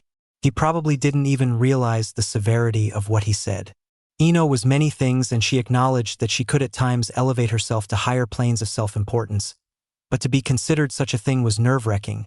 It made her heart race and thump against her chest, and her head heavy with thoughts. That idiot, she whispered under her breath. He didn't mean that. Ino cherished her friendship with Naruto. She had someone her age to talk to, laugh with, share with, train alongside. These things were missing from her life a month ago. Her thoughts were trapped in her mind, and whatever moments she had with her classmates felt flat and disingenuous. But she still wondered if Naruto felt the same way. Sure, it wasn't hard to believe that he did, but a small inkling of doubt was loud in her mind. The rest of the week seemed to breeze by, and Naruto found himself faced with the door leading into the Yamanaka home. The amber glow painting the door signified the setting sun. The sky a canvas of red and orange consumed by the night's purple. He was nervous. This would be the first time that he would spend more than an hour around both her parents. Her parents were cool. They didn't look at him funny, and they held no malice towards him. Ino's mother was sweet, kind, and caring. She would often pack lunch for him and even have dinner prepared for him when he and Ino would walk together. It was the closest thing to a mother's love that he could feel. As for Inoichi, the man was stern when he had to, but was equally as understanding. He possessed an air of wisdom to him, not quite on the level of the Hokages, and he was easy to work with and learn from. He struck a fair balance. Naruto was forever grateful for the opportunity the Yamanaka leader gave him, but the idea of having dinner with both of them made him anxious. What was he going to say? What were they going to say? It was a toss-up of his own thoughts, filling his mind with scenarios that may or may not pop up. Unbeknownst to Naruto, Ino was having a similar dilemma. Our Ino-chan is nervous.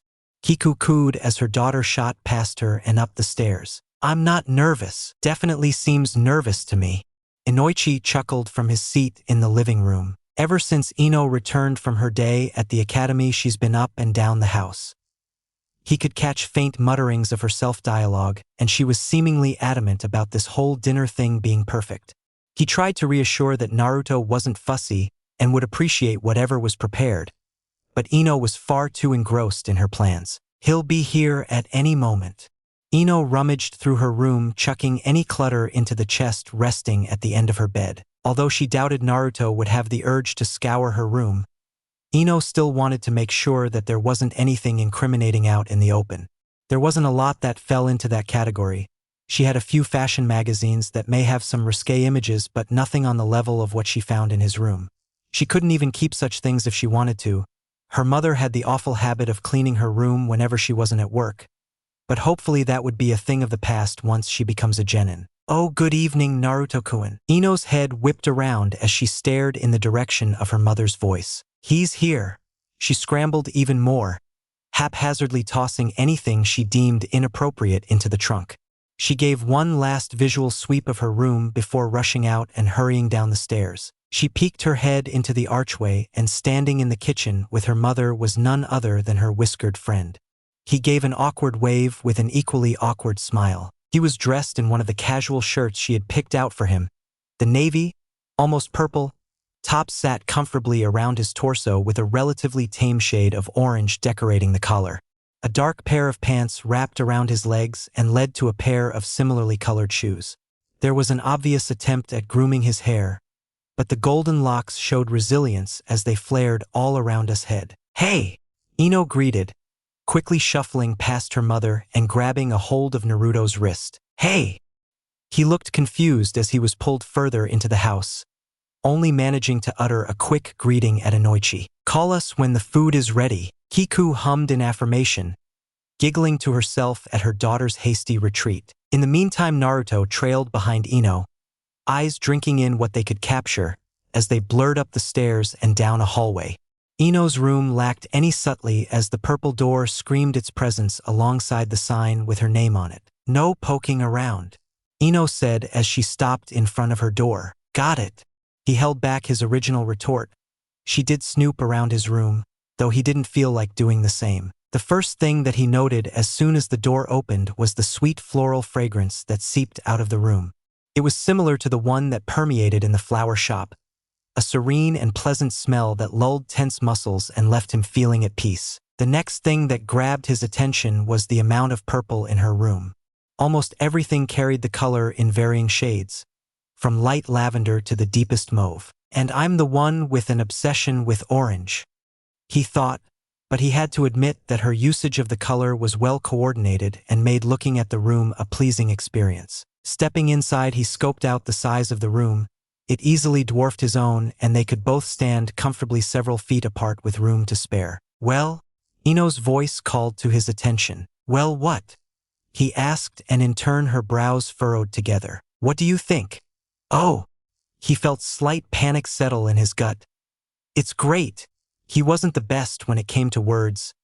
"It reminds me of a bouquet." He sighed internally as he saw her face light up. It was nothing fancy, but it got the job done. "I'm glad you like it." She walked over to her bed and sat on its edge before beckoning for Naruto to do the same. "Because this is what our bedroom will look like." Naruto hadn't taken a seat before stumbling over and landing on the bed back first, a look of shock written all over his face. "Our bedroom, yes?" She smirked at him, a mischievous glint dancing around in those blue eyes of hers. "I thought you wanted me to marry you. Husband and wife share a room, you know." Naruto's golden tan cheeks bled red in embarrassment. He had completely forgotten about that whole thing. Though in his brief moment of regret, he could only ponder what life would be like if he was to be her husband. Would things be any different? They got along great, so maybe their marriage would adopt a similar state. But all of this was up to speculation. He liked Ino, but he didn't know how much he liked her. Besides, Ino probably still intended on pursuing the affection of the lone Uchiha. "Oh, come on. Don't act like I wouldn't make a great wife."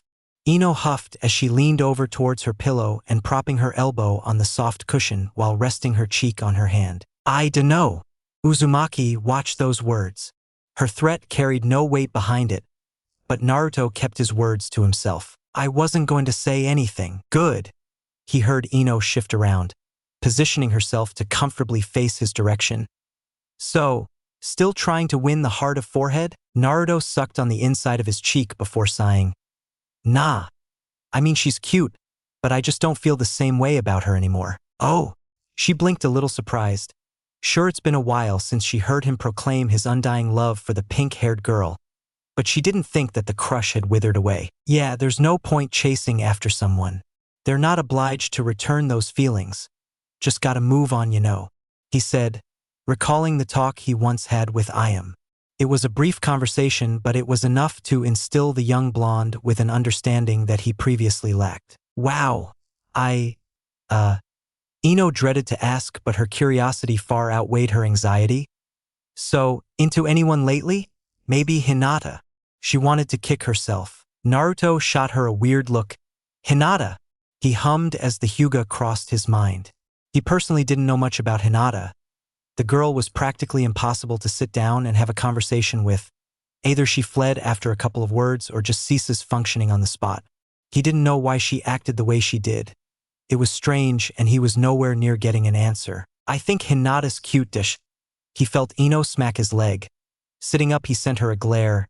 Hey, what was that for? Nothing. He scratched the back of his head, his gaze lingering on her for a short while before he reclaimed his original position. As I was saying, I think she's cute, but she's kinda weird. Not in a bad way, of course. It's just I dunno. Ino was not oblivious to Hinata's crush on Naruto. It was clear as day to anyone with a functioning pair of eyes. Excluding Naruto, he was just dense. But the girl lacked any confidence to act upon her desires. If Hinata was able to speak her mind, there was no doubt at her head that Naruto would be hanging off her arm like a glorified purse. The Hyuga clan is a prestigious clan within Konoha and practically royalty at this point. If the Hyuga princess had an ice-cold edge, she could have just used her status to pressure Naruto into a relationship. Knowing Naruto, it probably would have worked too. She shuddered at the thought. She didn't like the idea of Naruto in such a predicament, which worried her considering his status as one of the last remaining Uzumaki. Anything could happen, and some high and mighty bimbo could waltz in and demand for his hand in marriage. In fact, Ino didn't like the idea of Naruto with any girl. Wait, what? I said, are you still trying to win Sasuke's heart? Ino cursed at herself. She must have vocalized some of her thoughts, but it appeared it wasn't enough to clue him on. She tried to think about the Uchiha, but that heartthrob she used to feel was vacant. Not really, actually, no. There was no point trying to beat around the bush. She had thought about it often, but she couldn't envision a future with Sasuke. The boy felt like all looks with no substance. He felt one-dimensional outside of his drive to grow stronger. That kind of attitude was hot for a while, but it grew stale, and even before she got over him, Ino could feel herself grow tired of being ignored. I'm proud of you, Ino-chan. So who's next? Naruto couldn't even finish his words as Ino leapt from her side of the bed and quickly clasped his mouth. Don't you dare. She didn't dislike Shikamaru, but everything about him was less than desirable for her. At least Sasuke just outright ignored her. With Shikamaru, she would have to compete with his laziness and have to raise her voice or threaten him to get something done. Naruto raised his hands in defeat. Ino freed his mouth and backed away, a glare still looking his way just in case he went against his unspoken promise. I was joking. Her scent still lingered. They sat in silence for a while. The only sound filling in the space was the clattering in the kitchen. Ino sent Naruto the occasional glance as he looked around her room, eyes picking apart every decoration she had out in the open. She chewed on her bottom lip. His words from that day still roamed the halls of her mind, reminding her of the weight of their friendship. Hey, Naruto. He looked over in her direction. Yeah? Sup? Did you really mean it? What you said the other day, about me meaning the world to you. Those words felt weird leaving her mouth. Yeah. He beamed at her. And I meant it with every fiber of my being. She was stunned. Then, promise me that we'll be friends forever. She held out her pinky. She expected an incredulous look, but Naruto was quick to wrap his pinky around hers. I promise. And I never go back on my word. His large grin was goofy, but it was contagious as she couldn't help but smile like an idiot. To be fair, they both had their moments, and Ino wouldn't have it any other way. Well, isn't that sweet? Both blondes froze and in perfect unison turned to face the door.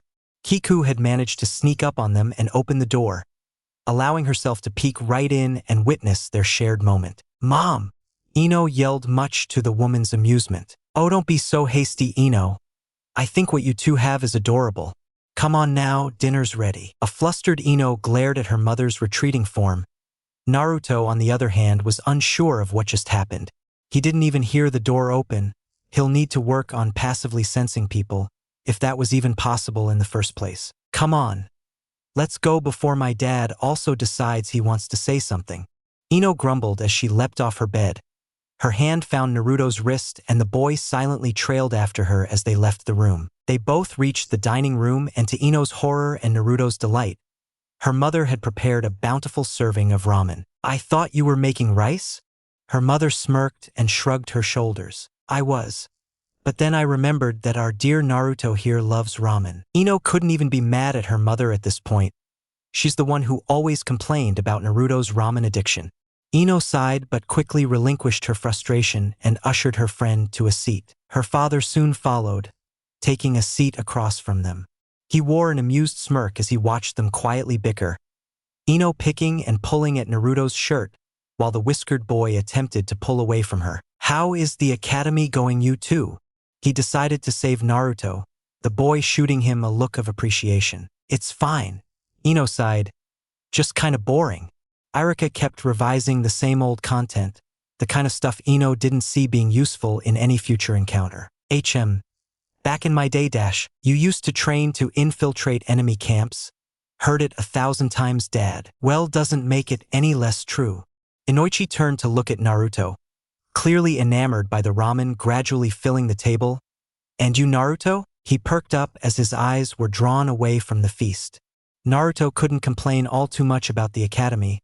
Things had significantly improved since Mizuki was arrested, and furthermore, there was some reshuffling of faculty members which led to his life there being much more manageable. His one complaint was the lack of actual practical education.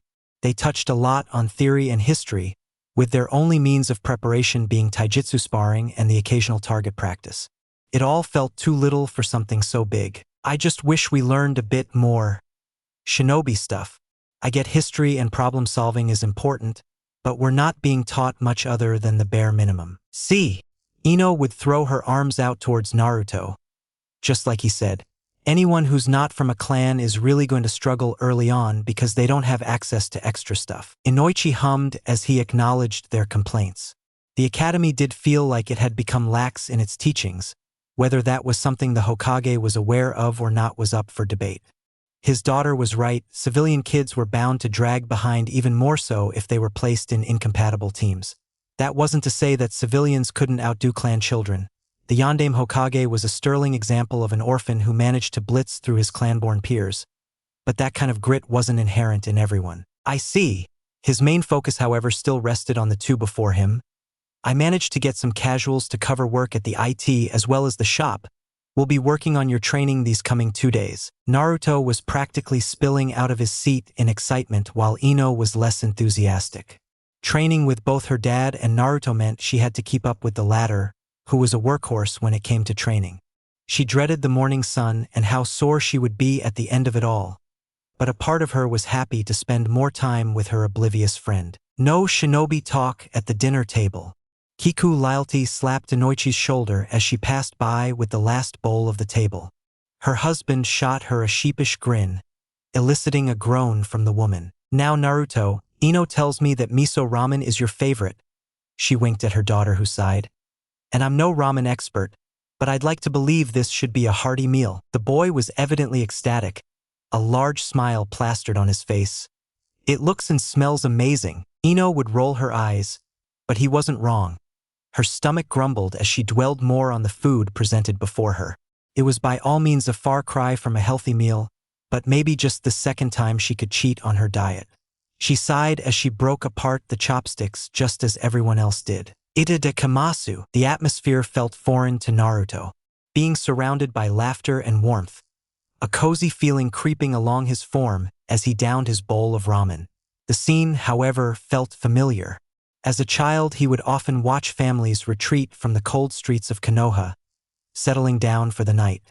Children surrounded by the love and care of their parents, away from the harsh winter and bellies fully fed. "Hey, Naruto." His eyes focused on his now empty bowl. Turning slightly over, he saw Ino's gentle smile. A curious blonde brow arched upwards. "It's..." He heard his voice break, a heavy feeling in the back of his throat. It was hard to say anything, to look any of them in the eyes. The boy had taught himself not to cry, to shoulder his emotions. He didn't want to dampen the mood, to stain a marvelous meal with tears. Amazing, Databeo. The kid's pretty good at hiding his emotions. Inoichi watched as his daughter and Naruto pulled faces at one another. He saw the series of emotions flash through his eyes before his answer. Hiding one's emotions is always a great tool, but he didn't like it in this context. "Didn't we get rid of that tick of yours?" "Ha! You thought we didn't bicker like this, did we?" Inoichi turned to his wife, the woman having already gone through 3 bowls of her own. "No, it was more of me dragging your intoxicated self from whatever dump you, Choza," and Shikaku decided to call home for the night. Inoichi groaned. How could he forget such stellar details? Kiku laughed. "It's sweet, isn't it?" Inoichi wouldn't call the scene of Ino pulling on Naruto's cheek sweet, but he got the gist of what his wife was hinting towards. Seeing both kids happy was the kind of thing a parent lived for. So which sounds better? Uzumaki Ino or Yamanaka Naruto? Both kids stopped and turned to Kiku. Of course it took a bit longer for Naruto to catch on, but Ino was quick to glare at her mother. As for Kiki, it was difficult to take her daughter seriously with her face all red and flustered like a ripe tomato. "Whoa now, let's not get hasty." Inoichi cut in, placing his second bowl down. "A sensible adult at least," Ino said with a hint of relief in her voice. Obviously Yamanaka Naruto has a good ring to it. He grinned, seeing the horror on her face. "Wait, me marry Ino?" Naruto caught up to the conversation. No marrying me. Maybe a combination of the two? So it would be Uzumaki Yamanaka Ino, Kiku suggested. At this point, both parents were purposefully ignoring the other 2 occupants of the table. "Good idea," Inoichi hummed. "But I think Yamanaka Uzumaki Naruto would work a bit better. You're so adamant about Yamanaka appearing first." "I'm just saying, if they're going to helm the Yamanaka clan, might as well." "Mom! Dad! What the heck?" Ino then gestured to Naruto, was still trying to process everything else that was being discussed. "Look, you broke Naruto." Both adults shared a laugh. "We're just teasing you kids, for now." Ino let out an exasperated sigh, deciding feeding fuel to the flames of her parents was not conducive at all. She returned to her bowl and dished herself a second serving. Naruto seemed to adopt a similar train of thought as he slumped in his seat, cheeks holding a red tinge as he went after another round of ramen. Naruto didn't keep track of how much he ate. He was lost in the moment, hearing both of Ino's parents share stories about her youth and less than triumphant tales, much to Ino's dismay. He laughed and shared his own, the few happy moments that he could recall from his childhood, most revolving around successful or failed pranks. The hours had passed, and before Naruto knew it, it was almost midnight. "I better get going," he said, eyes shooting to the clock just above the archway. "Oh dear, has it really gotten this late?" "Don't worry, I'll walk him home," Inoichi said. Besides, he wanted to discuss some stuff with the kid. The table clattered as they all stood. Kiku began gathering the now empty bowls and used cutlery, while Inoichi headed towards the front door with Ino and Naruto trailing behind him. "And you didn't want to come?" Ino playful bumped into him, the older blonde rolling his eyes at her teasing. But she was right. He almost passed up the opportunity. He would have been in his dingy apartment just reading or doing the same old things that he did. "Fine, you were right. This was fun." Ino's cheek-splitting grin was annoying but enough to bring a chuckle out of him.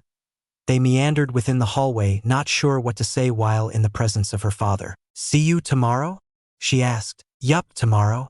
The two embraced, Ino taking the extra time to squeeze her friend and poke his stomach as they separate. "Hey! Just making sure you're not getting pudgy." He pouted, but ultimately the two bid their farewells, leaving Naruto to brave the chilly night alongside the Yamanaka patriarch. The streets had become empty, with the sparse few occupants of the village hopping from one bar to the next, and the odd patrolling shinobi keeping the peace. The sky above was dark and coated in thick gray clouds that obscured the full moon and the stars. They walked in silence for a few minutes, crossing the small bridge arching over a small stream connecting to a larger water channel. You know, I'm not opposed to you marrying my baby girl. Who starts a conversation like that? Inoichi laughed, having not expected Naruto to respond in such a manner. He couldn't even be offended, just had to break the ice. He managed to calm his laughter. But listen, thanks for being around Ino and helping her out. Never thought I'd see her this serious about anything that wasn't a hobby of hers. Naruto felt as if he was the one to be thankful. Ino pulled him out of a deep slump that he didn't even know about. Now, how's about an apprenticeship under yours truly? Naruto blinked. Shouldn't that be something you ask Ino? Well, Inoichi cleared his throat. Ino is technically always under my apprenticeship. She is my daughter and the heiress of the clan. But there's nothing that's stopping me from having another apprentice. Inoichi really wanted the kid to be on his team, not only because it would cut his workdays in half, but also for the safety of the village. I dunno. Come on, kid. That ability of yours, the Shingon. Shingon. I like the way it sounds. Right, your Shingon. Inoichi thought about it, and the kid was right. It had a nice ring to it. Could crack most cases wide open in a matter of seconds. And I'm not saying it would give you bonus points on your whole Hokage goal, but it's a possibility. Naruto hummed in thought. He still wasn't sure what this whole apprenticeship entailed, and even though Ino told him what her father did, the job was still murky and clouded in mystery. But if he could put his Shingon to use, then maybe it was worth giving it a shot. And maybe I can throw in a few clan techniques your way. Those words were sacrilegious coming out of his mouth, but he was the clan head. But that would mean that you'd need to marry Ino. And it all circled back to the conversation from earlier. I can't tell if you're being serious, and I don't think I want to know right now, Inoichi-san. I'm just pulling your leg, kid. Unless dash. Naruto suddenly stopped, head turning and cranking up to gaze towards a building there right. We're being followed, Naruto announced. Inoichi adopted a serious look as he looked off in the same direction. He couldn't quite pick up on what Naruto was sensing, but he knew the feeling of being watched. Give me details. Feels weird. There's two of them. Naruto's face scrunched up as he narrowed on the chakra signatures. They feel cold, emotionless. Their chakra is incredibly still. His eyes snapped open. They're gone. Probably got spooked by your nest trick there. The older blonde muttered. I've got a hunch, but I'll have to confirm it later. Don't worry about it right now. Naruto only nodded, but he couldn't help but shudder at the thought. Something felt unnatural about those chakra signatures. It was like peering into machines. They lacked any unique qualities to them, and their flow was uniform and unmoving. Oh, we're here. He hadn't recognized his surroundings due to the weird occurrence, but spotting the ugly roof of his apartment complex was enough to remind him of where they were heading in the first place. Well, I suppose my work here is done. He stared at the building with a bit of a grimace. The place definitely could use a bit of patching up. Thanks, Inoichi-san. Now don't forget, Naruto, tomorrow I'll be overseeing your training with Ino. We can also iron out some details while we're at it. What about the shop? I got some clan members to fill in.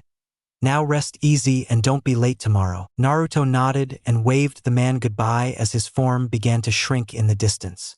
Contempt and ready to crash for the night, he hurried to his apartment and called it a night. However, as he curled under his sheets, he felt warm and cozy, his mind replaying the memories of the night. Ino didn't know what was worse, Naruto's training regime or her father's routine.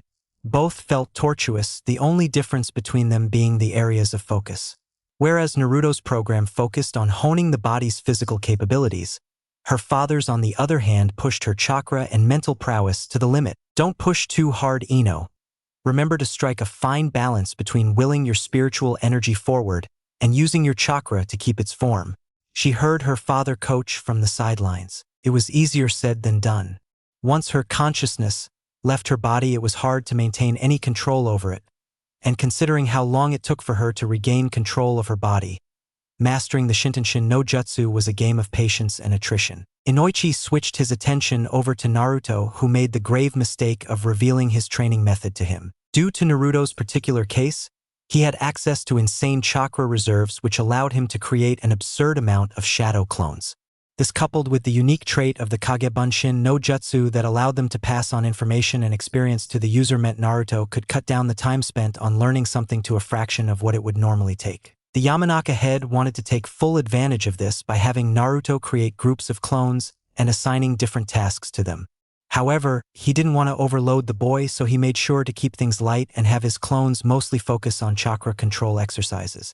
Although he didn't need to make regular clones anymore, that wasn't an excuse for poor chakra control. While his clones were working on sticking leaves to their brows and climbing trees, the original was tasked with working on his Shurgon. Okay, I need you to work that Shingon of yours.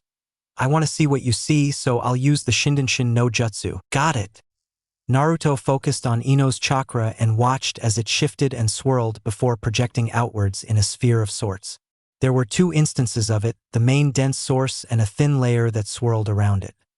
He assumed that was her consciousness by how it felt and the light shade of lavender that it carried compared to the rest of her chakra that appeared more like a plum. Shindenshin no Jutsu. Naruto felt a moment of slight discomfort. It didn't take a genius to realize that the jutsu was now in effect and that he was now linked with Ino's father. He heard the man's hum bounce around in his head a bit, undoubtedly taking a moment to adjust to the odd sight. Fascinating. He was currently watching his daughter through the lens of Naruto's Shingon, and it was unlike what he imagined. Seeing Ino's chakra in motion was separate to regular sensory. This was far more visceral and in-depth, as if he could see every minute detail on each wisp of chakra. I need you to focus on me. Naruto nodded and turned his attention towards Inoichi's form. It was quite a strange experience observing his own body in such a manner. He could see a faint trail of his chakra reaching out towards Naruto, creating a tether reminiscent of the Nara's shadow techniques. But what was more fascinating to him was how the chakra in his head was shifting around, spinning in a steadied pace like a cog in a machine. The more he thought, the more the chakra fluctuated and spun to match his pace. Kid, this is amazing. But it was equally disorienting, but this proved a theory of his correct. Any Yamanaka could tap into Naruto and share what he was seeing with allies. The best strategy would be to have Naruto create clones and station them around a parameter. That way the main Naruto could still be in action and his clones could act as quick sensory for the Yamanaka. Want me to tap into someone else? Inoichi hummed. He wondered what Shikaku was up to. Think you can find me the lazy bum known as the Nara clan head? Naruto vaguely remembered how the man's chakra felt. It was similar to Shikamaru's, just a bit more aged. Expanding his Shingen's reach, Naruto immediately zoomed towards the Nara clan's compound, and after sifting through many similar feeling signatures he found Shikamaru's, and right next to him was the clan head. Both Nara members were stalking through the dense forest of their property. Give me a heads up next time you do that. He felt queasy, having not expected to race through the village and bounce from chakra signature to the next in such a rapid manner. Right, sorry about that. Having cleared the uneasy feeling from his stomach, Inoichi snickered as he spied on his friend. The pair of Nara were disgruntled as they went about checking on the deer they looked after. I'm not one for envy, but this is one hell of an ability you've got. He could practically feel Naruto beaming, and he couldn't blame him. He'd be smug too if he could just find anyone, anywhere, at any time, but it could probably use some improvements. Releasing the Shindenshin no Jutsu, Inoichi shook his head as his vision readjusted to the normal sights of the world. He definitely needed the kid on his team ASAP. But he could also see many other divisions making arguments to snatch him away, especially the sensory and barrier teams, but he couldn't imagine Naruto choosing such stationary roles. Wait, why didn't I think about doing that? Ino marched over, seemingly giving herself a break from her training. She's been curious about Naruto's Shingon ever since she learned about it, but it never crossed her mind to just use the Shindenshin no Jutsu. Don't be too hard on yourself, Ino-chan. Your old-timer's just a quick thinker. It was petty, but he was more than happy to rub it in her face. But before you hound him about it, I want you both to take 5. Tapping into the Shingon is nauseating and puts a bit of a strain. You need to rest before you throw yourself into that experience. Ino pouted over the momentary denial, but complied as she treaded towards the large tree in the area that had become their designated rest area. She slumped against its base and stretched her legs out, feeling and hearing several pops as she did so. The sun had made it to its apex, casting its rays behind languid clouds that sailed above them. It wasn't as hot as their previous training sessions, the chill of autumn finally winning its sway in the battle of the seasons. A calm breeze swept over them, brushing up against sweat-drenched skin and providing a moment of cooling, one that Ino could drink in a bit more. "You good?" She felt Naruto's arm brush up against hers as he claimed a seat next to her. "Yeah, using the Shindenshin gives me a headache, but I'll be fine in a couple of minutes. I get that sometimes." He ran a hand through messy locks of gold, catching stray blades of grass. "When I look too far or use the Shingon for long, I get this splitting headache." It was rare, but when it happened it sucked royally. Ino opened and rolled her eyes to glance over at her friend. "Then don't use it as much, dork." She jabbed at his side with her elbow. "Haha, real funny. I'm serious." She leaned against him, watching as her father instructed Naruto's active clones. "I don't want you getting hurt. Please, just be careful." I'll be careful, but only if you do the same." He felt her nod and hum, but after a few passing moments he could feel her shift around. She was asleep, undoubtedly drained by repeatedly using the Shindenshin no Jutsu since morning. This was the scene Inoichi returned to. He knew the toll that their techniques took on them, but he was surprised that Ino managed to push through such training for so long. Normally she would have whined after the first hour, but seeing her train for 5 hours straight put a proud smile on his face. "Hey Naruto, I think we can actually just call it a day. I'm happy with what we managed to do today. I'll catch you kids later." "All right." He gave a thumbs up and watched as the man left the training ground. He would have to dispel his clones, but at steady intervals as to not fry his brain from an influx of memories. But for now he'll just watch the clouds as they drifted off to some part of the world. She didn't know where the time went. Days turned into weeks and weeks turned into months. Between attending the academy, training, and working at the flower shop, Ino's perception of time was warped. It only felt like yesterday that she was butting heads with Sakura over the acknowledgement of the last Uchiha. But now it was time to prove themselves as being worthy of the rank of genin. Ino balled her hands into fists as she stared at the sheets of paper on her desk.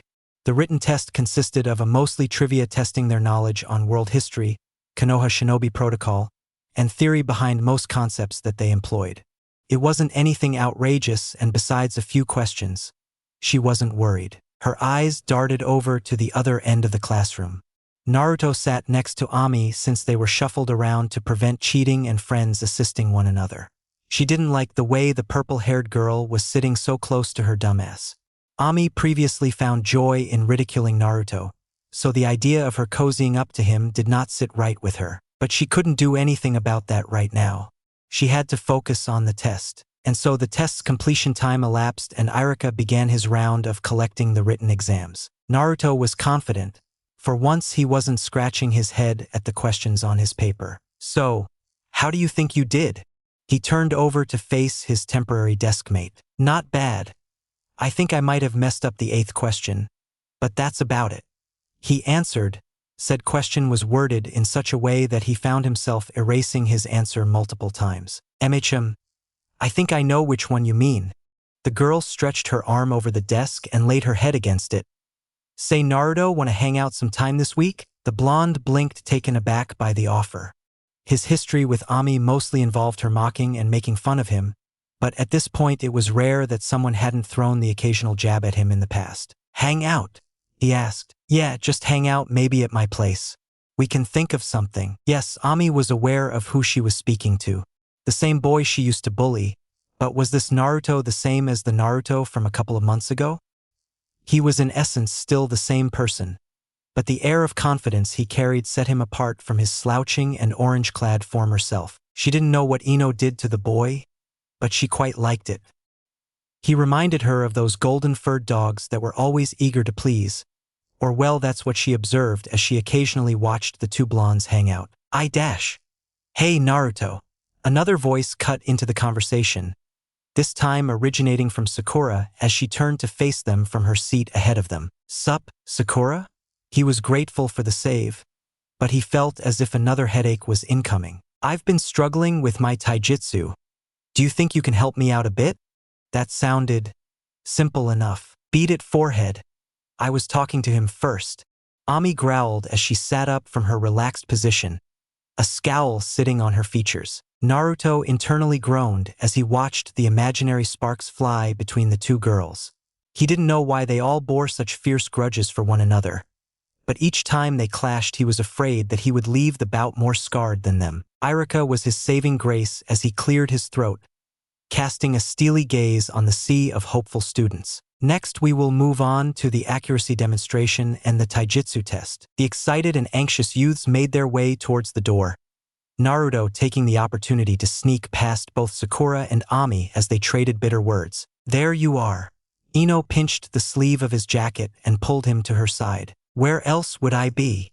He asked with a cheeky grin, and she in response groaned and pushed him away. He snickered but followed after her as they moved through the academy's winding hallways before exiting to the massive grass field with a slight hill sloping towards a couple of trees. There were a few targets set up, each placed at varying distances and heights, with a select few obscured by wooden walls and logs. It was simple and meant to ensure that students had the appropriate dexterity to use standard shinobi tools, such as kunai and shuriken. As expected, most students were able to meet the passing criteria of hitting 6 of the 10 targets. There were a few outliers who failed to meet the target, and there were those who excelled, such as the Uchiha, who felt cheeky enough to add some flair to his technique. And then there was Naruto, who managed to be on par with Sasuke, but with less spectacle and a mishap that still managed to score him a 10 out of 10 purely on luck. Ino herself missed 2 targets, and her reasoning boiled down to sweaty hands, an excuse that Naruto found humor in. The following portion of the exam was focused on taijutsu, but was not an actual spar. They were tasked with striking a pad that the assistant instructor held while he moved it around.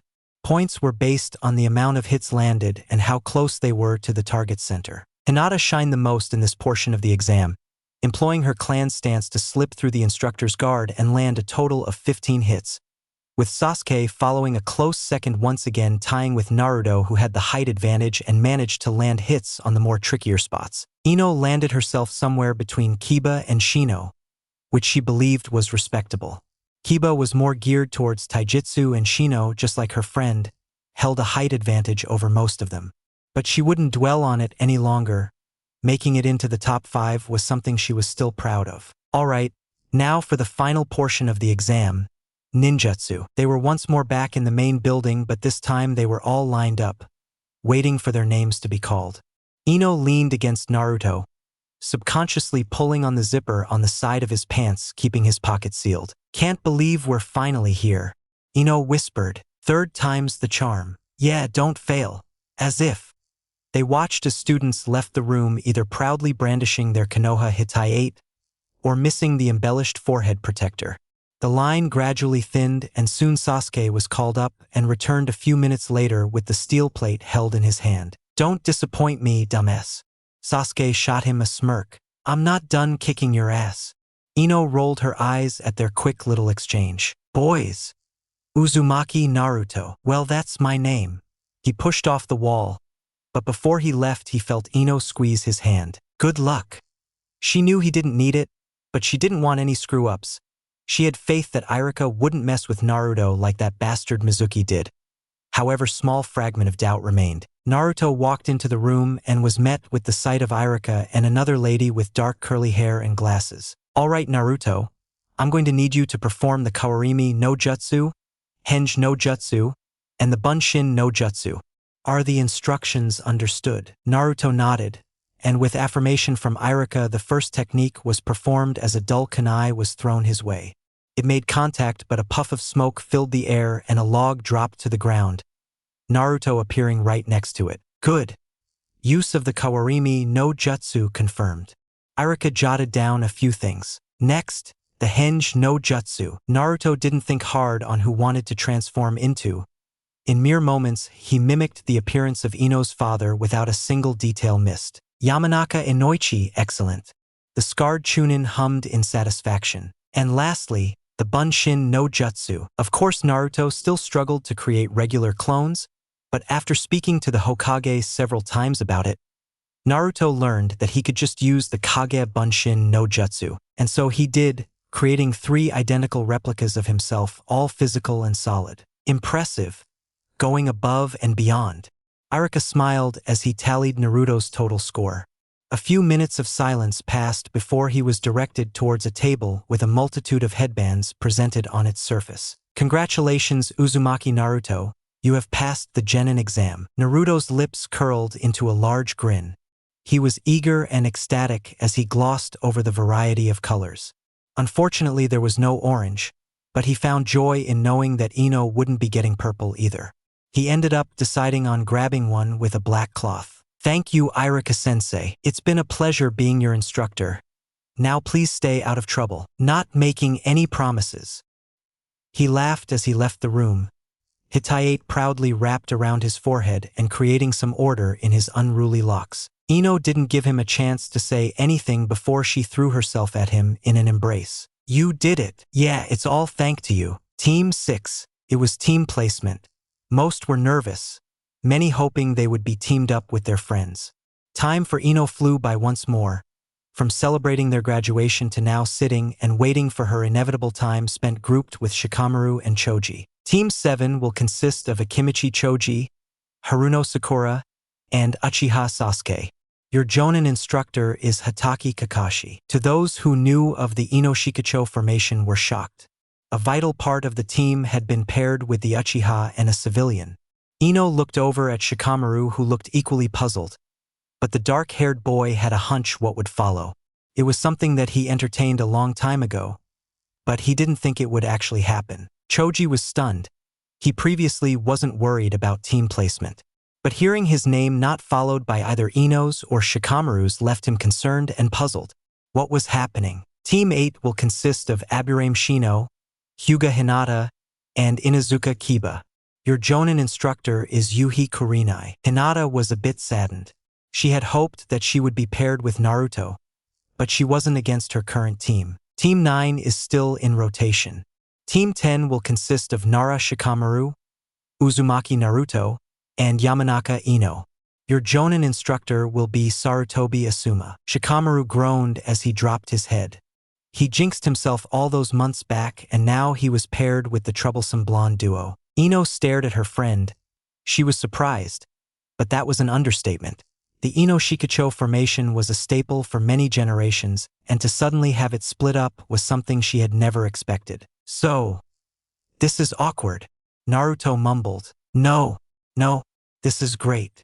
Despite the shock, Ino was rather happy, excited even. Her friend was on the same team as her. Speak for yourself. Shikamaru muttered, glaring at the blonde as she stuck her tongue out at him. Chapter 7. Let's make it official. Asuma didn't know what to think when he first saw the names of his genin team. A few months prior, it had been discussed with his father that he would be manning the current generation of the Ino Shikacho cell, but he should have known that the old man had grown senile as soon as he saw that wry smile. What he received was something that had thrown him for a loop. He got 2/3 of the aforementioned team, with the latter portion swapped out for the village's Jinchuriki. He had nothing against the kid. In fact, he found his can-do attitude to be charming. But why him? He asked his father the reason behind his sudden shuffling, but the Hokage merely chuckled and told him to see for himself. You'll get wrinkles with all that worrying. He glanced over to the dark-haired beauty walking beside him. Her pink lips quirked into a cute little smirk that always managed to strike at his heart. I'm not worrying. His hand reached for the pocket attached to his vest, but the disapproving frown forced him to retract it. That scowl on your face says otherwise. Kurenai always knew what was going on in that head of his. It didn't help that he was very expressive when he didn't have a cigarette hanging from his lips. Just thinking what I'm going to do with this team, he sighed. The academy coming into sight, as well as the multitude of Jonin picking up their respective teams. To be honest, I thought I'd have it easy. The Ino Shikacho came pre-built. I just had to teach him a few things here and there and call it a day. But now I've got a wrench in that plan. Kurenai hummed, Uzumaki Naruto. She wasn't a stranger to that name at this point who didn't know it, but she heard it quite a lot from the Hyuga's heiress. The girl spoke highly of the boy, even more so in the recent months. Personally, she had never gotten the chance to speak to him. He rarely roamed the streets, and if he did, he was accompanied by Inoichi's daughter. What a strange dynamic those two were. Yeah, I can't say I know what the kid can do. Last I heard, he failed 2 of his previous graduation exams and seemed to be on the verge of failing his 3rd. Suddenly he's the hottest thing on the block. Asuma said before letting out a grunt. I'm sure you'll figure something out. Positive thoughts, Asuma. She placed a hand on his shoulder.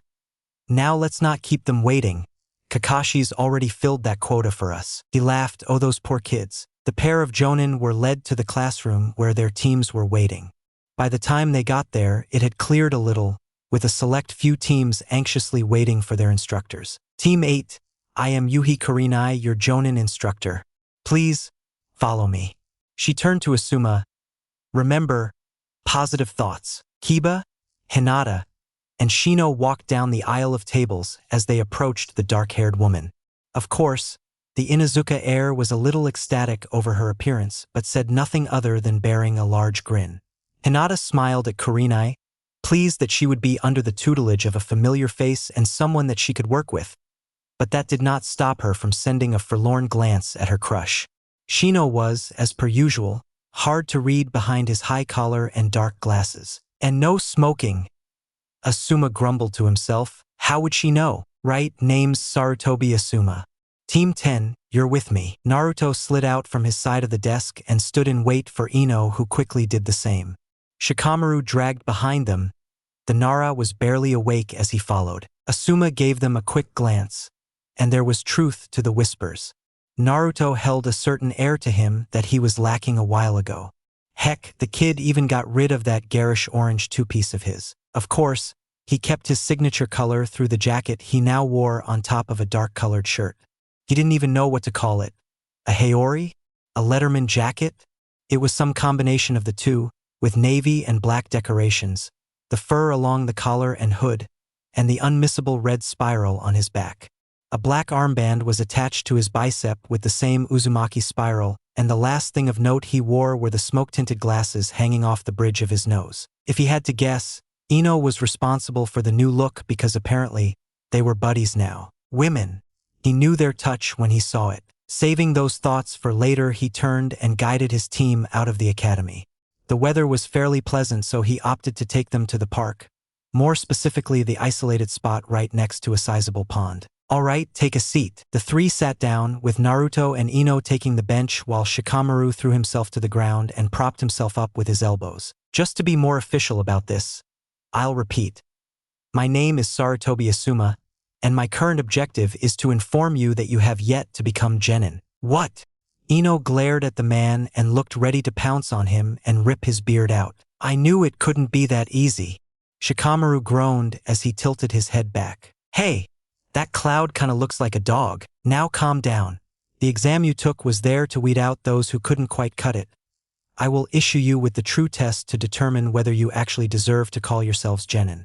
He watched as their faces settled into looks of dissatisfaction, but they ultimately understood what he was telling them. The test will take place tomorrow morning, training ground 10. Be there 7 sharp, bring your A game, and make sure you've got everything you need. Better to over-prepare than to be under-prepared. The trio of unofficial genin nodded. Well, good then. I'll save all the team chatter and banter for when you're all official. For now, this meeting is dismissed. I'll see you kids tomorrow. Naruto and Ino waved at the man as he turned and left. After a good few minutes of silence, Ino finally sighed as she slumped in her seat. This blows. I can't help but agree. Shikamaru sat up and focused his gaze on the pond. Thought I was done seeing tests for a while. Naruto ran a hand through his hair. It probably won't be too bad. You nearly gave me a fright. The fact that Naruto was with them nearly escaped him. It didn't help that the older boy was surprisingly quiet throughout the whole meeting. Man, this is so weird. Sorry. No, he doesn't mean it in a bad way. It's just that the Ino Shikacho trio has been around for 15 generations. This is the first time in our clan's combined history that a member has been excluded. Although Ino was happy to be paired with Naruto, it was still so strange. They had been prepped all their lives for this, and suddenly it was mostly thrown out the window. Yeah.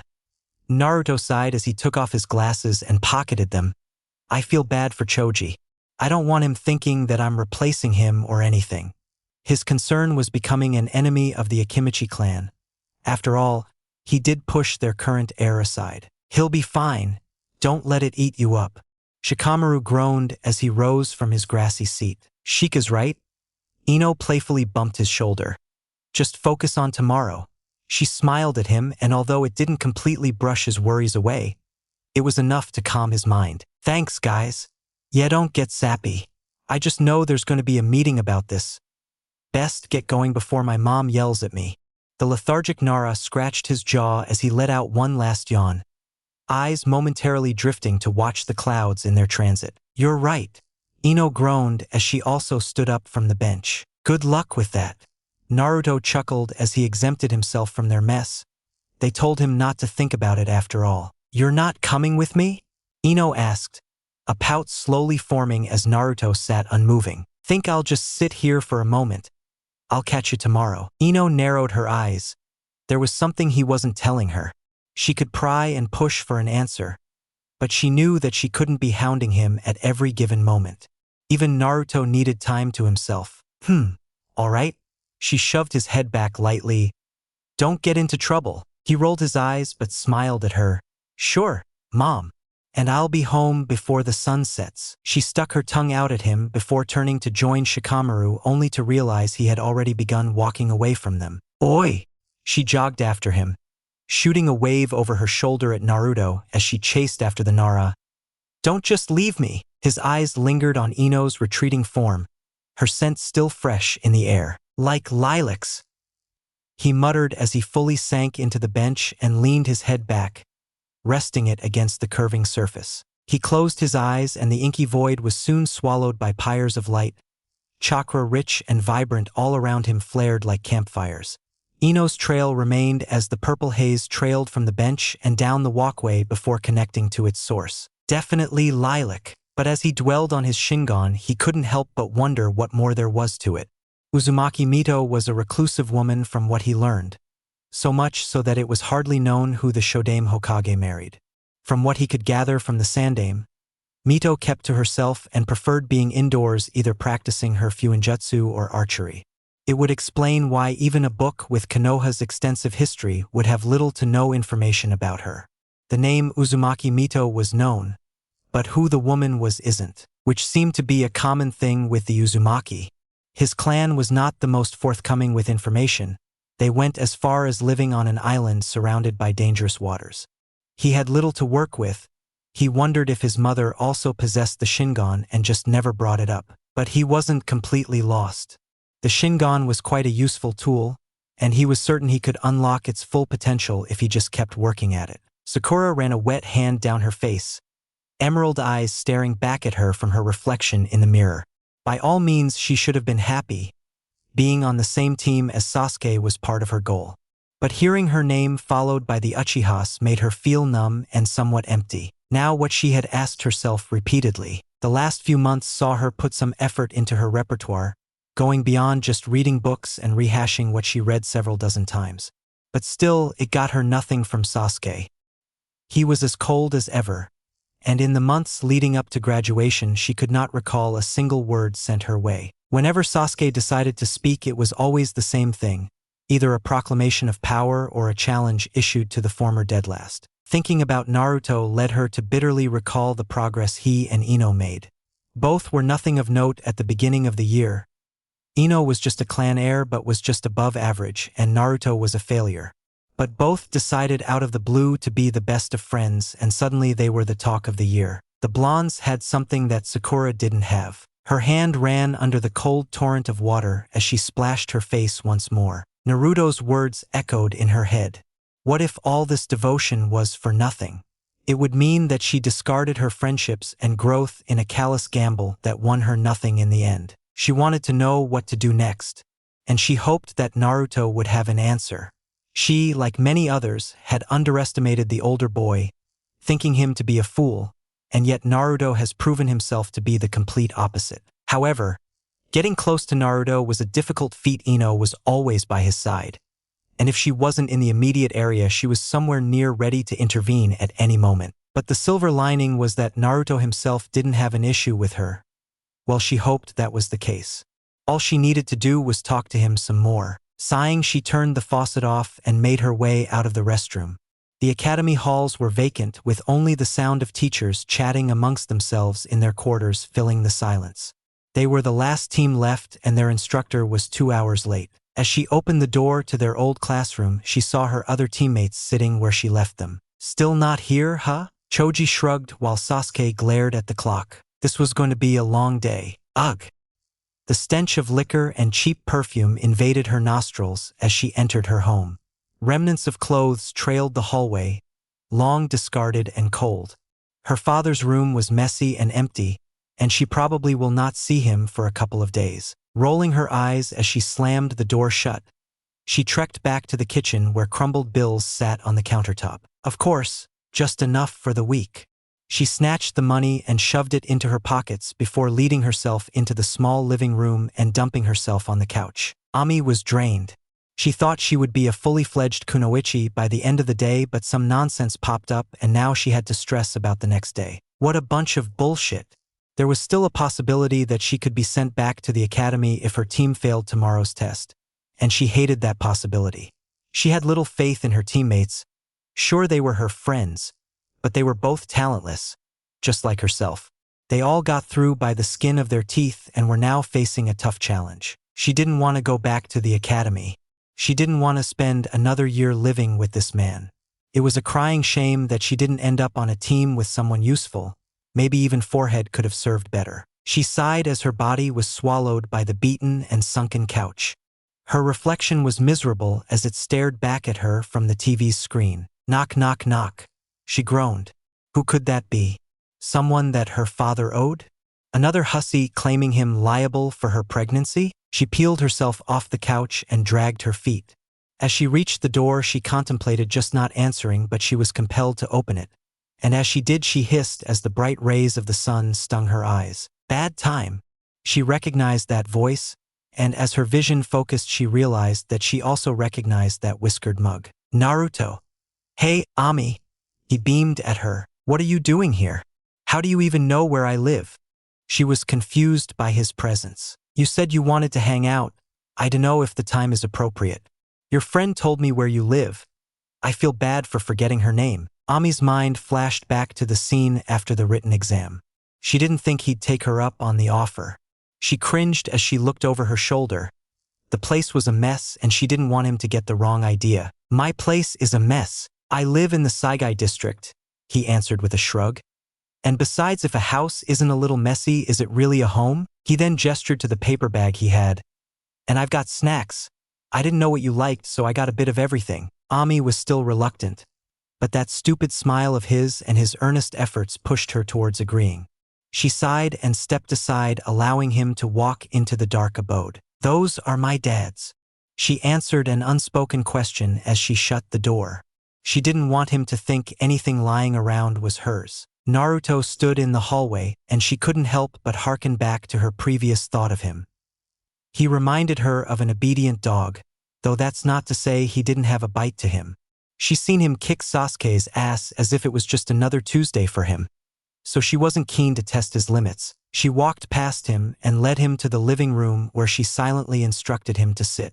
He plopped down and sank deep into the couch. He couldn't help the chuckle that escaped his lips. What? She asked with a hint of suspicion. Nothing, nothing. It reminded him of his old and beaten couch. Humph. She decided not to press any further. Ami was stumped. She didn't know what to do now. She never expected her invitation to be accepted in the first place. What do people their age do for fun?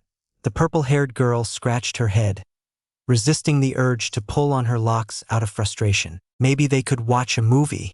She turned to the TV cabinet, and with hope she scurried to the lower section where rows of tapes were set in disheveled order. As she skimmed through the boxes, she could only cringe as the titles and the content grew more raunchy and inappropriate. Films with the seal of approval of someone named Jiraiya piled next to her as she desperately sought out something they could watch. Why did her father have all these things out in the open? Huh, this looks pretty neat. She heard Naruto speak up. She turned to face him only to see him squatted next to her with a box in hand. She peeked over his arm and saw a rather ominous-looking box art with a lone tower concealed by thick red clouds. The Phantom Fortress. She mouthed softly. Well, it looked sensible and lacked any seal of approval from the unknown man. Seeing no other option, she took the box from his hands and placed it aside as she threw all the other tapes back in their place. The two settled on the couch and waited as the screen turned black and unsettling strings played a murmur. Scrolling text set the tone and she felt Naruto seize up. Is this a ghost movie? He asked. I think so. She saw panic in his eyes. Wait, don't tell me the rough and tough Uzumaki Naruto is afraid of ghosts? He seemed to scoff at her accusations. Me? Afraid of ghosts? There's no such thing. But despite his attempt at bravado, she could see a stray bead of sweat roll down his brow. She snorted, holding back the giggle that threatened to spill from her lips. Sue, if ghosts do exist and one just happens to appear, will you protect me? Yeah. Databeo. She rolled her eyes, but she believed him. From what little she actually knew about him, Naruto was the kind of guy to just throw himself in front of danger for the sake of others. Apparently, her father was like that too at some point. Discarding such thoughts, she focused on the movie. It looked cheap, but maybe that was in its favor. It made everything authentic and added to its overall unsettling and bizarre setting. The snacks that Naruto had provided consisted of chips and candy, but the kind did not matter as they were gobbled up subconsciously as the two teens immersed themselves in the movie. Ami wouldn't admit it, but she was tense. Maybe Naruto was right to be spooked by ghosts. The masked apparition served to instill a new fear into her. As the minutes counted down, she felt a sense of dread wash over her.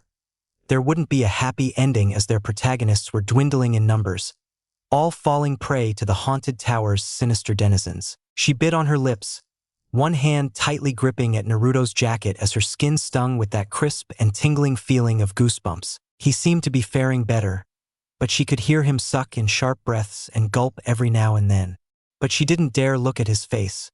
Her eyes glued on the screen as the final protagonist, bloodied and scarred, made her way to the final chamber. The music softened, but she could pick up on the subtle sting spiking at her heart. The protagonist was now faced with the masked woman dressed in the traditional Miko garments. The room filled with the tormented souls of her friends as they begged to be set free, their corpses far from resembling human forms in their mutilated states. The ending was confusing. Maybe it was done so intentionally, or maybe she was too dumb to understand it.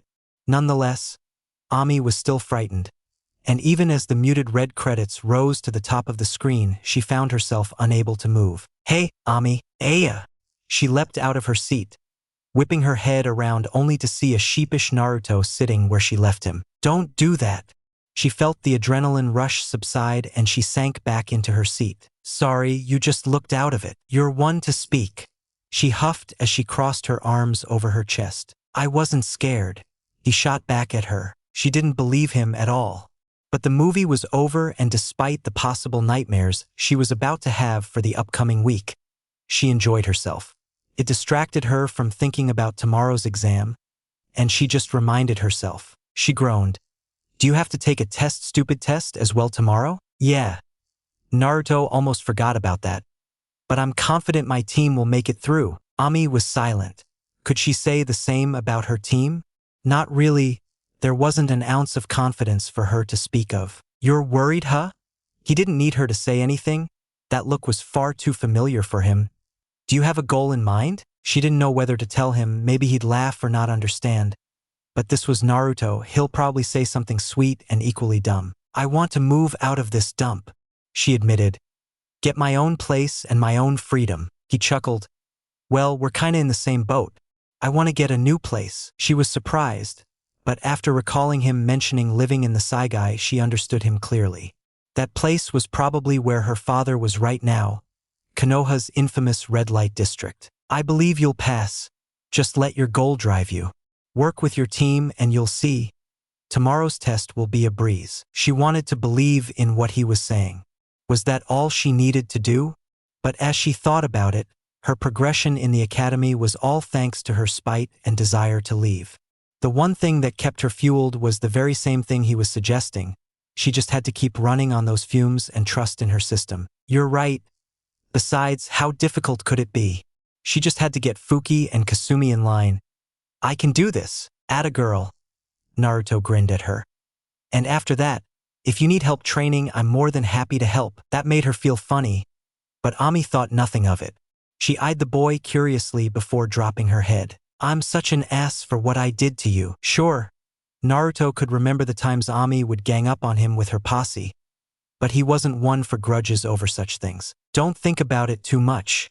We did a lot of dumb things in the academy, it doesn't matter. She cringed, not expecting him to be so nonchalant about it, but she wasn't sure what she expected him to do or say. Why would he have been so open to her if he was bothered by her previous actions? Still, I'm sorry. He laughed. Apology accepted. You can make it up to me by being the best that you can be. She lingered on those words, pondering on their weight and meaning. It's getting late. I need to prepare for tomorrow's test. She watched as he stood up and stretched, his body letting off pops as he groaned. On the outside, Ami didn't emote much, but on the inside she was bashing herself. There was no way that she could be. She stood up after him and led him to the door. As she opened it, she realized just how late it had gotten as the sun was nearly absent as it dipped below the horizon. Just how long was that movie? So, air. She sucked at this. Ami didn't see it coming, nor did she ever anticipate it. She was never one to fuss about boys or obsess over the whole romance thing. She never had a reason to. But feeling the warmth of Naruto's body against hers as he casually slung his arm over her shoulder, only one word crossed her mind. Nice. Felt surprisingly good. Sorry, it's a habit. He pulled away, and she was close to reeling him back. He grinned at her, that stupid, idiotic smile of his. It's fine. She managed to blurt out. I'll catch you around, and I'll be rooting for you. He turned and began his trek home. And oh, she perked up as she turned to look over his shoulder. Make sure to check for ghosts before you sleep. He laughed, and soon he was gone, leaving her at the door. Did she really just enjoy the company of Uzumaki Naruto? Groaning, she turned back and entered the house, slamming the door behind her. She was once more surrounded by the darkness, with the faint glow of the TV illuminating parts of the living room and the hallway behind it. She heard something fall, and immediately she scurried for the nearest light switch. Hey guys, it's me again. If you like this season, don't forget to give your comment asking for the next season, give your like and subscribe for more. So, bye bye in the next season.